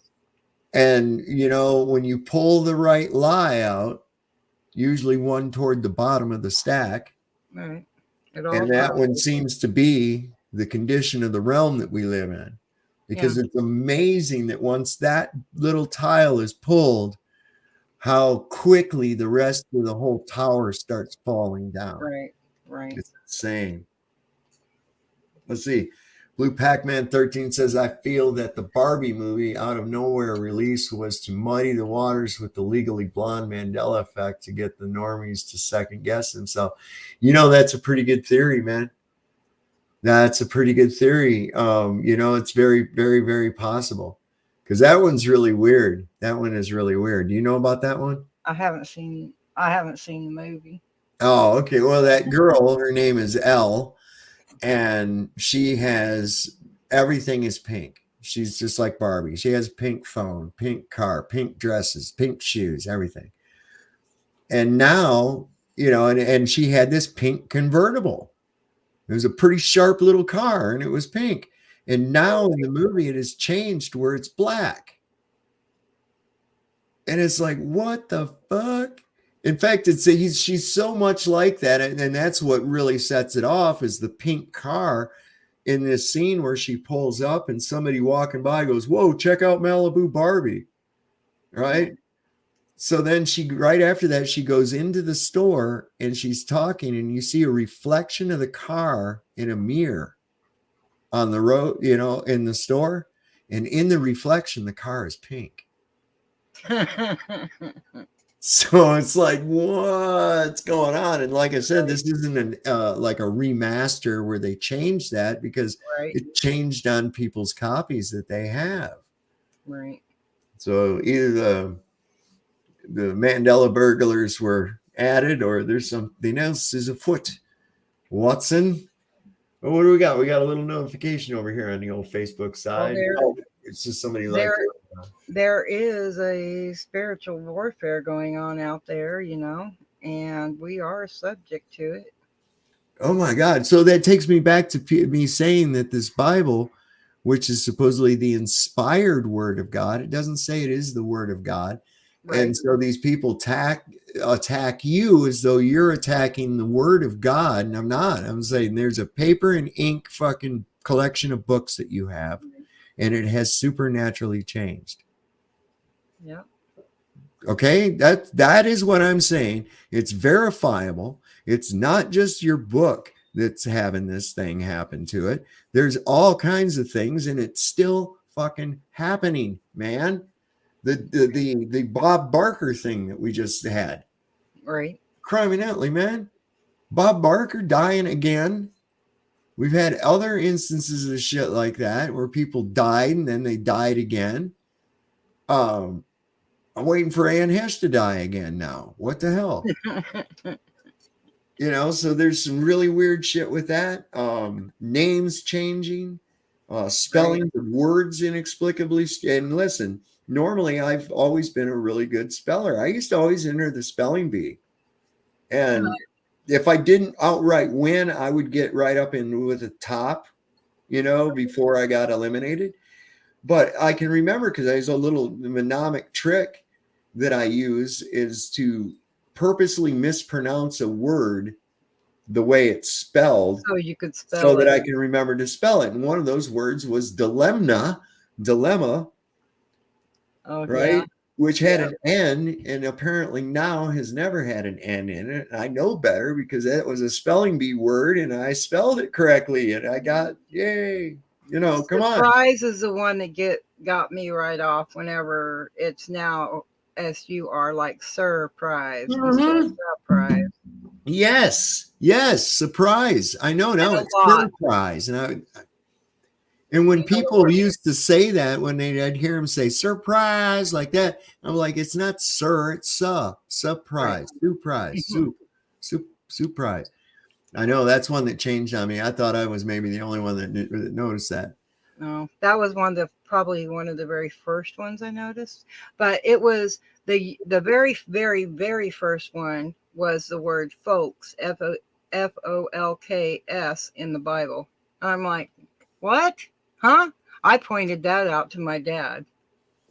And my dad said, it doesn't say that. And I go, yes, it does right here, Dad. I happen to be at his house. I mean, and in that moment, and he goes, I never read that in there. Prior to that, I mean, he had, looked at it, and it shocked him to see that. But that was a change. That was the very first one. But then the next is, because I suck at spelling. So if I can spell a word, I'll use it. And I do this a lot like you do, like appreciate. Well, hell, that's not spelled at all. So I say appreciate because the C, the letter C, and then the I is actually an E sound in Spanish. So I have this little thing that plays through my head just so I can spell the word.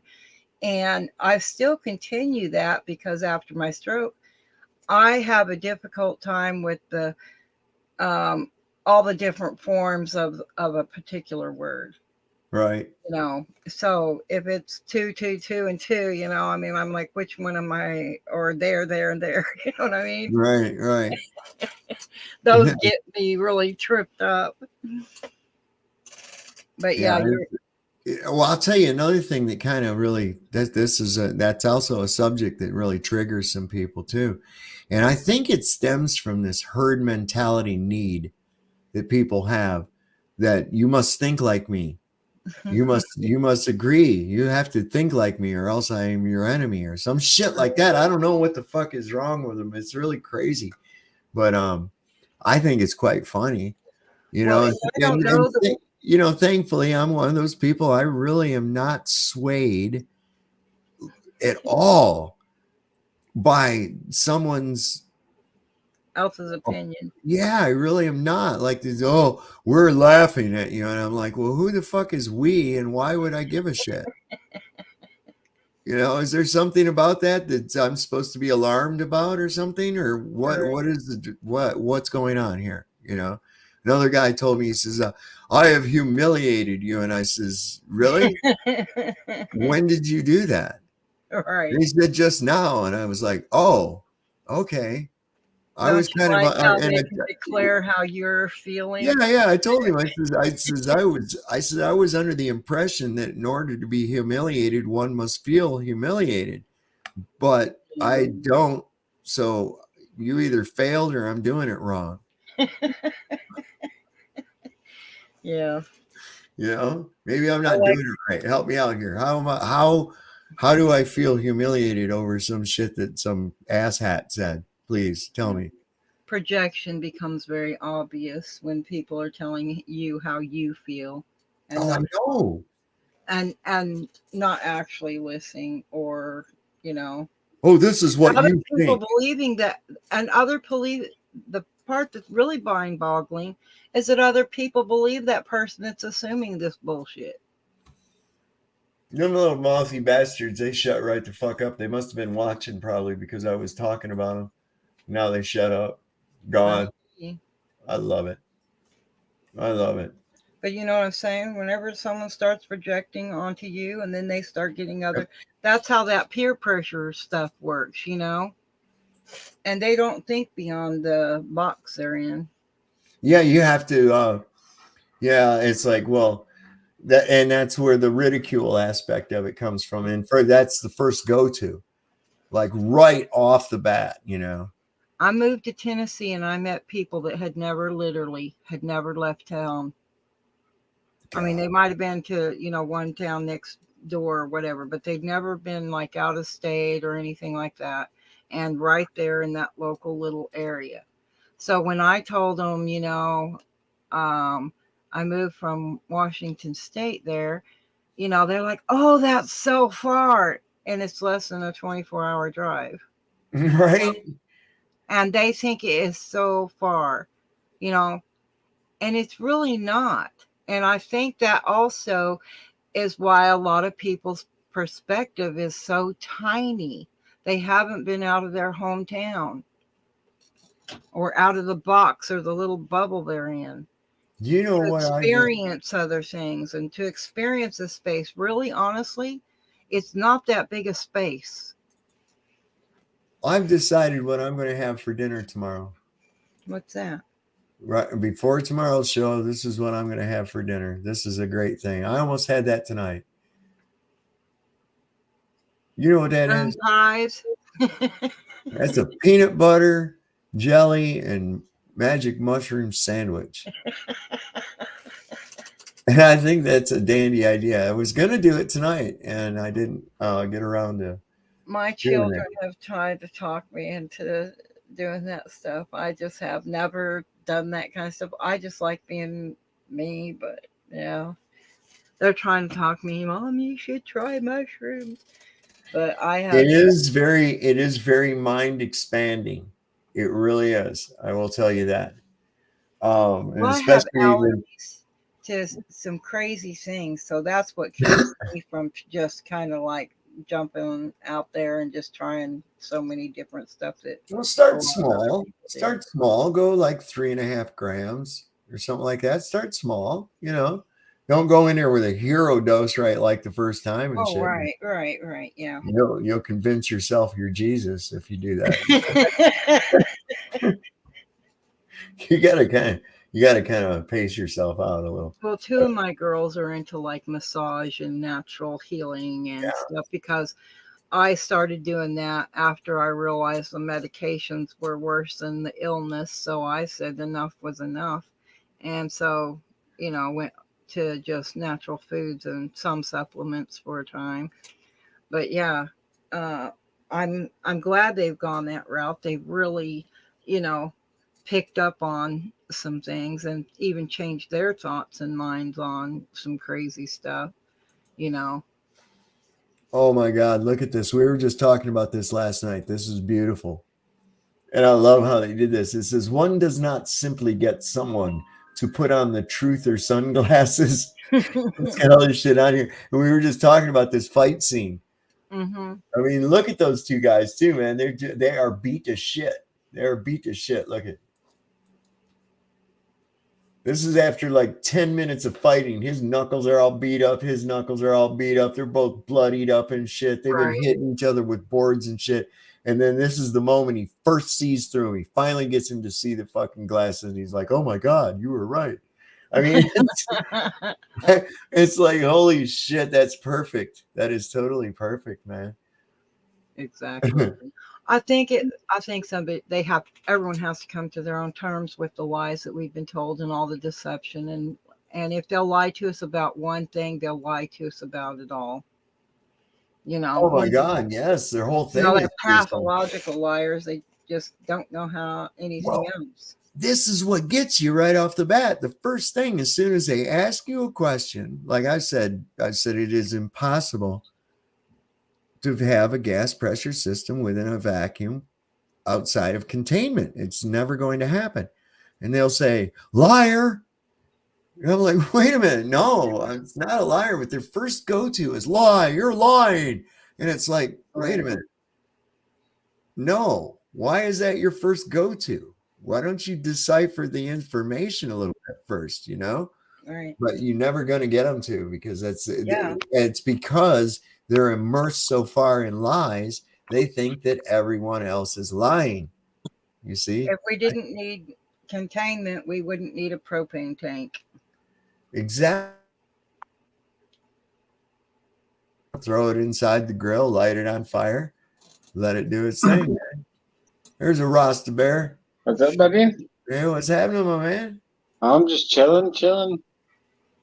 Nice. Hold on just a second. I gotta see what my daughter wants here.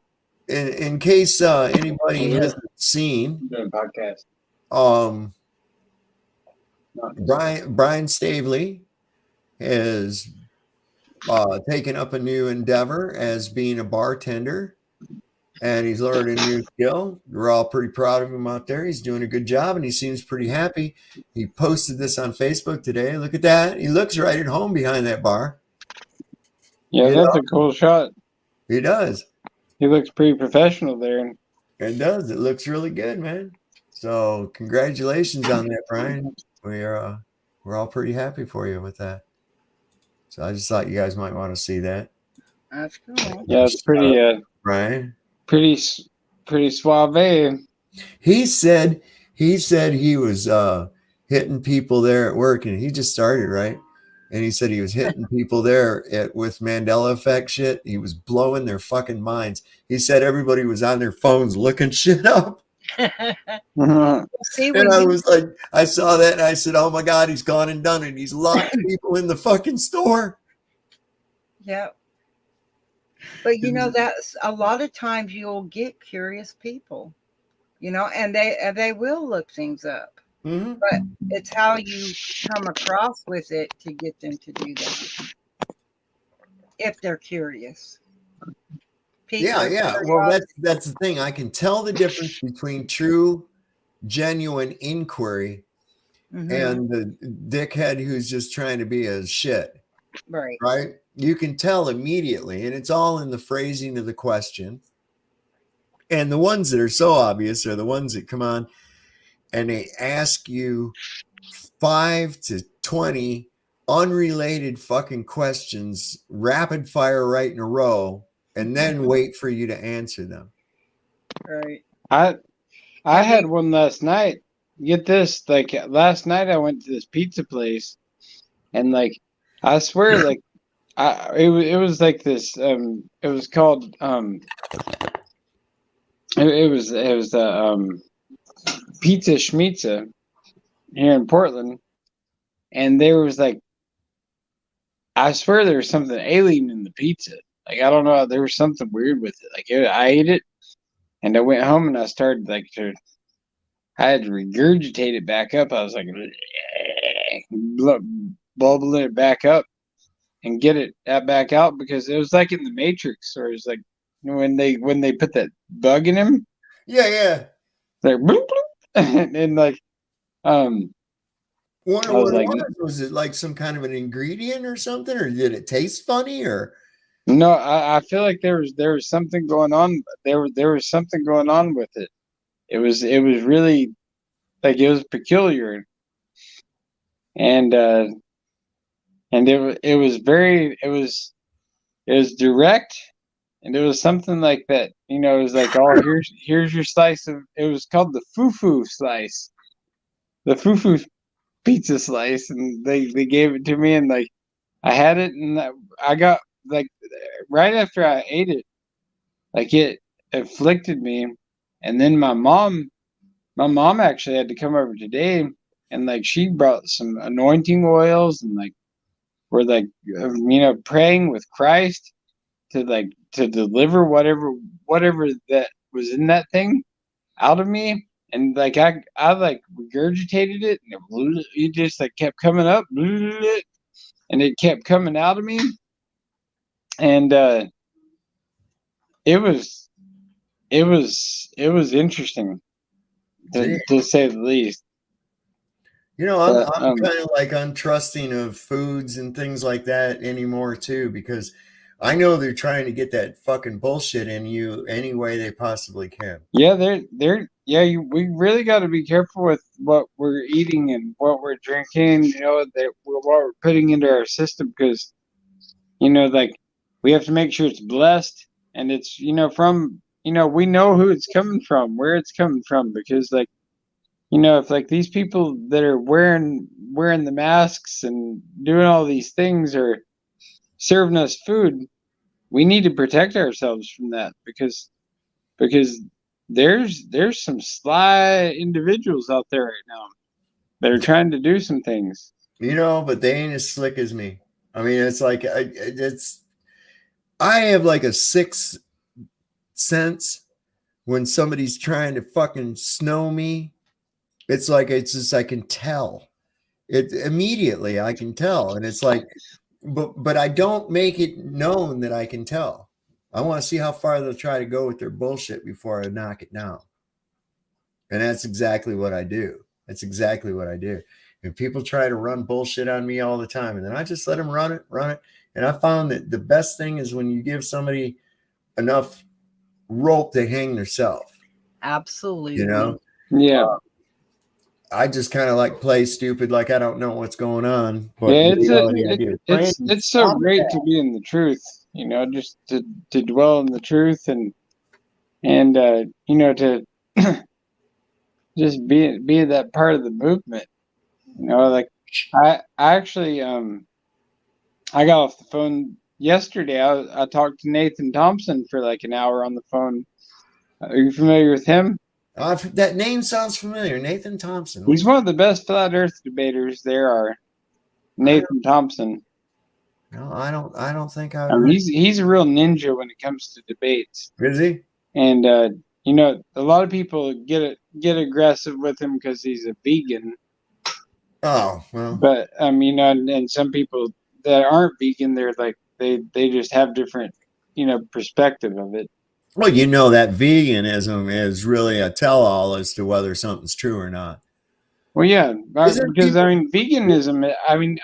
It's a beautiful thing. It really is. I'm a vegetarian first off. Right.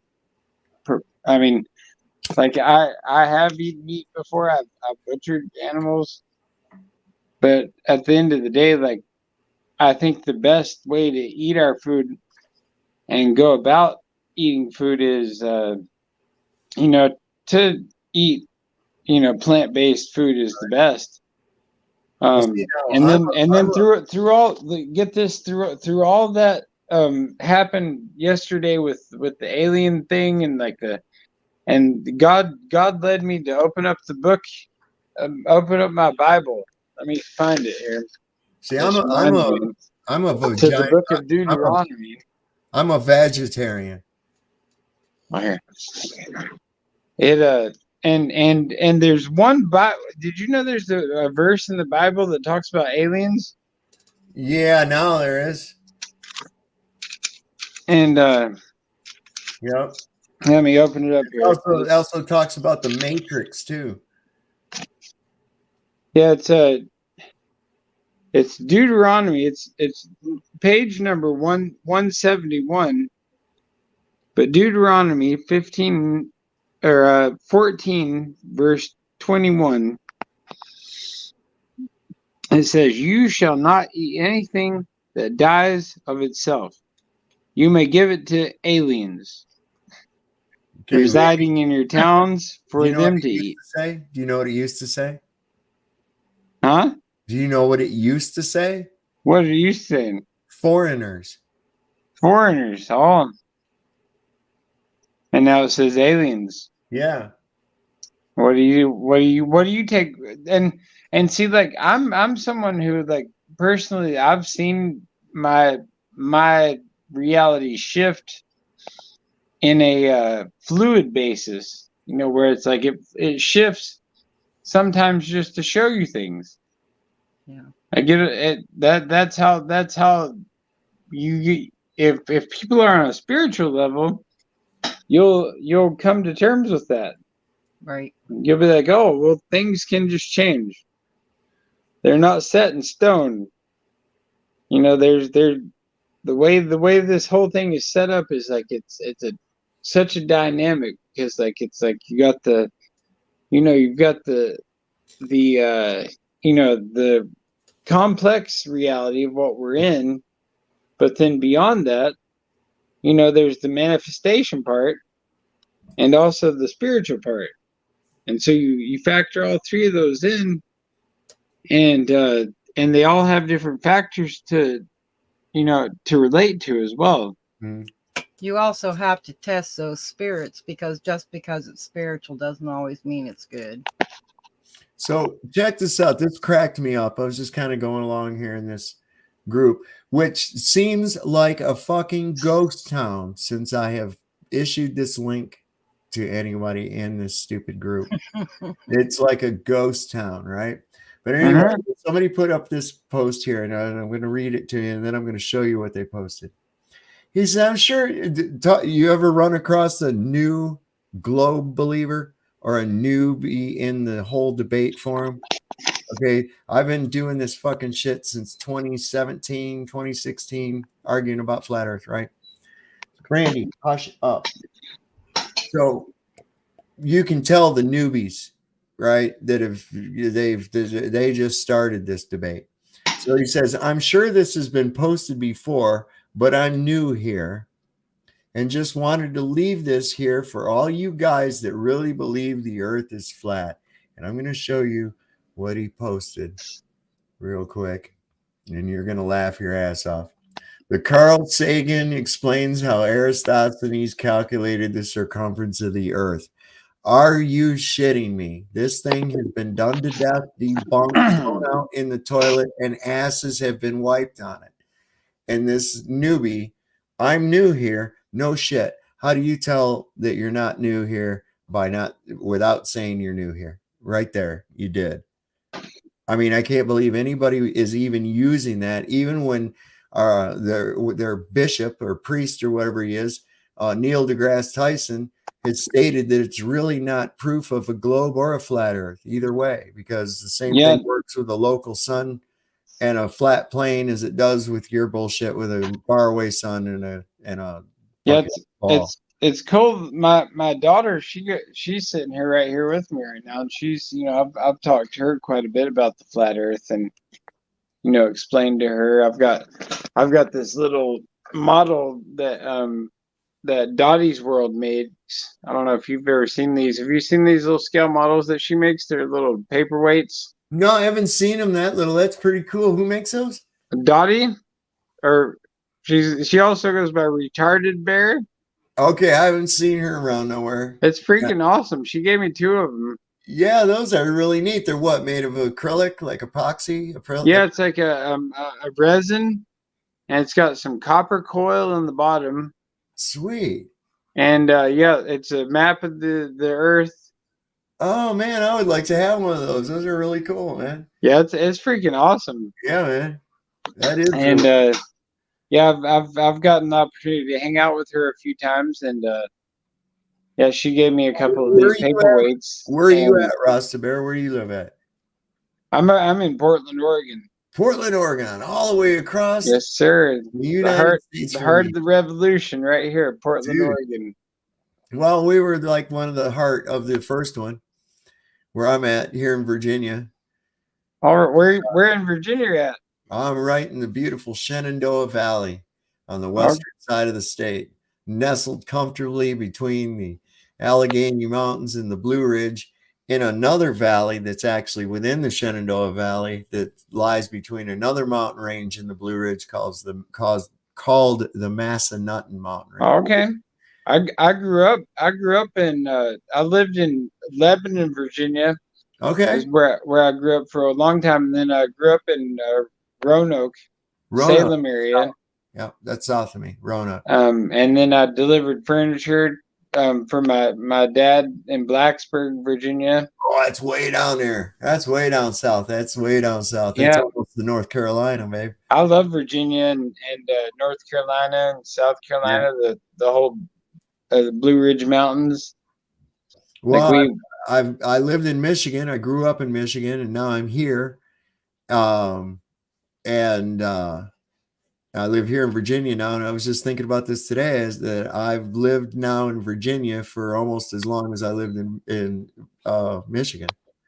So it's like a lot of times you equate the place where you grew up as home, but I don't feel like that. This is home to me. Virginia's home here. I've been here. Yeah. I feel blessed to call, been able to call Virginia home for half my life, the East Coast. And then now here Oregon's been my home for quite a bit of my life. I lived also up in Forks, Washington. I've got a Forks shirt on right here I'm wearing. It's up in the Olympic Peninsula, up in the Olympics. And then I also lived up in Bellingham, Washington. And then I moved down to California, up to Mammoth Lakes, California, for a little bit. When I was in California, I've been up through all up along 395. Okay. I had a house right off 395. I had a house here in Virginia and one out in California at the same time. Yeah. Nice. Yeah, and then I went from plants. Listen, Rasta Bear and Dreamy, can you hold this down for a couple minutes? I got to take these dogs outside. This one's getting a rough way to go. I went from there up, from California. I went over to La Crosse, Wisconsin, in the Midwest, and got to live there for a year and a half. And it was ice cold winters there, -30 in the winter, and the summers were nice, right there on the Mississippi River and the Black River. And we would just jump right off the dock and go swim. I worked at a chemical plant there, actually, driving a forklift and putting pallets of chemicals, on trucks and stuff. And Wisconsin's a beautiful area. Wisconsin and Minnesota and Iowa, like all those areas they're gorgeous. And I've been so blessed to be able to go to those areas and enjoy them. And throughout my whole life, be able to go there to, from Virginia to the West Coast, to the Midwest. There's a few states I haven't been to, but Portland, Oregon, I love it here where I'm at right now. Like, you couldn't pay me a gazillion dollars to leave where I'm at right now. It's like, a lot of people say that Portland is a horrible place that they wouldn't want to step foot on. That, you look at the news and it looks like the zombie apocalypse out there. But, if you look at a different light, there's mountains and rivers. And listen, anytime you go to a big city, it's shit. Okay, all big cities in the United States are shit. I'm just gonna tell you that. And if they aren't quite shit yet, it's not gonna be long before they will be. This is, I don't know. It's crazy. Like, for the way our shit works here in Virginia is like, all right, right over here and next to us, we have Rockingham County, right? And then there's Harrisonburg City, which is within Rockingham County, but it is not part of Rockingham County. Rockingham County doesn't even have jurisdiction within Harrisonburg City. Yeah. It's so weird the way shit is here like that, you know? And it's so, but what my point was going to be, it's a city within this area. And if you pull up like the political map, Virginia with the red and the blue, you'll see that the little pockets of blue are all in the big cities. Norfolk, Virginia Beach, Richmond, Harrisonburg. And it's like little blue dots in this huge fucking gob of red. It's amazing. It's amazing. And it's like, Harrisonburg's not a bad city. It's getting there. Worse and worse all the time. But when I go there, I'm thinking about how long it's going to be before I can get the fuck out of there as soon as I get there. I cannot stand the city. I don't like large groups of people because there's so many stupid people that in a large group, that's a lot of freedom floating around me. There's little fucking units of stupid flying around. I have to dodge them all the time, man. I'm afraid one's going to stick to me and I'll just go plop. I'm retarded. I caught retardation.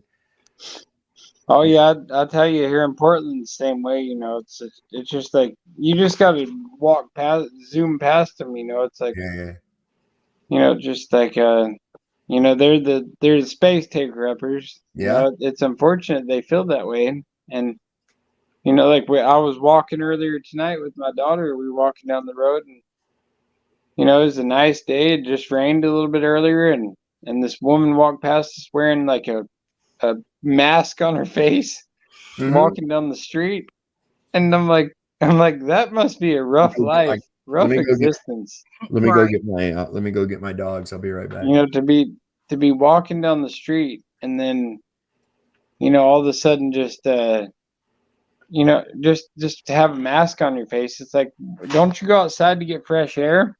Isn't that why you're going outside to get fresh air? But it's like, no, these people, they're so spiritually just like broken that they you know, they have a mask on their face while they're walking down the street. It's insane. Breaks my heart. Well, I don't care where I've lived, out in the country, in town, in cities, in, you know, different places, and the people are all the same. You know, you have your good, you have your bad, you have your, like, one of the things I do like about Portland is the fact that they let businesses actually experiment. Like, where else do you have restaurants that only cook locally and in-season food? And you have those restaurants there in Portland. You know, that's why I say there's good and bad in all of it. And the fact that, you know, you don't see that happening anywhere else, you know. But we also have Seattle where, you know, it's got its good points and it's really rotten, raunchy stuff. But yeah. I love Seattle. It's a beautiful area.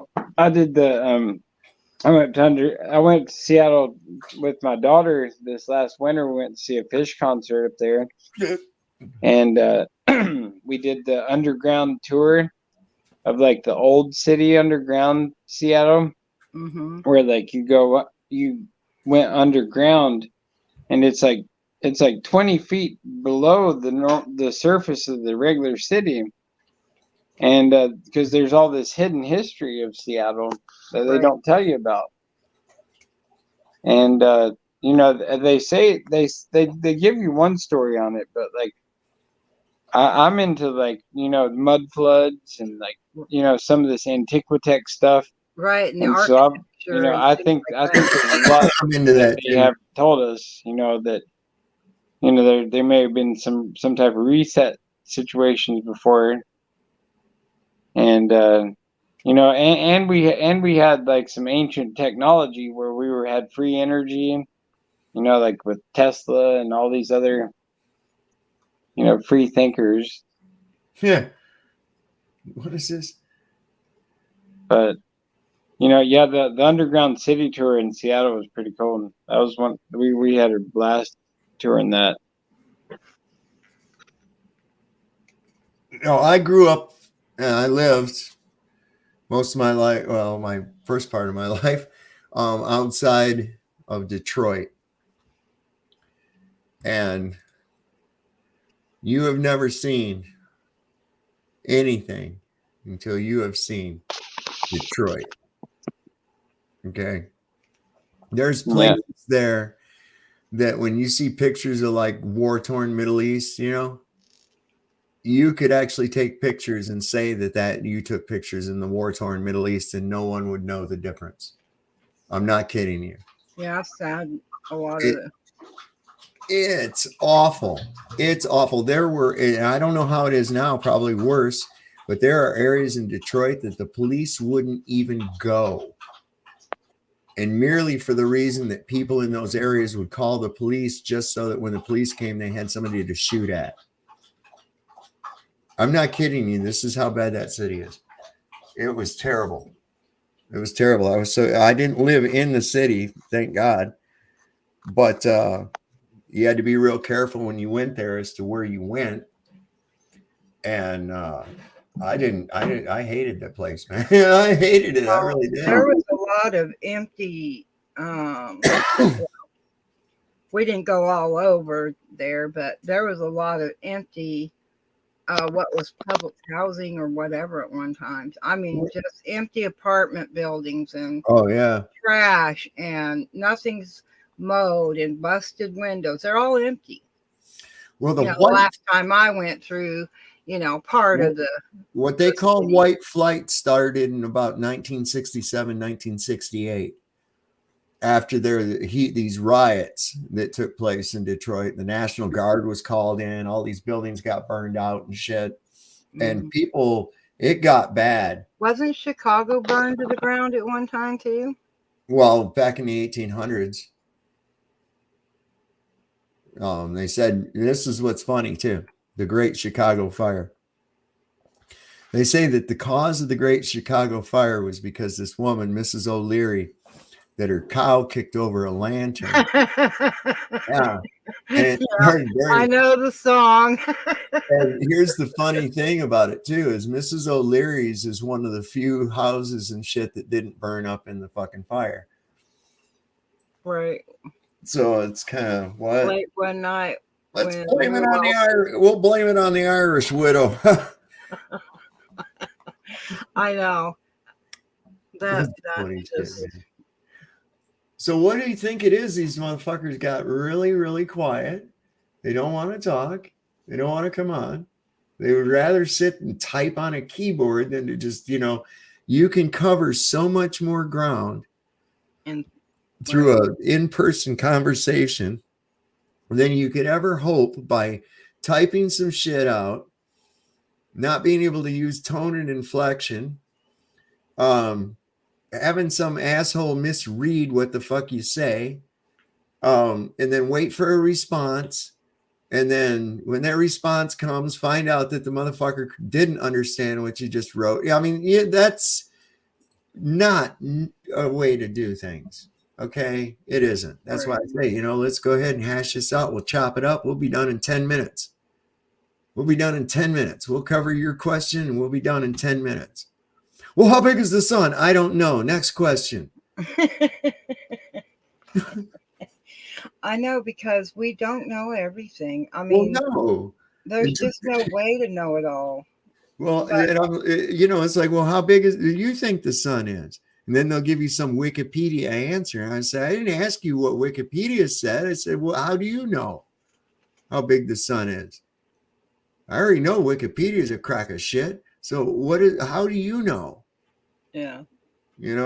And they'll post an article. Here's how they found the distance of the sun. I'm like, okay, I start reading it. And within the first couple of paragraphs, I'm like, well, okay, here's an assumptive thing. How are you assuming that anything's orbiting the sun? You're assuming a distance of a orbital radius that's orbiting the object we're trying to find the distance to in the first place. So that's stupid. You just made that up. You know, these are assumed things that you put into the, it's like, so that doesn't work. I'm asking you, how do they measure the distance to the sun? I'm not asking Wikipedia. I already know what Wikipedia says. Okay.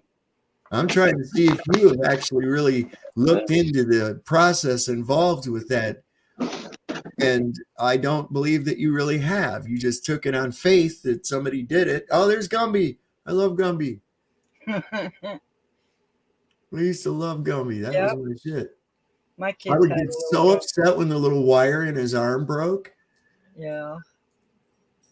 There's Orko. I think Orko was in the closet on that show. I think he sneaking around watching Yeah, He-Man. and I do watch some things, you know, people told me to watch this movie or that movie, you know, because I'm just not a movie watcher. I got a pretty massive toy collection. No shit, dude. You know, when people point out things like, you know, that the TV said this or that, or a movie, this was said or that, I haven't even. this or that was said in the movies or whatever. There is a lot of direction there. You can see them directing the fire, you know, in those movies, right where they want people to go. And I see people following that. You know what I mean? They don't think for themselves. They just follow along, you know, and then before you know it, they're just, you know, living it out here in the real realm instead of that just being, you know. Well, I just wanted to pop on and say hi and tell you guys I love you. And God bless you, everybody.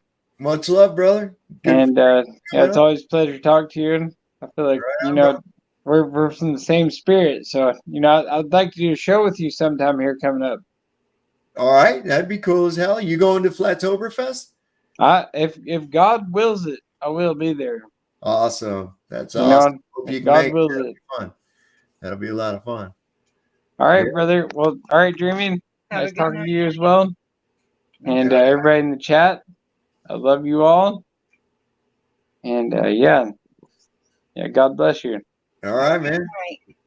Well, that's cool because we're gonna be winding it down here in just a minute, anyways. But I wanted to ask you if you've ever seen this phenomena that takes place with sheep. Oh, hang on, we're good. All right, this thing that takes place with sheep, you can have them in an enclosure, like a big, huge enclosure, and get them used to using a gate to leave and enter that enclosure, right? Right. And then you can take away the fence and only leave the gate. And those sheep won't go into the next pasture until you open that gate, and they'll all go through the gate, even though it's possible to go beyond the fence into the other stream. Yep. And that's some crazy shit. And that's how people are. They'll follow. That's how people are. Yes. It is exactly. That's why I understand it's an overdone thing, but that's why I say I have to question the term and the word creator and what they meant and how they're using it. Yeah. You know, because you can create people just because they're gullible and will just go, oh yeah, and just blindly believe and follow. And the thing is this, you know, if the shoe fits, lace that bitch up, right? Right. You know. So anything, you got anything to leave everybody with here before we cut out? I'm gonna have a piece of pizza. Not really a lot. Just look around you and really, I think we just have to reason things out with the knowledge we have and question it. Stop just being gullible and expecting others to tell us what life is all about. We are creators. I have a question for Lisa there. She says she has essential oils, and I have a question regarding essential oils. Now, the Mobile One that I have in my Jeep is essential that it is there. Would that be considered as an essential oil? Just asking for a friend. No. All right. Well, that sounds good. I'm going to tell you what. Have a good unfortunately, night.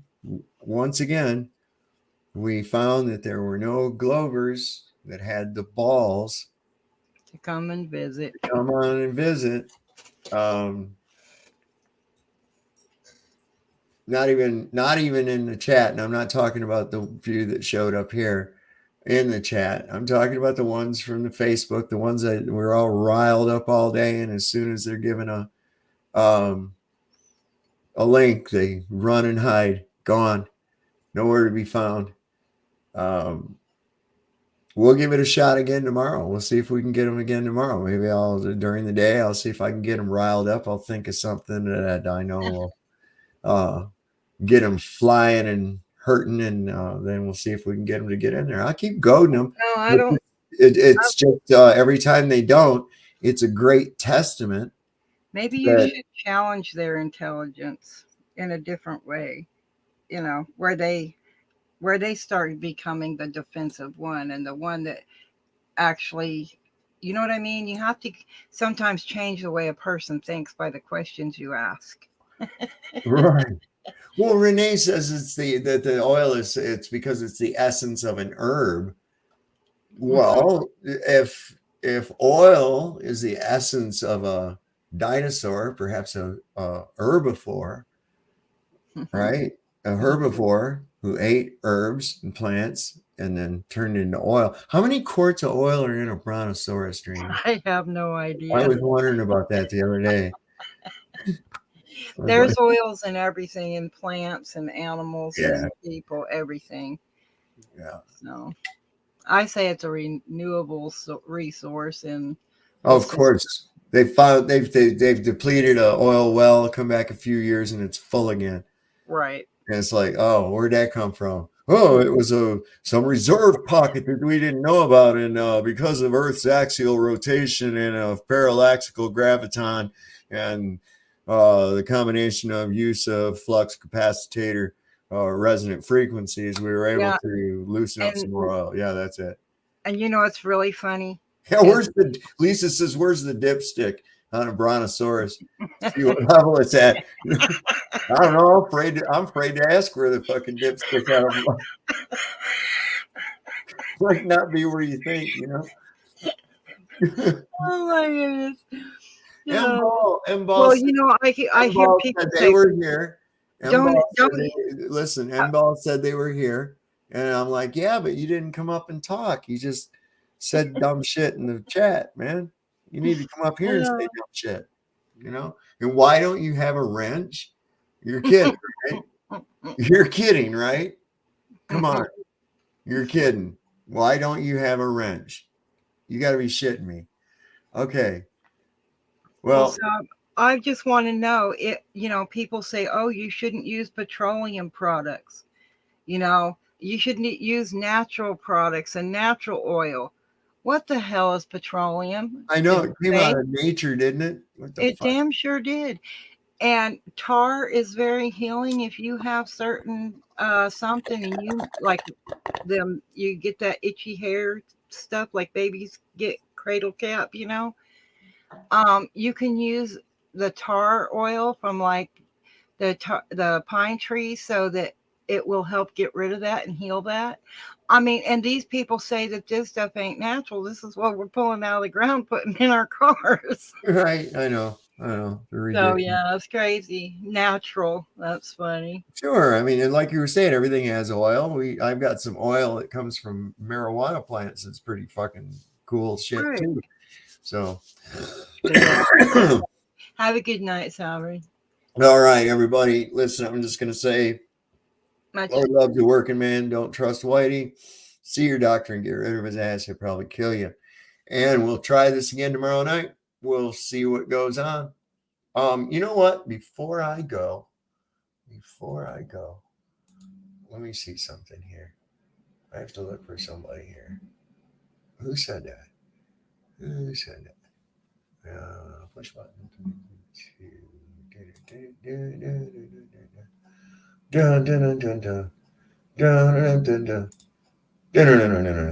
There you are. Did you get that, Mr. Push Button 62? Did you get that? Hopefully. All right. So good night, everybody. We'll see you tomorrow night. Take care. Much love.